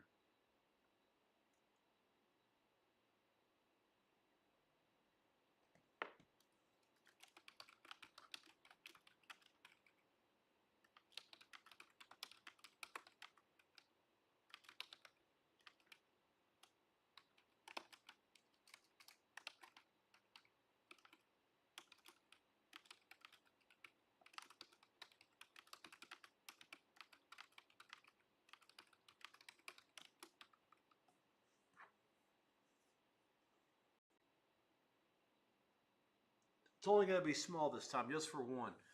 If you haven't gotten anything yet and you want to get involved, then yeah, take it for sure for more. I'm only going to go small here, just for the simple fact that I don't need any more. I mean, we have all kinds of numbers to begin with, but this is yeah, we're in, we're good. Let's see what happens.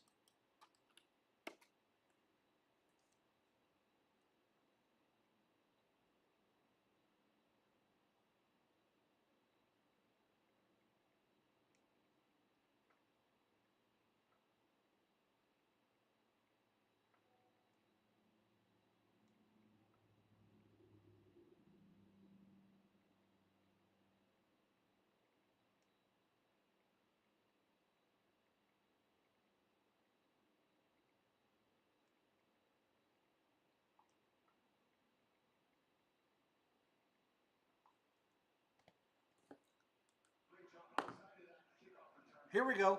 10 minutes to go in the second quarter. Niners have it second down and 3.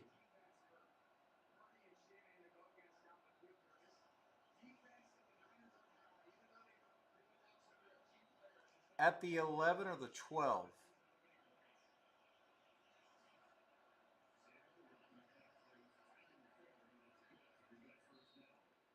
McCaffrey bangs his way off right tackle for about 4. That'll move the sticks. Downs, fumble, field goal. Other team goes kickoff, return, touchdown, touchdown on the short field, field goal on the short field.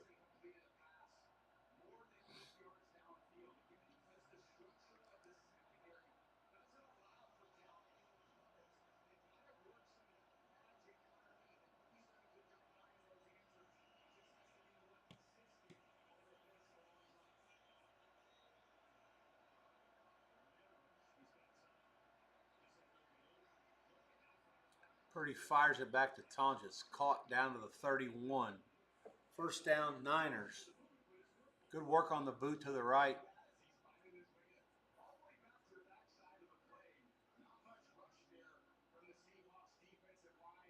Yeah, Seattle only brought 4 that time. He had all day to throw it.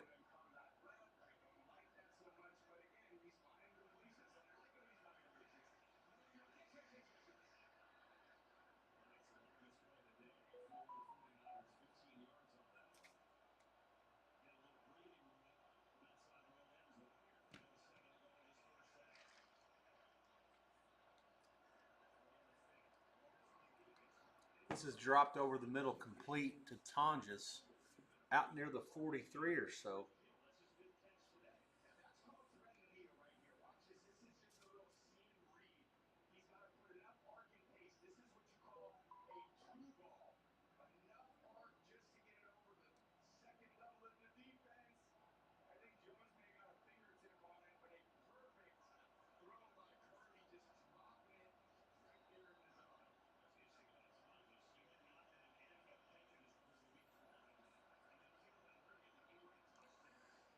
I got one of my friends that I will not say who he is. I used to work with him. Is all I can give you. He's asking me about a number next week, saying, "What's the number with Stidham against New England?"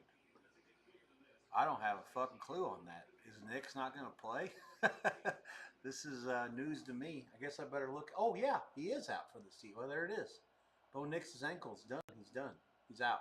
Okay. Broke a bone in his ankle and it's done. Yep, there it is now. It's out there.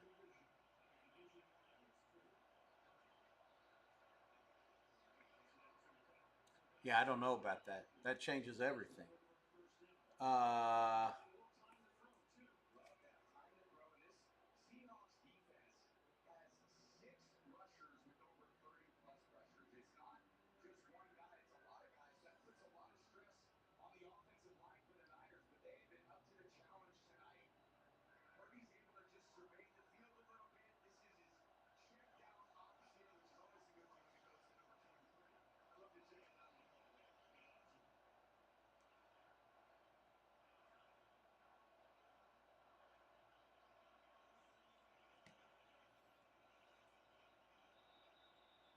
Timeout's going to be called at the 6:03 mark by the Niners at the 42. It'll be first down. Seattle 42 down 17-3. Timeout coming. Let me work on this line for this next game. For everybody. I'm sure that you guys are curious about what I got on this too. And I'll be glad to share it with you once I come up with a number and swap it with a couple of friends that I respect.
Okay, yeah, sorry, I muted myself for all this nonsense. A lot going on here. Talking about the Knicks situation with him not playing next week, no matter who plays against Denver. I'll go over that with you guys at halftime before I take just a small break early in the third quarter. Pearsall's catch is not going to be a catch, most likely.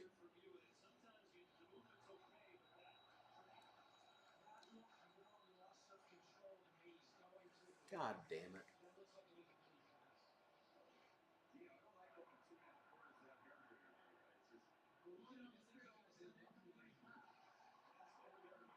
Fuck off.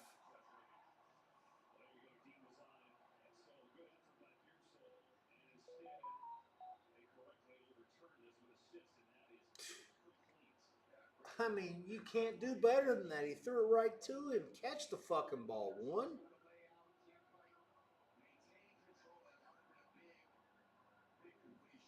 So the 3rd and 6 becomes an incomplete pass, and they're going to have to kick another fucking field goal.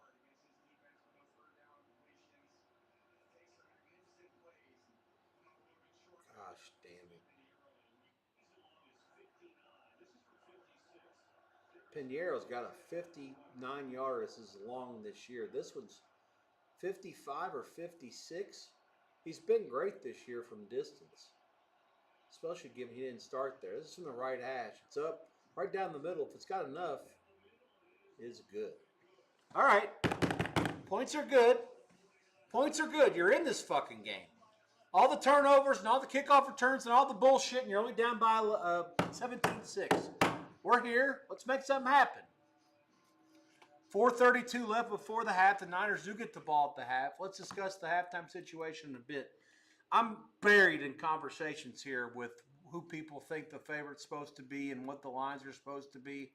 A lot of back and forth here, and these people, a couple of them are paying me pretty good money for the consultation. Bear with me. I'll be back in a second. Let me talk to these people and see if we can come up to some sort of consensus on this game next week, given that Bo Nix is out for the Broncos in game 101-102, the AFC Championship. Early game, noon Pacific, 3 Eastern on CBS. Not a big market yet, but a lot of these books, the Bet Onlines of the world, of some of the places in town want to deal a price on the hypotheticals or the what ifs. So they're going to have a price on Denver and New England. They're going to have a price on Denver, Houston. Hang tight. Let me get back to you in about 90 seconds, maybe a little bit less here. Nick's broken bone in his ankle during the overtime, and that will do it for him this season.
This is pretty funny.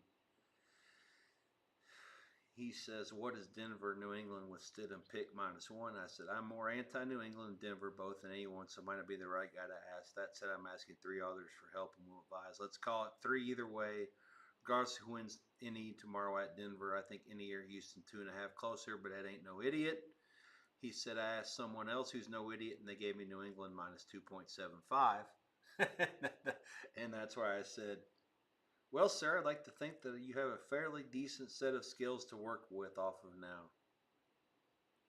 And he says everyone has the right range, which is why I don't bet the NFL. Yeah, so that's that. Yeah. So, anyways, based on what's happening with Denver's quarterback being out, and adjust your futures accordingly. If you haven't done so yet, if you have a chance to be able to bet Houston and or New England, either one, at lines that are like far superior than what you get with Denver, then you may want to give it some chance. Remember, you have to do the math to it, but bottom line is with Denver being an underdog no matter what, whoever wins the game tomorrow is going to be the favorite to be in the Super Bowl, and then it just becomes a matter of whether they have a chance to win it or not. So you guys can do the math yourself and figuring out the futures market for what happens and who gets there out of the NFC. And certainly if the Niners win tonight, given that they're the longest shot on the board, then you have all kinds of value betting on Houston or New England, even though I think New England's a complete piece of shit and Houston's offense is complete garbage. The bottom line is either one of them can make it, and then either one can win it. All they got to do is win 3 more games. They can. How can that not happen? I mean, based on what's left or who's left or whatever. So yeah, I would say keep your eyes open. See what you can pull off. 17-6, 4 minutes to go in the second quarter. 2nd and 7 after a toss sweep for about 3 for the Bags on first down. They have it at their own 23. Niners are showing 5-3 here. They've stacked the box. Darnold runs a draw play to Walker, no chance. Oh, he broke a fucking tackle. God damn. Give him 5. That play, I mean, if you look at how it was set up, 8 in the box, and they run it, it's a complete misread by the quarterback. But the guy broke a tackle. It should have been a 1-yard loss or a breakeven.com. Instead, they gained 5. 3rd and a short 2 for the Bags now, up 17-6. Worst part about that is the Niners get the ball at halftime, but they only have 1 timeout left. Seattle has 2. And if they get a first down here, they can bleed this thing down. Toss to the left. No, no, no, no! No! Get his fucking ass! Let's go! Nothing! Punt it, motherfucker! Punt it! We got a flag. What's the flag all about? Chardonnay got whacked. There's not a penalty there.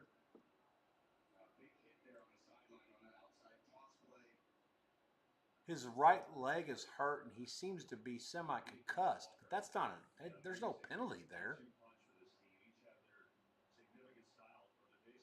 The clock is stopped at the 3:01 mark.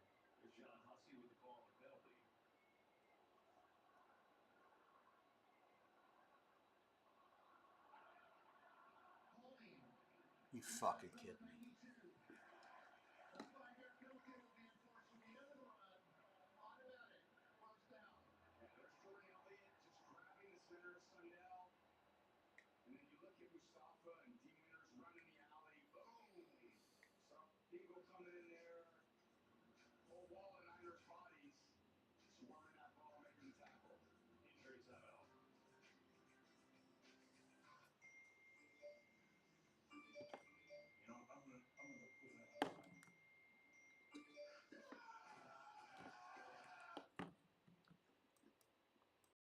Complete joke.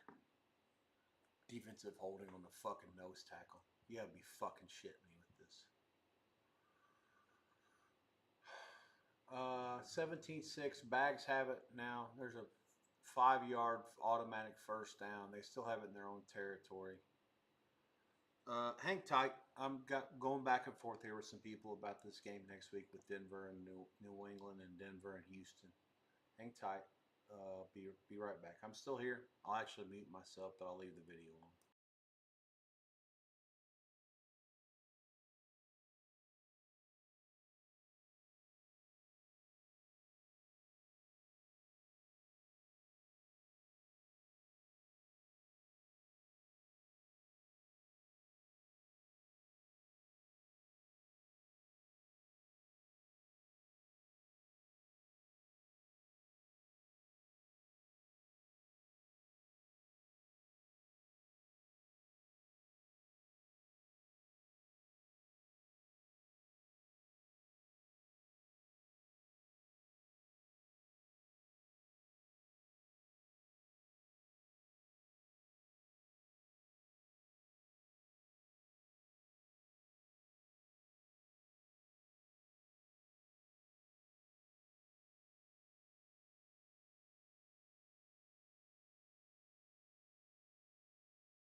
All right. Charbonnet's going with the blue tint. 3:01 to go before the half. 17-6.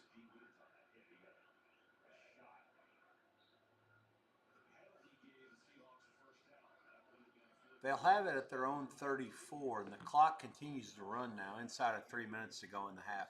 Seattle with 2 timeouts left. The Niners get the ball at halftime, so Seattle has their most important job at this point. It's nothing to do with points. It's about to make sure the Niners don't score points.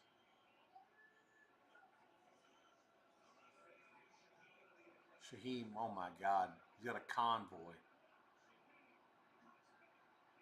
Jesus fucking Christ.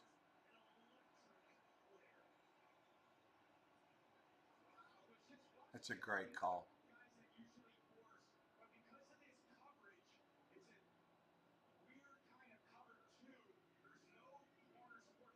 Right. Yeah. There's no cover. It was a cover too. There's no support. Just a bad. They caught him in a bad coverage. Brady's right.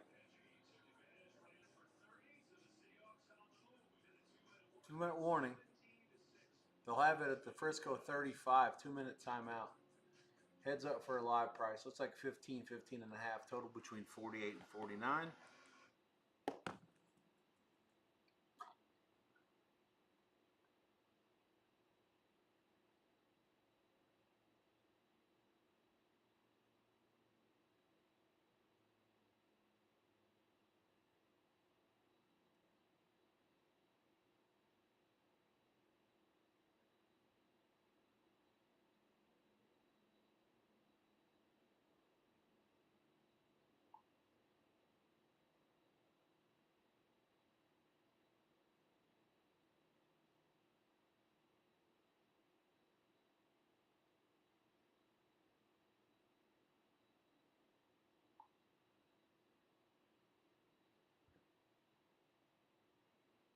Yeah. Patriots or Houston, the winner tomorrow, will be favored in Denver between 2.5 and 3, depending. Um, these are the sharpest people on earth that I'm talking to, or the sharpest people that make numbers, that'll market this stuff accordingly and book it accordingly. One of the guys who ain't no idiot that I talked to a minute ago said that he got it from a guy that was he made it 2.75. So you basically you have an idea of how you want to book it. Either you use 3 dog money or 2.5 minus a bunch of money. You just pick what you want to use and what you're comfortable with. I don't know what Stidham to Nix' drop off is. I personally don't think Nix is that great. I do think he made 3 or 4 really great throws today, but I don't know. Like, can you sit there and say that Stidham can't play? No. I mean, Broncos can win with Stidham. I absolutely think they can. I don't know what you think the drop off is or what you think the Broncos should be favored, if at all, with him playing. It becomes a total dart throw for me. I don't get it. I don't have a clue. I'm talking to people that I know, that I respect, that I'm trying to swap information with from 3 or 4 different sides here, saying, what would you make it? What would you do with it? And I'm like, I don't even fucking know. Like, I was talking to you guys 20 minutes ago, and I didn't have a clue. 35 minutes ago, I don't have a clue.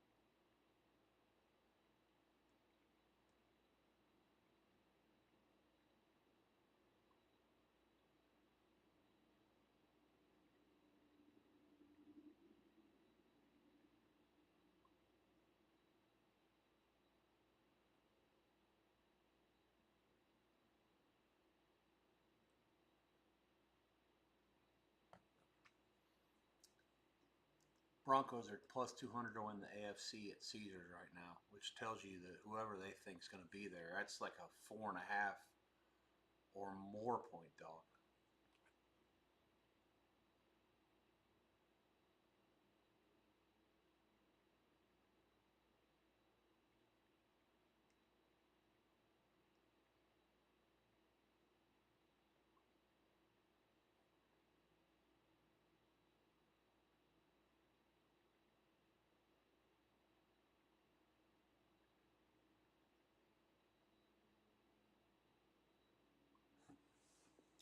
Yeah, Caesars has 2-1 on the Broncos to win the AFC, which equivalates to whoever wins tomorrow being like a 4.5 or 5 point favorite, give or take. That's not right. Ain't no fucking way. Fuck! 3rd and 10, slant complete down to the 20, first down bags. 1:40 to go. Clock will continue to move. God damn it. What the fuck?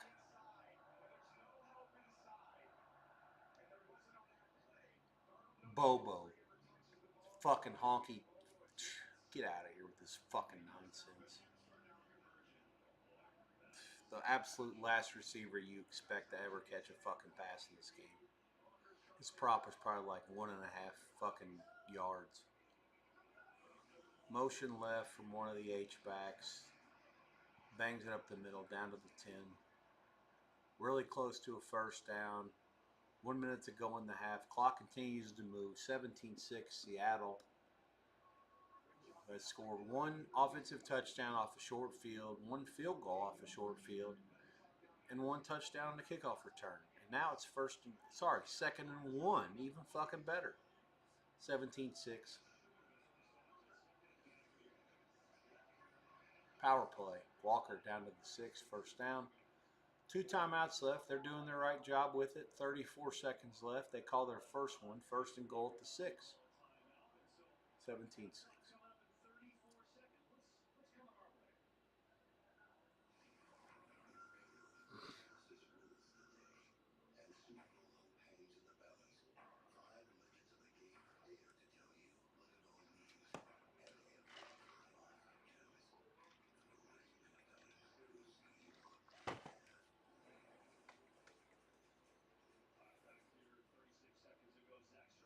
$9:45 Eastern Time, 3:45 Pacific. We are in our 6th hour of work today. Thank you for checking me out. My name is Rex Spires. I'm your host here on the SweatBox, REX_BEYERS, Twitch TV, YouTube TV.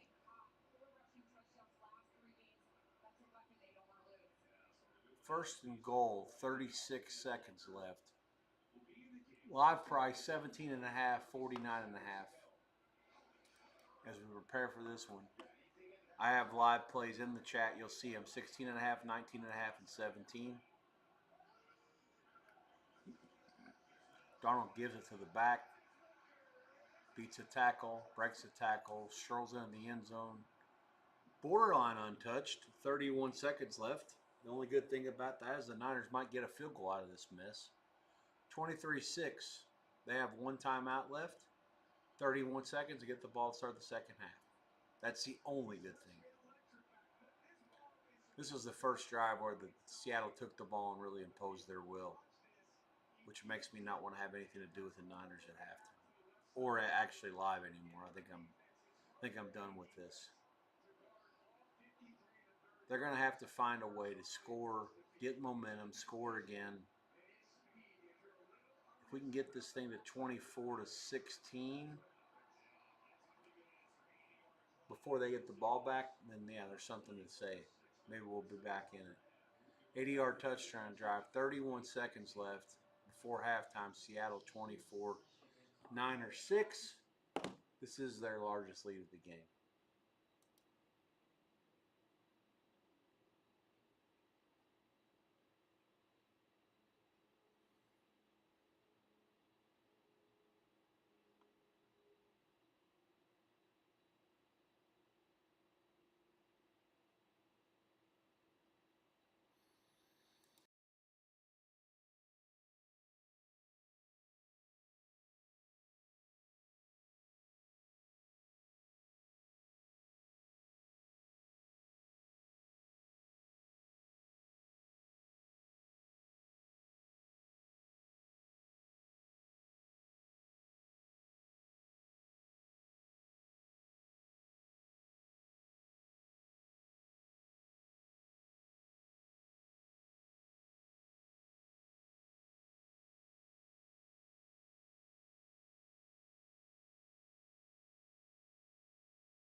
28 seconds left in the half. The Niners will start at their own 30. They need about 35 yards to get in field goal range.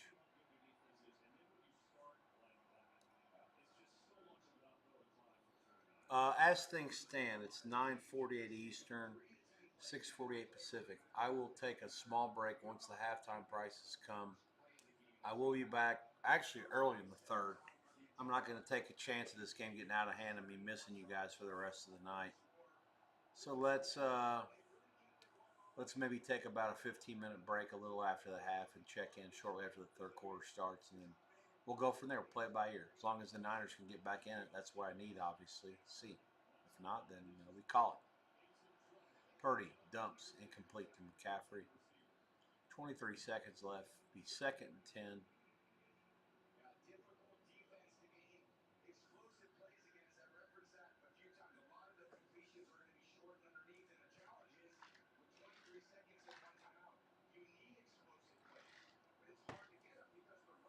We do have a timeout left. McCaffrey's actually out of the game now. Not sure if he's injured or just looks like he might be a little hurt. One of the other, which is terrible.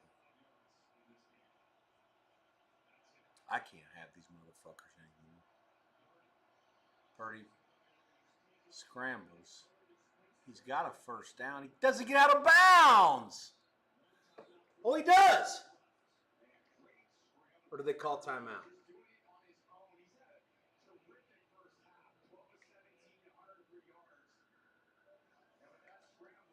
Fucking get out of bounds, dude. That fucking other couple yards doesn't matter.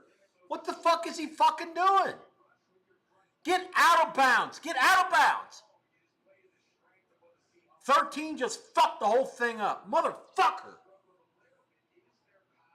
Jesus fucking Christ, man. Be smarter than that. 13 for Seattle's the one that fucked it up, not the 13 for the Niners. He knew what he was supposed to be doing. He still didn't do it. Now 23's still out, and he looks like he might be fucking injured and not hurt, which is terrible. Vitamin T might not even help him if it's some sort of a fucking muscle injury. 24-6. The ball is now at the 48. They're out of timeouts with 13 seconds left. Purdy. Now Seattle calls their last timeout.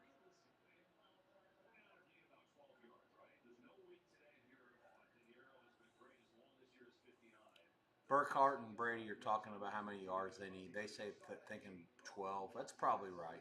12 to 14 yards to be safe.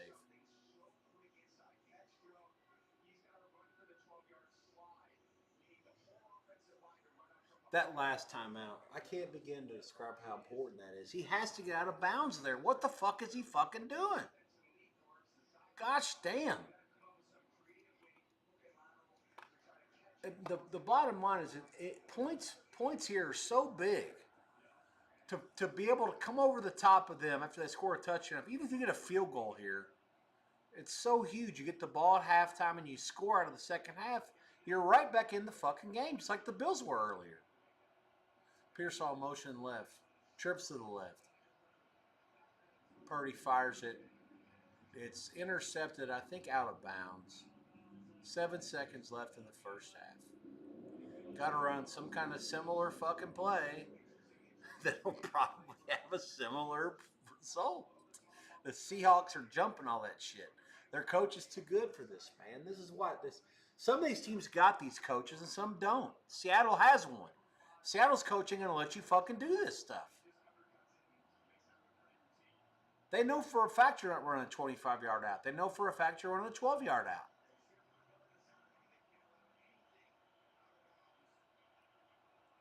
Snap. Oh my God, he's going to throw a Hail Mary.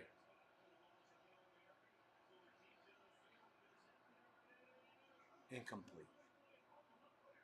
Tongas had his hands on it. Couldn't bring it in. Fucking believable. Seattle 24, Niners 6.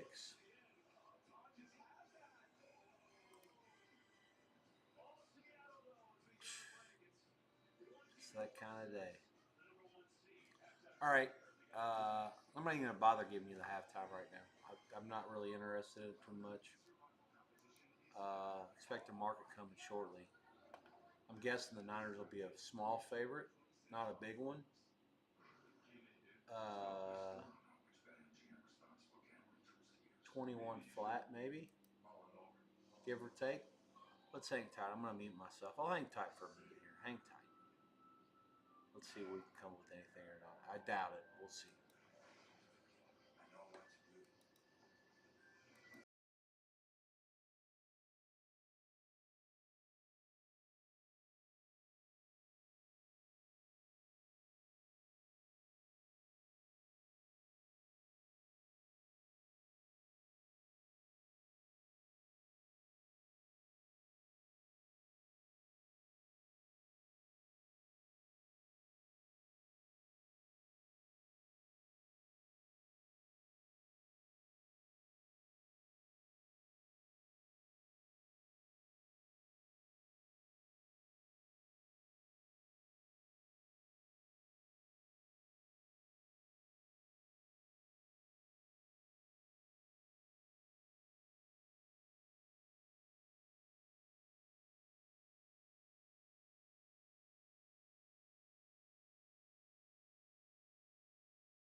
Halftime price is marketed pretty much everywhere at a half on the bottom, -1.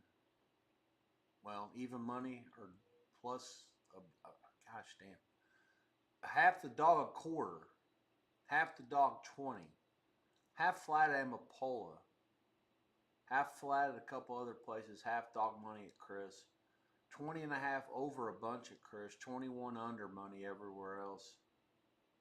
I can't make a case for any of this. About what I thought it was supposed to be. We're stuck with Frisco bets in pocket plus 16 and a half. If you look at the chat, you'll see it. Plus 19 and a half and plus 17. I'm not doing anything else. If I had nothing else to it, I'd say more Frisco, but like, why would you want to throw good money after bad? If someone said that to me, like, how could I be mad at that? Like, they're not wrong. Like, it's completely,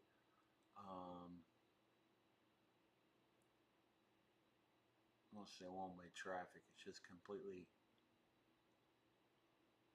just not. It's not. It's Niners are just not. They're just not there. They don't have enough players. I won't say the game was lost on the first play, but certainly they've been playing from behind the eight ball for the entire 29 minutes and 47 seconds since the first touchdown for a first kickoff for a touchdown. Yeah, I don't disagree with the lines. I make Frisco a small favorite in the second half, so not anything worth betting unless you don't have anything to it. I would still say Frisco's worth a little bit of a look. Otherwise, 21 under 15 is about right, which I think I said that a little bit ago as well. So, all right, the second half's going to start at it's 9:57 Eastern time. Thank you for checking me out. By the way, we are in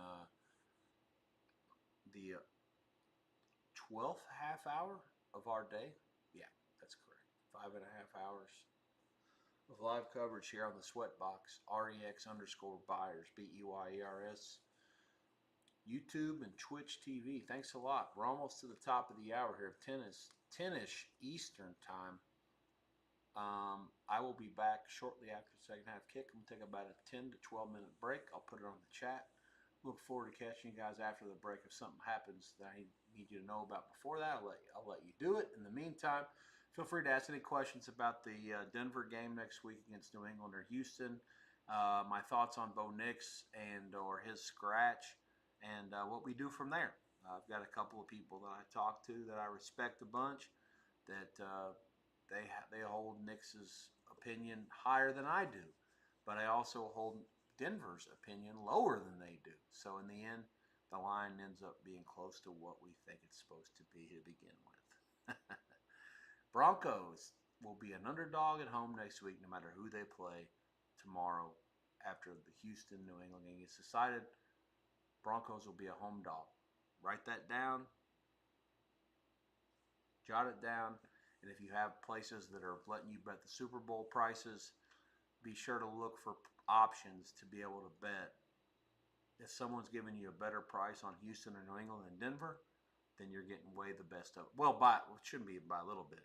Look at the Houston-Denver market, and then look at the New England as well. Look at the Houston-New England market, and look at Denver as well, and realize that they both have to play each other before they get to play Denver. But bottom line is, if you do the math, you can figure it out. New England's laying 3 tomorrow. Cut that down to the money line, and then realize that Denver's going to be a 2.5, 3-point dog against either one of those teams next week.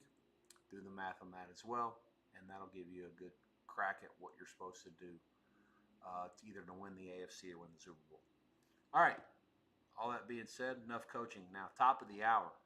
I'm taking a quick break right quick. Thanks for checking me out. Rex Byers here with you on the SweatBox. Denver 33-30, a winner over Buffalo in overtime in the earlier game. Broncos win and cover all the numbers. Total goes flying over everything. No good here on this end for either one of them. Seattle leads 24-6 over San Francisco. I have Niners +7 pregame, and the live bets aren't looking that good either. 16.5, 19.5, and 17. Let's see what happens going forward here after the break. Thanks for checking me out. We're probably 7 minutes ago, give or take, until the second half starts. 10 o'clock, so 10:07 Eastern, 7:07 Pacific. I'll be back a little after that, maybe 10:12 to 10:15, just taking a quick break, grabbing a quick bite, and I'll be around. Chat me if you have any questions or want to talk about anything. Otherwise, we'll catch up real soon. Be good.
So I told you guys that I do like the Niners in the second half. If you guys don't have anything to it, certainly would have San Francisco over nothing.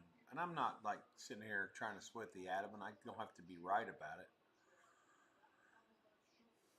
Already have 16 and a half, 19 and a half, and 17 in pocket.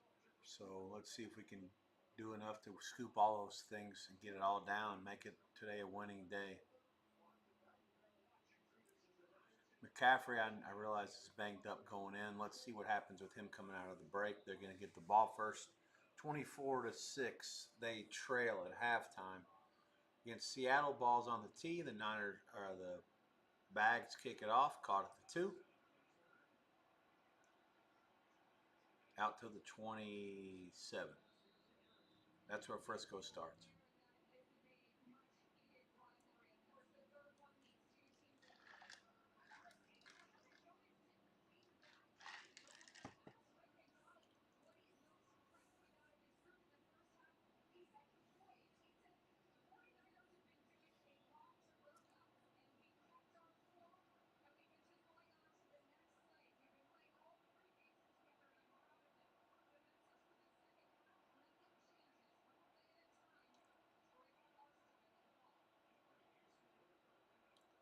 Toss. McCaffrey.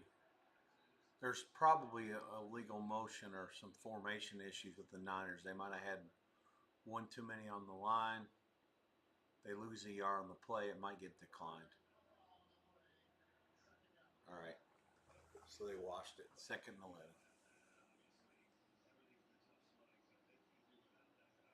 This is fucking terrible.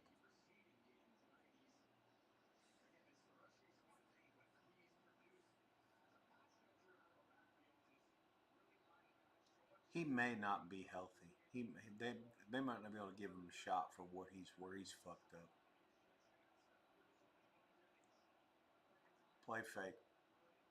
Purdy, all kinds of time in the pocket. Rolls right, fires it out of bounds. Incomplete. Seattle good coverage downfield, nothing there. Purdy's been extremely patient for the most part against this zone, but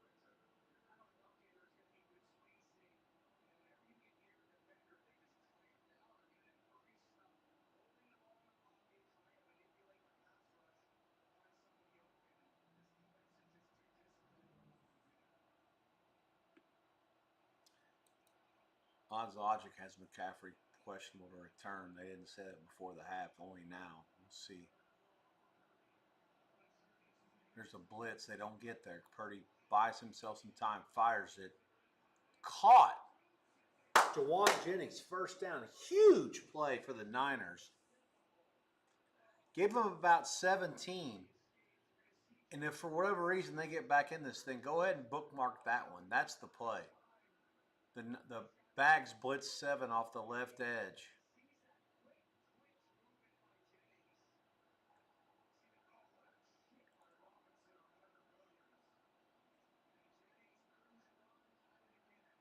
Huge play. Out to the 48. Clock will go inside of 13:40 before the snap. He hasn't been sacked on 21 dropbacks. He has been pressured 9 times. He's going to roll to the right and have to get away from 2 more guys that are coming after his ass. It's just get rid of that motherfucker out of bounds. Incomplete. No gain. No grounding. Got back to the line of scrimmage. Second and 10. 13:30. Tongas is limping off. God damn.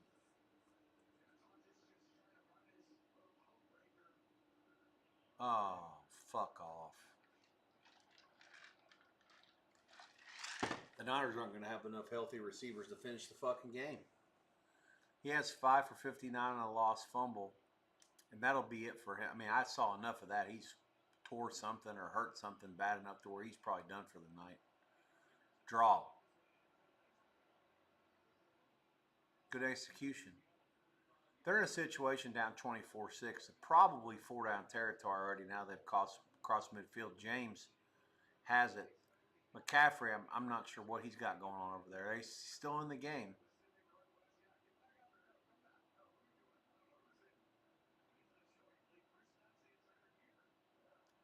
Look at this. Motherfucker was in 3 snaps the entire year. 3rd and 3. Purdy out of the gun. He has one back offset to his left to draw. Give him a yard only. 4th and 2. They'll certainly go for it from here at the 44 of Seattle. 12:42 to go. Clock moving. Louisville's beating Pittsburgh 100-59. Congrats to those who were involved with that game. Actually, the second half, couldn't believe that was the right price either. Louisville won it by 10, 47-37, up 31, and won by 41. Play clock down to 7, 4th and 2. The Niners are 0 for 1 on 4th down tonight. Motion left from the right side. Purdy's sacked. Leonard Williams makes the play. Loss of about 12. Seattle takes over on downs. 12:06 to go in the third.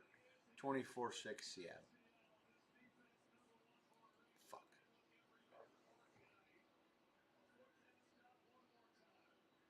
I don't fucking see these pieces of fucking shit teams keep winning games. Incredible.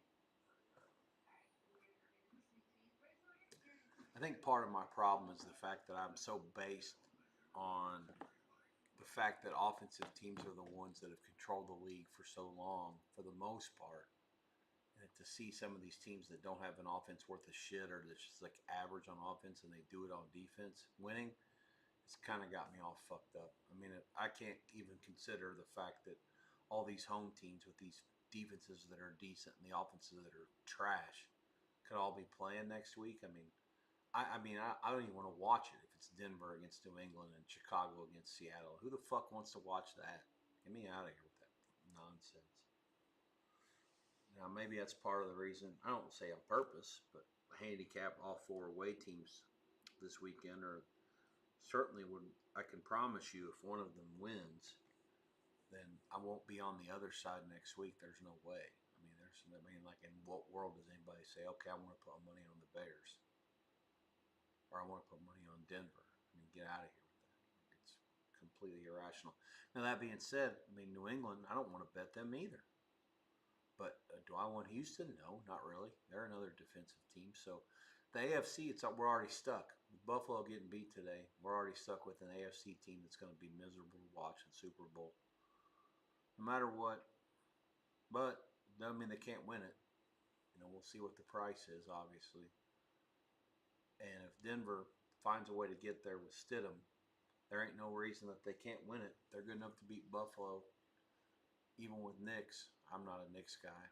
Then why can't they beat Houston or New England with Stidham? And if they do, why can't they beat the next team? We'll see. I just feel like this has been a disappointment for everybody who's, and I mean, here I am beating the drums for offense my entire life. And I'm crying about when they call these stupid penalties on the defense my entire life. But yet, as it plays itself out here, the offensive teams are getting the shit beat out of them, punked out and everything, and the defensive teams are finding a way to win. Live price 21.5 and 22. Total 50.5 flat, give or take. 23.5 at Pinnacle. 12:06 to go in the third. Seattle has it at the 42 of Frisco. They run a draw play. There's a hold. No call yet. They probably won't call it. They'll fuck me some more. Walker gets 7 down to the 35. Be second 3.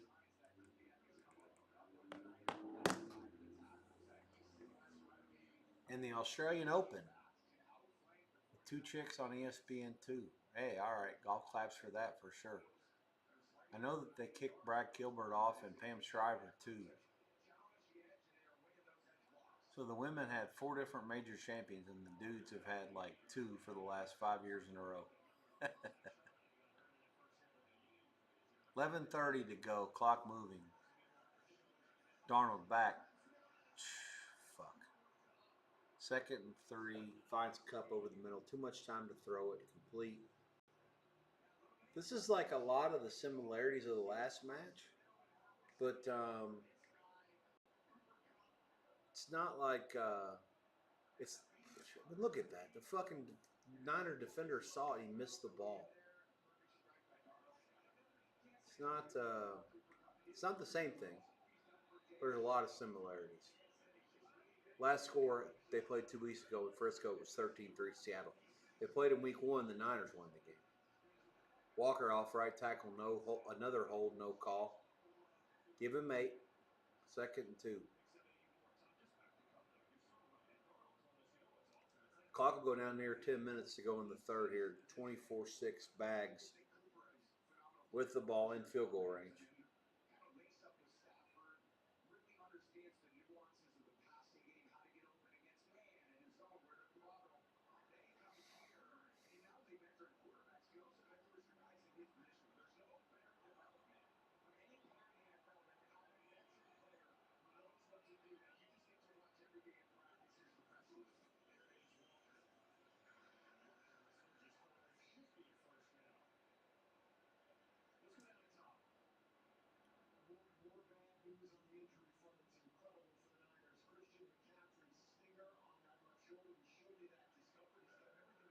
McCaffrey stinger.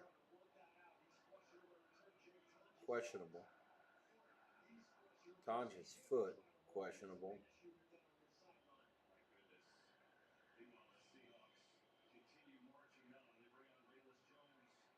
First and 10 for the Bags at the Frisco 14 here.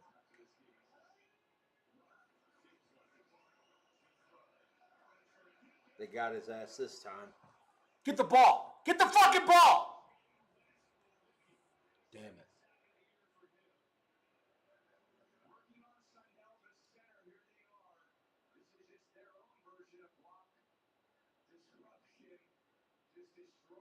That's the first time they've done that.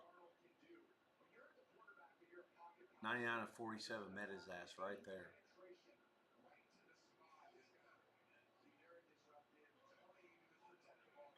$8:49 to go, clock moving. 2nd and 18 at the 22. Niners have 6 in the box, 8 in the box. Darnold has motion to his left at the back. It's a toss. This should never have a chance to work. And somehow he gets about 6 out of it. God damn. All these fucking guys in the box, and you can't stop that?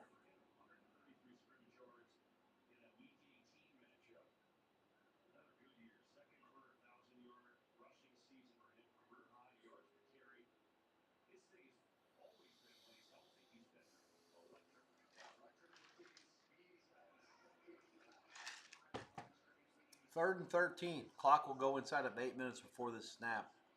The ball's at the 17.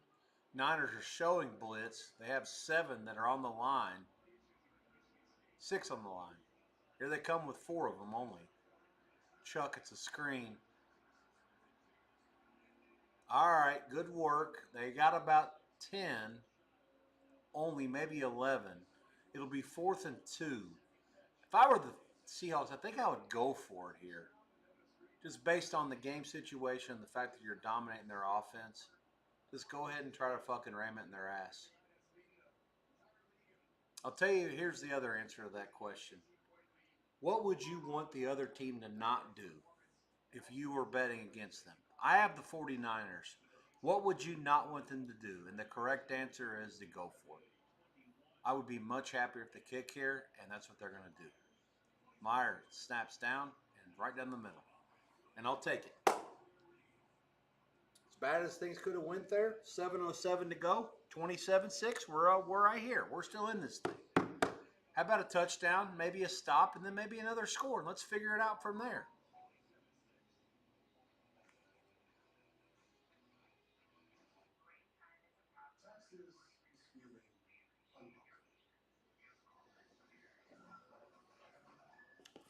Let's mute this motherfucker for a second. 27-6, 7:07 to go in the third. Live price 21 flat, 47 flat, 47.5 under money. I actually like over a little bit there. Down 21, 47. I want 47 flat. Let's see if I can find it. Don't love it. Do like it.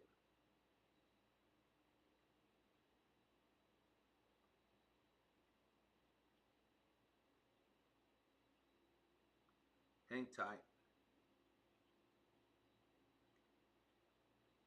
Oh, fuck, I need a 47. I don't want 47 and a half. And I don't want over 33.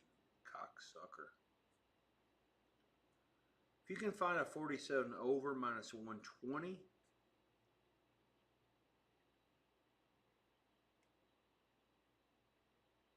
that's worth it. Over 30, over 33, I can't get there. That half point's worth too much. Also, probably 25 cents. If you can go 47 and a half over, again, it's no good. It might have to be minus 05. I can't get there. Or even plus 05.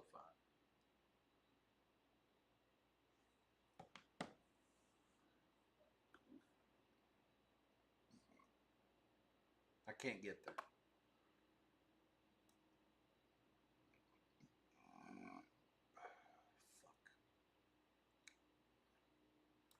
Hard pass. Do like over some. Only at 47 flat or better. Can't get there. 47 and a half. The price sitting at 33 with this much time left there should be good. Fuck, I don't know. Let me see. If I can get plus 05, let's give it a shot.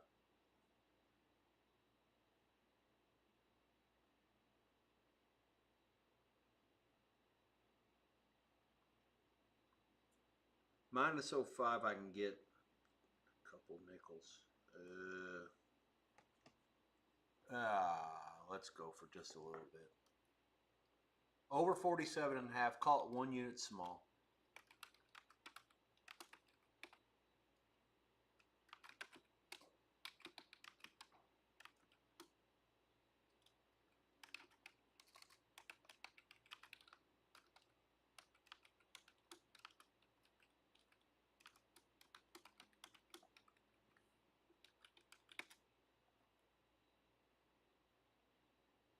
Colgate Leaks, C-A-T-S, cats, cats, cats. That's fucking tremendous.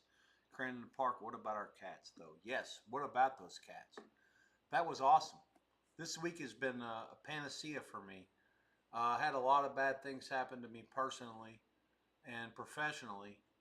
And I'm a big Pope guy. Those of you who have talked to me, you understand that, or you know that I'm a big believer in him. I had a good chat with him at the airport like 10 years ago when he's at Utah Valley. I really love what he's trying to accomplish and what I think that he can do at UK. He's got his head screwed on right, and he's got the right ideas of what's going on. Give him the right money, give him the right administration, and let him cook, basically is the word. And I think the Cats are going to be really good. And certainly in football, they've got the right guy, I think. I mean, their portal situation's been really good, and the guy, Oregon's a good recruiter. They got the right guy there, too. So let's see how he can do things with the football team, but more importantly, I think the Cats basketball team's headed in the right direction. I know that I talked to my friend Chase at Sarka on Monday night. He had a 200 to 1 to win the championship. That can't be the right price, not after the wins at LSU and at Tennessee this week. They've clearly figured some shit out. Here's the Niners throwing a fucking interception again. Gotta be fucking shitting me.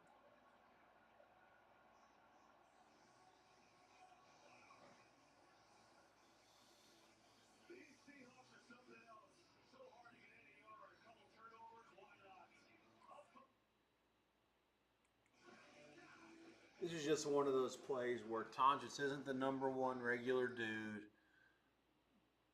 The quarterback's rolling to his right. He's throwing off his back foot. He throws it off a little bit. Kittle's not there to make the play, which he would have, or he probably should have. Instead, the Seattle linebacker just goes in there, punks 88's punk ass. And the next thing you know, we have the ball going the other way again.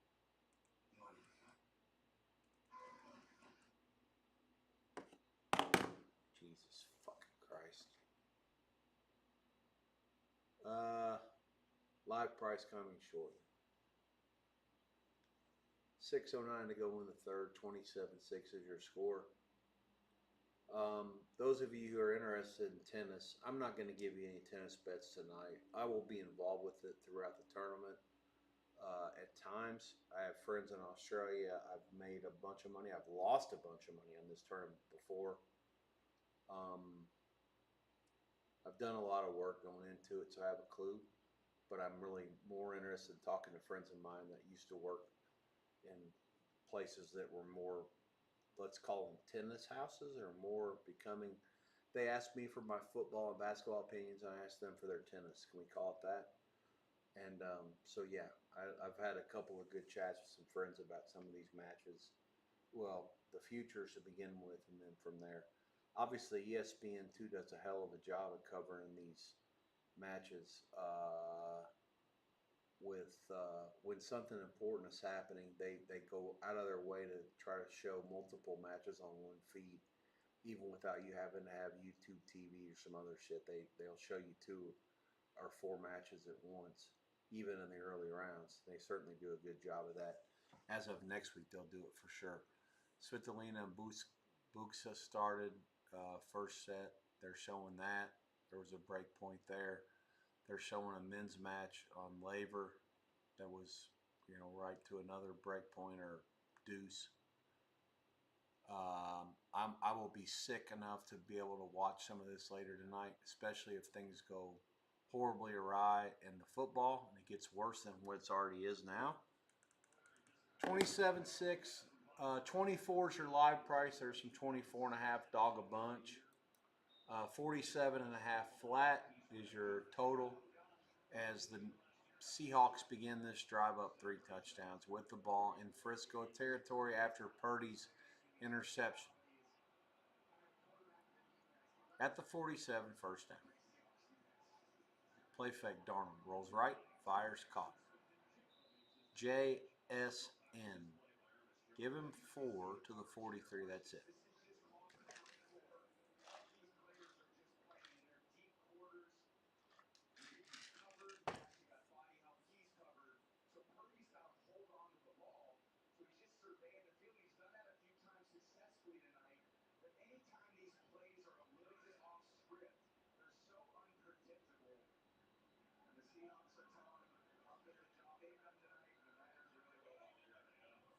Second and 6 of the 43. Give him 4. Here's the ball. Walker. Give him 1 only. Play was going to be successful. The Niners shut it down.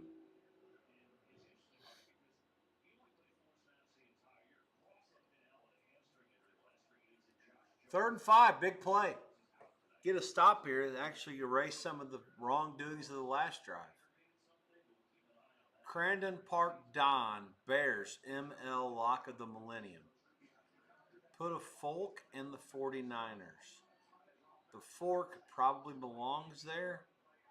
Certainly the Bears ML Lock of the Millennium is a deep step. Um, let's see what happens. I don't agree. Oh my God, Walker's wide open. Just runs a wheel route to the outside. Nice pick.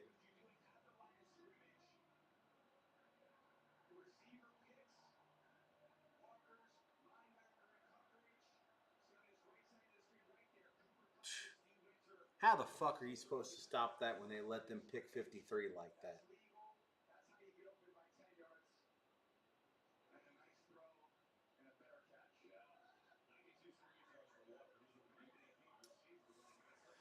First down at the 27. 4 minutes to go in the third. Clock moving. Bags. Jet sweep to the left. No sniff here. That Shaheed loses about 3 this time. 53 for the Niners. Gets over and makes a play. Be second and 13 at the 30.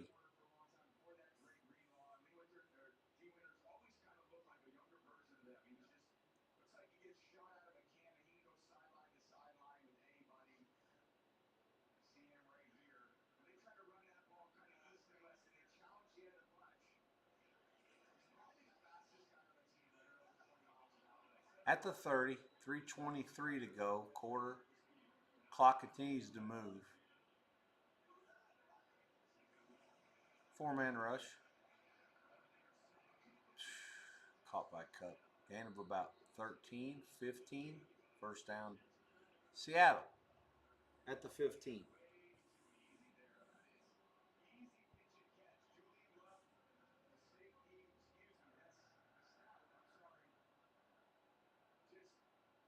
What is 20 doing for the Niners? What the fuck is he fucking doing? What the I mean, in what world can you just sit there and run around with your fucking head on a swivel down by 21 just running around aimlessly like that? Complete fucking fiasco.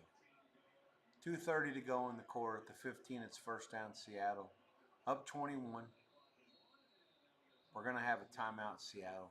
2:28 to go in the half. I'm sorry, in the third quarter.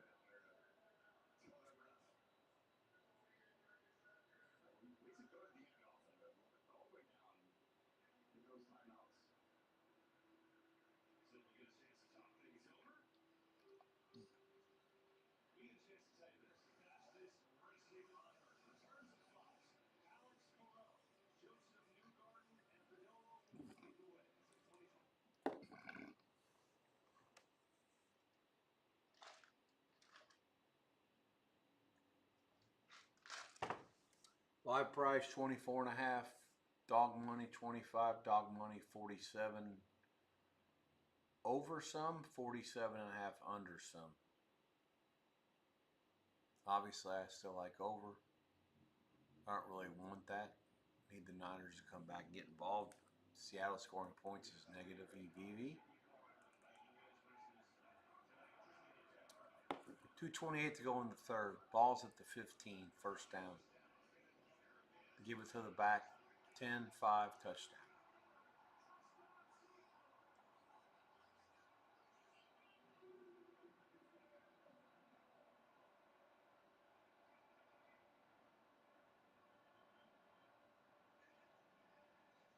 Maybe it is tough when all your coordinators are fucking interviewing for other jobs. I'd like to know how to handicap that. Maybe I should talk to a couple friends about it. Robert Saleh's had a job as a head coach before. He failed spectacularly at it. He's been great this year as the defensive coordinator for a team that had a defense that I thought was okay. And he's failed spectacularly today. Extra points good. 34-6 Seattle. 2:23 to go in the third. I'm here. I'm not here for a bit. I'll check back in, I promise you, before the end of the night. Taking a little bit of a break. I'm going to grab some food. Maybe I can turn things around with eating. Certainly can't do it with sitting here watching this fucking stupid game. 28 dog a bunch of money, 50 flat, 50 over money on the total. No opinion. Why would I? My opinion sucks anyways. Back, it's 10:33 Eastern Time. Rex Byers here with you on the SweatBox. Thanks for checking me out. Let's check back in the next 15 minutes, give or take. Maybe a little bit less. We'll see. We'll go from there. We'll see how things play out. Sweat things out as we get closer to the end if the Niners can get back in this mess. I'm going to fire a little pizza in the oven, have a little pie. Maybe that'll turn things around.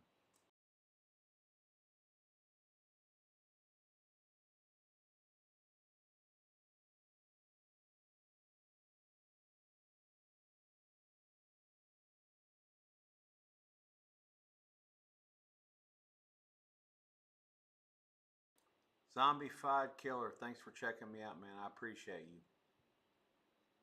I'll be back tomorrow. First pitch, noon Pacific, 3 Eastern, Houston, New England. 6:30 Eastern, 3:30 Pacific, Rams, Cubs from Soldier Field. And of course, I'll be here Monday, 7:50 Eastern Time, Miami of Florida against Indiana. National title game. Look forward to talking about all that shit later on. Zombified Chill, thanks for the chat, my man. Appreciate you. Tell a friend. Subscribe. Follow. Do whatever it takes to get this thing out there. I don't want to get a regular job. I want to sit here and talk about sports with you guys all night. Make it worth my while money-wise, you know what I mean? Let me get off my shoes. I'm not asking to give me nothing. Just tell people about it and let's figure out a way to make it work. 10:35 Eastern. Back at 10:45 Eastern. Put it in the chat.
First and 10 for the Bags at the Frisco 24, up 34-6. Drawn dead everywhere here with Frisco stuff. Over has a chance to win. That's only going to clean up a little bit of a peanut out of this mess. The Denver beating Buffalo 33-30 in overtime in the earlier game was also very bad. Not as well, a little bit bad. Not as bad as this one. Tomorrow I also like both road teams. Let's go over the numbers in these games. 387, 388. Houston plays New England on the road. I made the Patriots 1.5 and 38. Price is 3.5 and 40.5. There is some 3 flat out there as well. Don't love Houston. Do like Houston. Don't like the short week. I don't know if they sit up there or not. I know they played in Pittsburgh on Monday. I would have if I were them, but who knows. Rams play the Bears tomorrow night. It's going to be frigid. 6:30 Eastern kickoff, 5:30 Chicago time. That game will be on NBC. The first one on ABC tomorrow. I made the Rams 4.5, 46.5. The price is 4 and 48.5. No strong opinion one way or the other. Can only have the Rams if I had a gun to my head. That's the game that I least like in terms of betting. I thought Buffalo was correct today. It should have been a small favorite. Game goes to overtime, they lose. I thought that the Niners should have been much closer to a pick. And I've been proven to be wrong about this so far. Live price 31.5, 53, give or take on the total. 34-6 start of the fourth quarter. I do have a small overplay, and I do have Niners 16.5, 17.5. Sorry, 17 and 19.5. So, none of them look any good so far. Let's see what happens. Walker again bangs it at the middle. First down carry for at least 10, and they keep going. The Niners have had their complete will and spirit broken. They've completely fucking. This is just what do you call it? They've let go of the fucking rope. That's what this is. First and goal for the Bags at maybe the 8.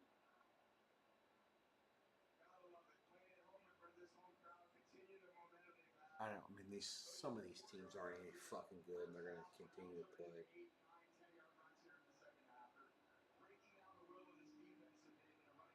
First and goal at the 9, 14-15 to go, 34-6 Seattle.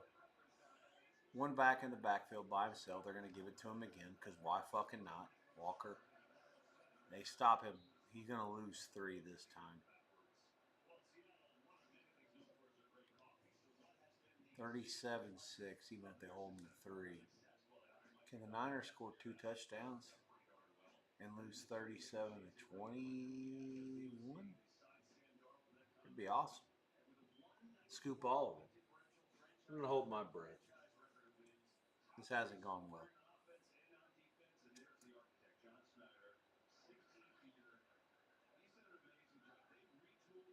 Trips left here. Pistol formation for Darnold.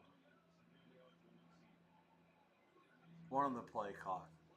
Draw again. Bangs up the middle. Walker again down to the 5. Third and goal. Maybe at the 6.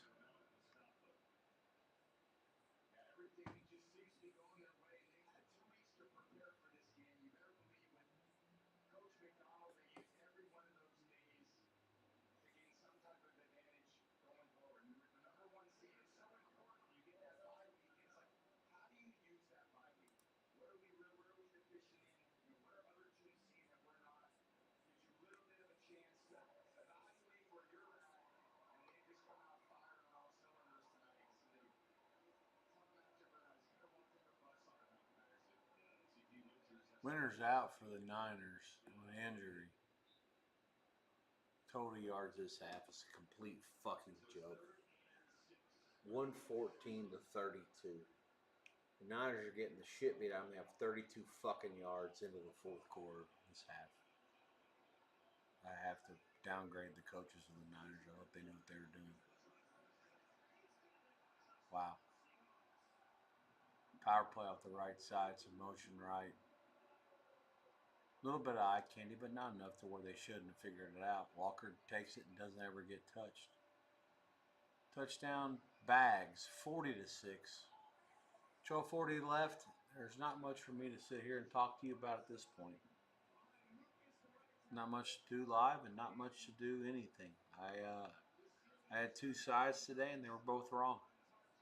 Tomorrow, the best thing about is that I don't like either side as much as today. Maybe we can find some stuff live that'll be better because this was complete trash.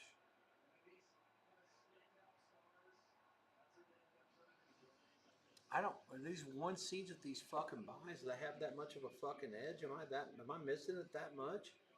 I mean, the fucking Seahawks and the fucking Broncos are fucking terrible. Like, fuck. Maybe they're not terrible. Maybe I have to fucking reevaluate my numbers on these fucking teams.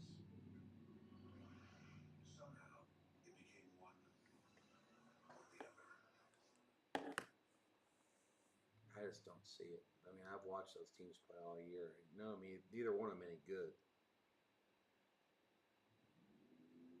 The coaching matters. The Seattle coach is a really good coach. The Denver coach is a decent coach. I don't like him, but he's an acquired taste. He knows what he's doing. It's funny, he won a Super Bowl with the Saints against the Colts. And he did something that the rules don't even allow anymore. He onside kicked to start the second half, which you can't do without declaring it to the other team anymore. It's funny, but not funny.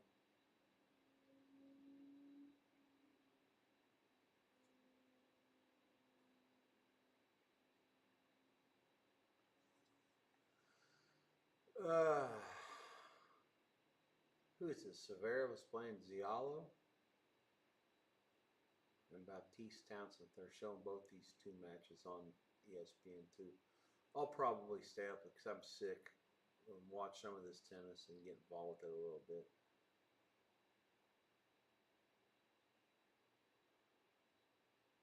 Tomorrow, I'll be back with you guys. Little before noon Pacific. First kickoff is 3 Eastern, noon Pacific. Houston at New England. That game is on ABC. The Mouse has it. ESPN. There might be a Manning cast. I don't know. I'm going to be watching on the antenna to have the live feed on ABC. And then Rams Bears NBC in the late game in Chicago.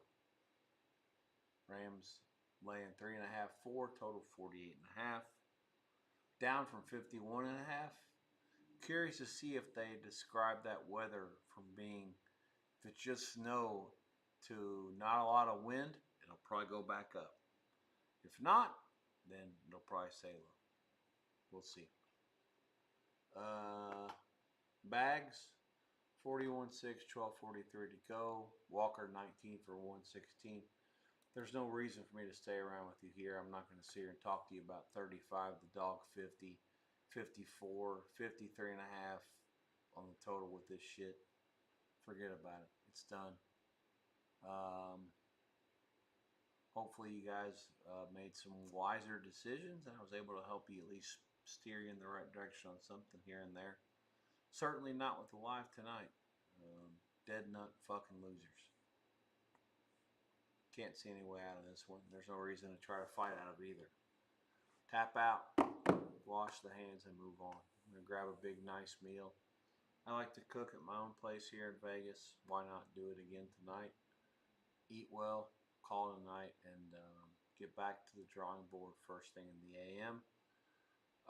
Again, I like the road teams again tomorrow. Like the Astros at New England +3. -05 is what we got earlier. It's 3.5 out there. Dog a bajillion. Don't want to lay that. It's not worth it even with a low total. And then the Rams against the Bears. I think the Rams will win the game.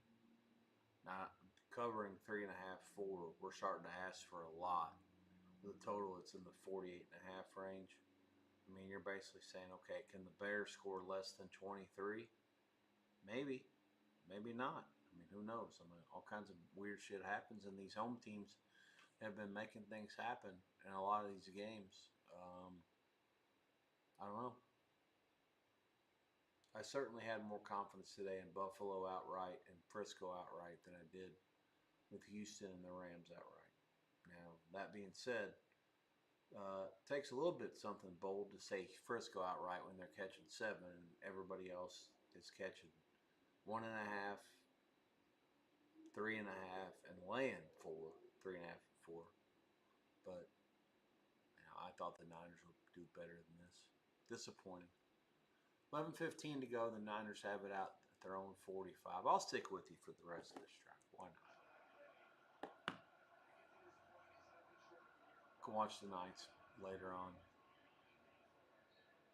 They trail 1-0 at the end of one home against Nashville.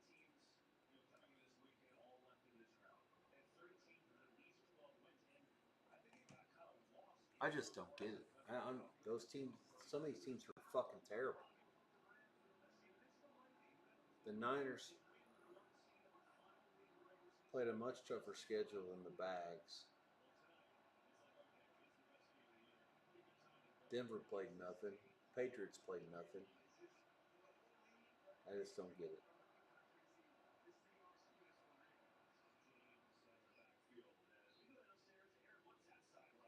I don't even want to watch that fucking game. Like Denver or Seattle are both playing at home next week, and they're both one of them's a favorite. They're going to be Seattle will be the favorite. Denver will be a dog. But who wants to watch that again? Like it's one thing if Manning was playing. Okay, fine. Russell Wilson. I mean, okay, fine.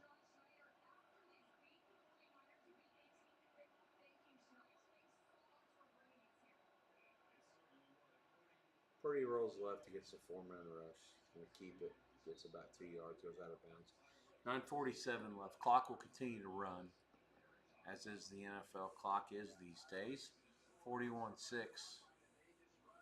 Can the Niners somehow score 2 touchdowns? That'd be awesome. Score 2 touchdowns and let's call it a fucking day.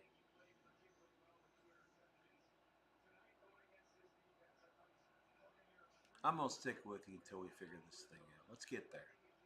Purdy, back. 4-man rush, fumble. Lost it, Niner, and Seattle has it. That'll do it. I stuck with you for all of one more play. Be good. Take care. God bless. Congrats to those of you who had Denver and Seattle today. The over was a winner in both games. Pre-game. And that'll be it for me. Thanks for checking me out. Top of the hour, 11 o'clock. Rex Spires, your host here on the SweatBox. We put in a solid 6.5 hour shift today. Maybe a little more. That's enough. Let's try again tomorrow. Let's see if we can have a little bit of a better day. For those of you who are against a couple of these things, congratulations. For those of you who enjoyed the chat, I appreciate you. Thanks for checking me out. Tell a friend. It'll be fun. Stream it some more. Twitch TV, YouTube TV. Twitter, Rex_Buyers, BEYERS.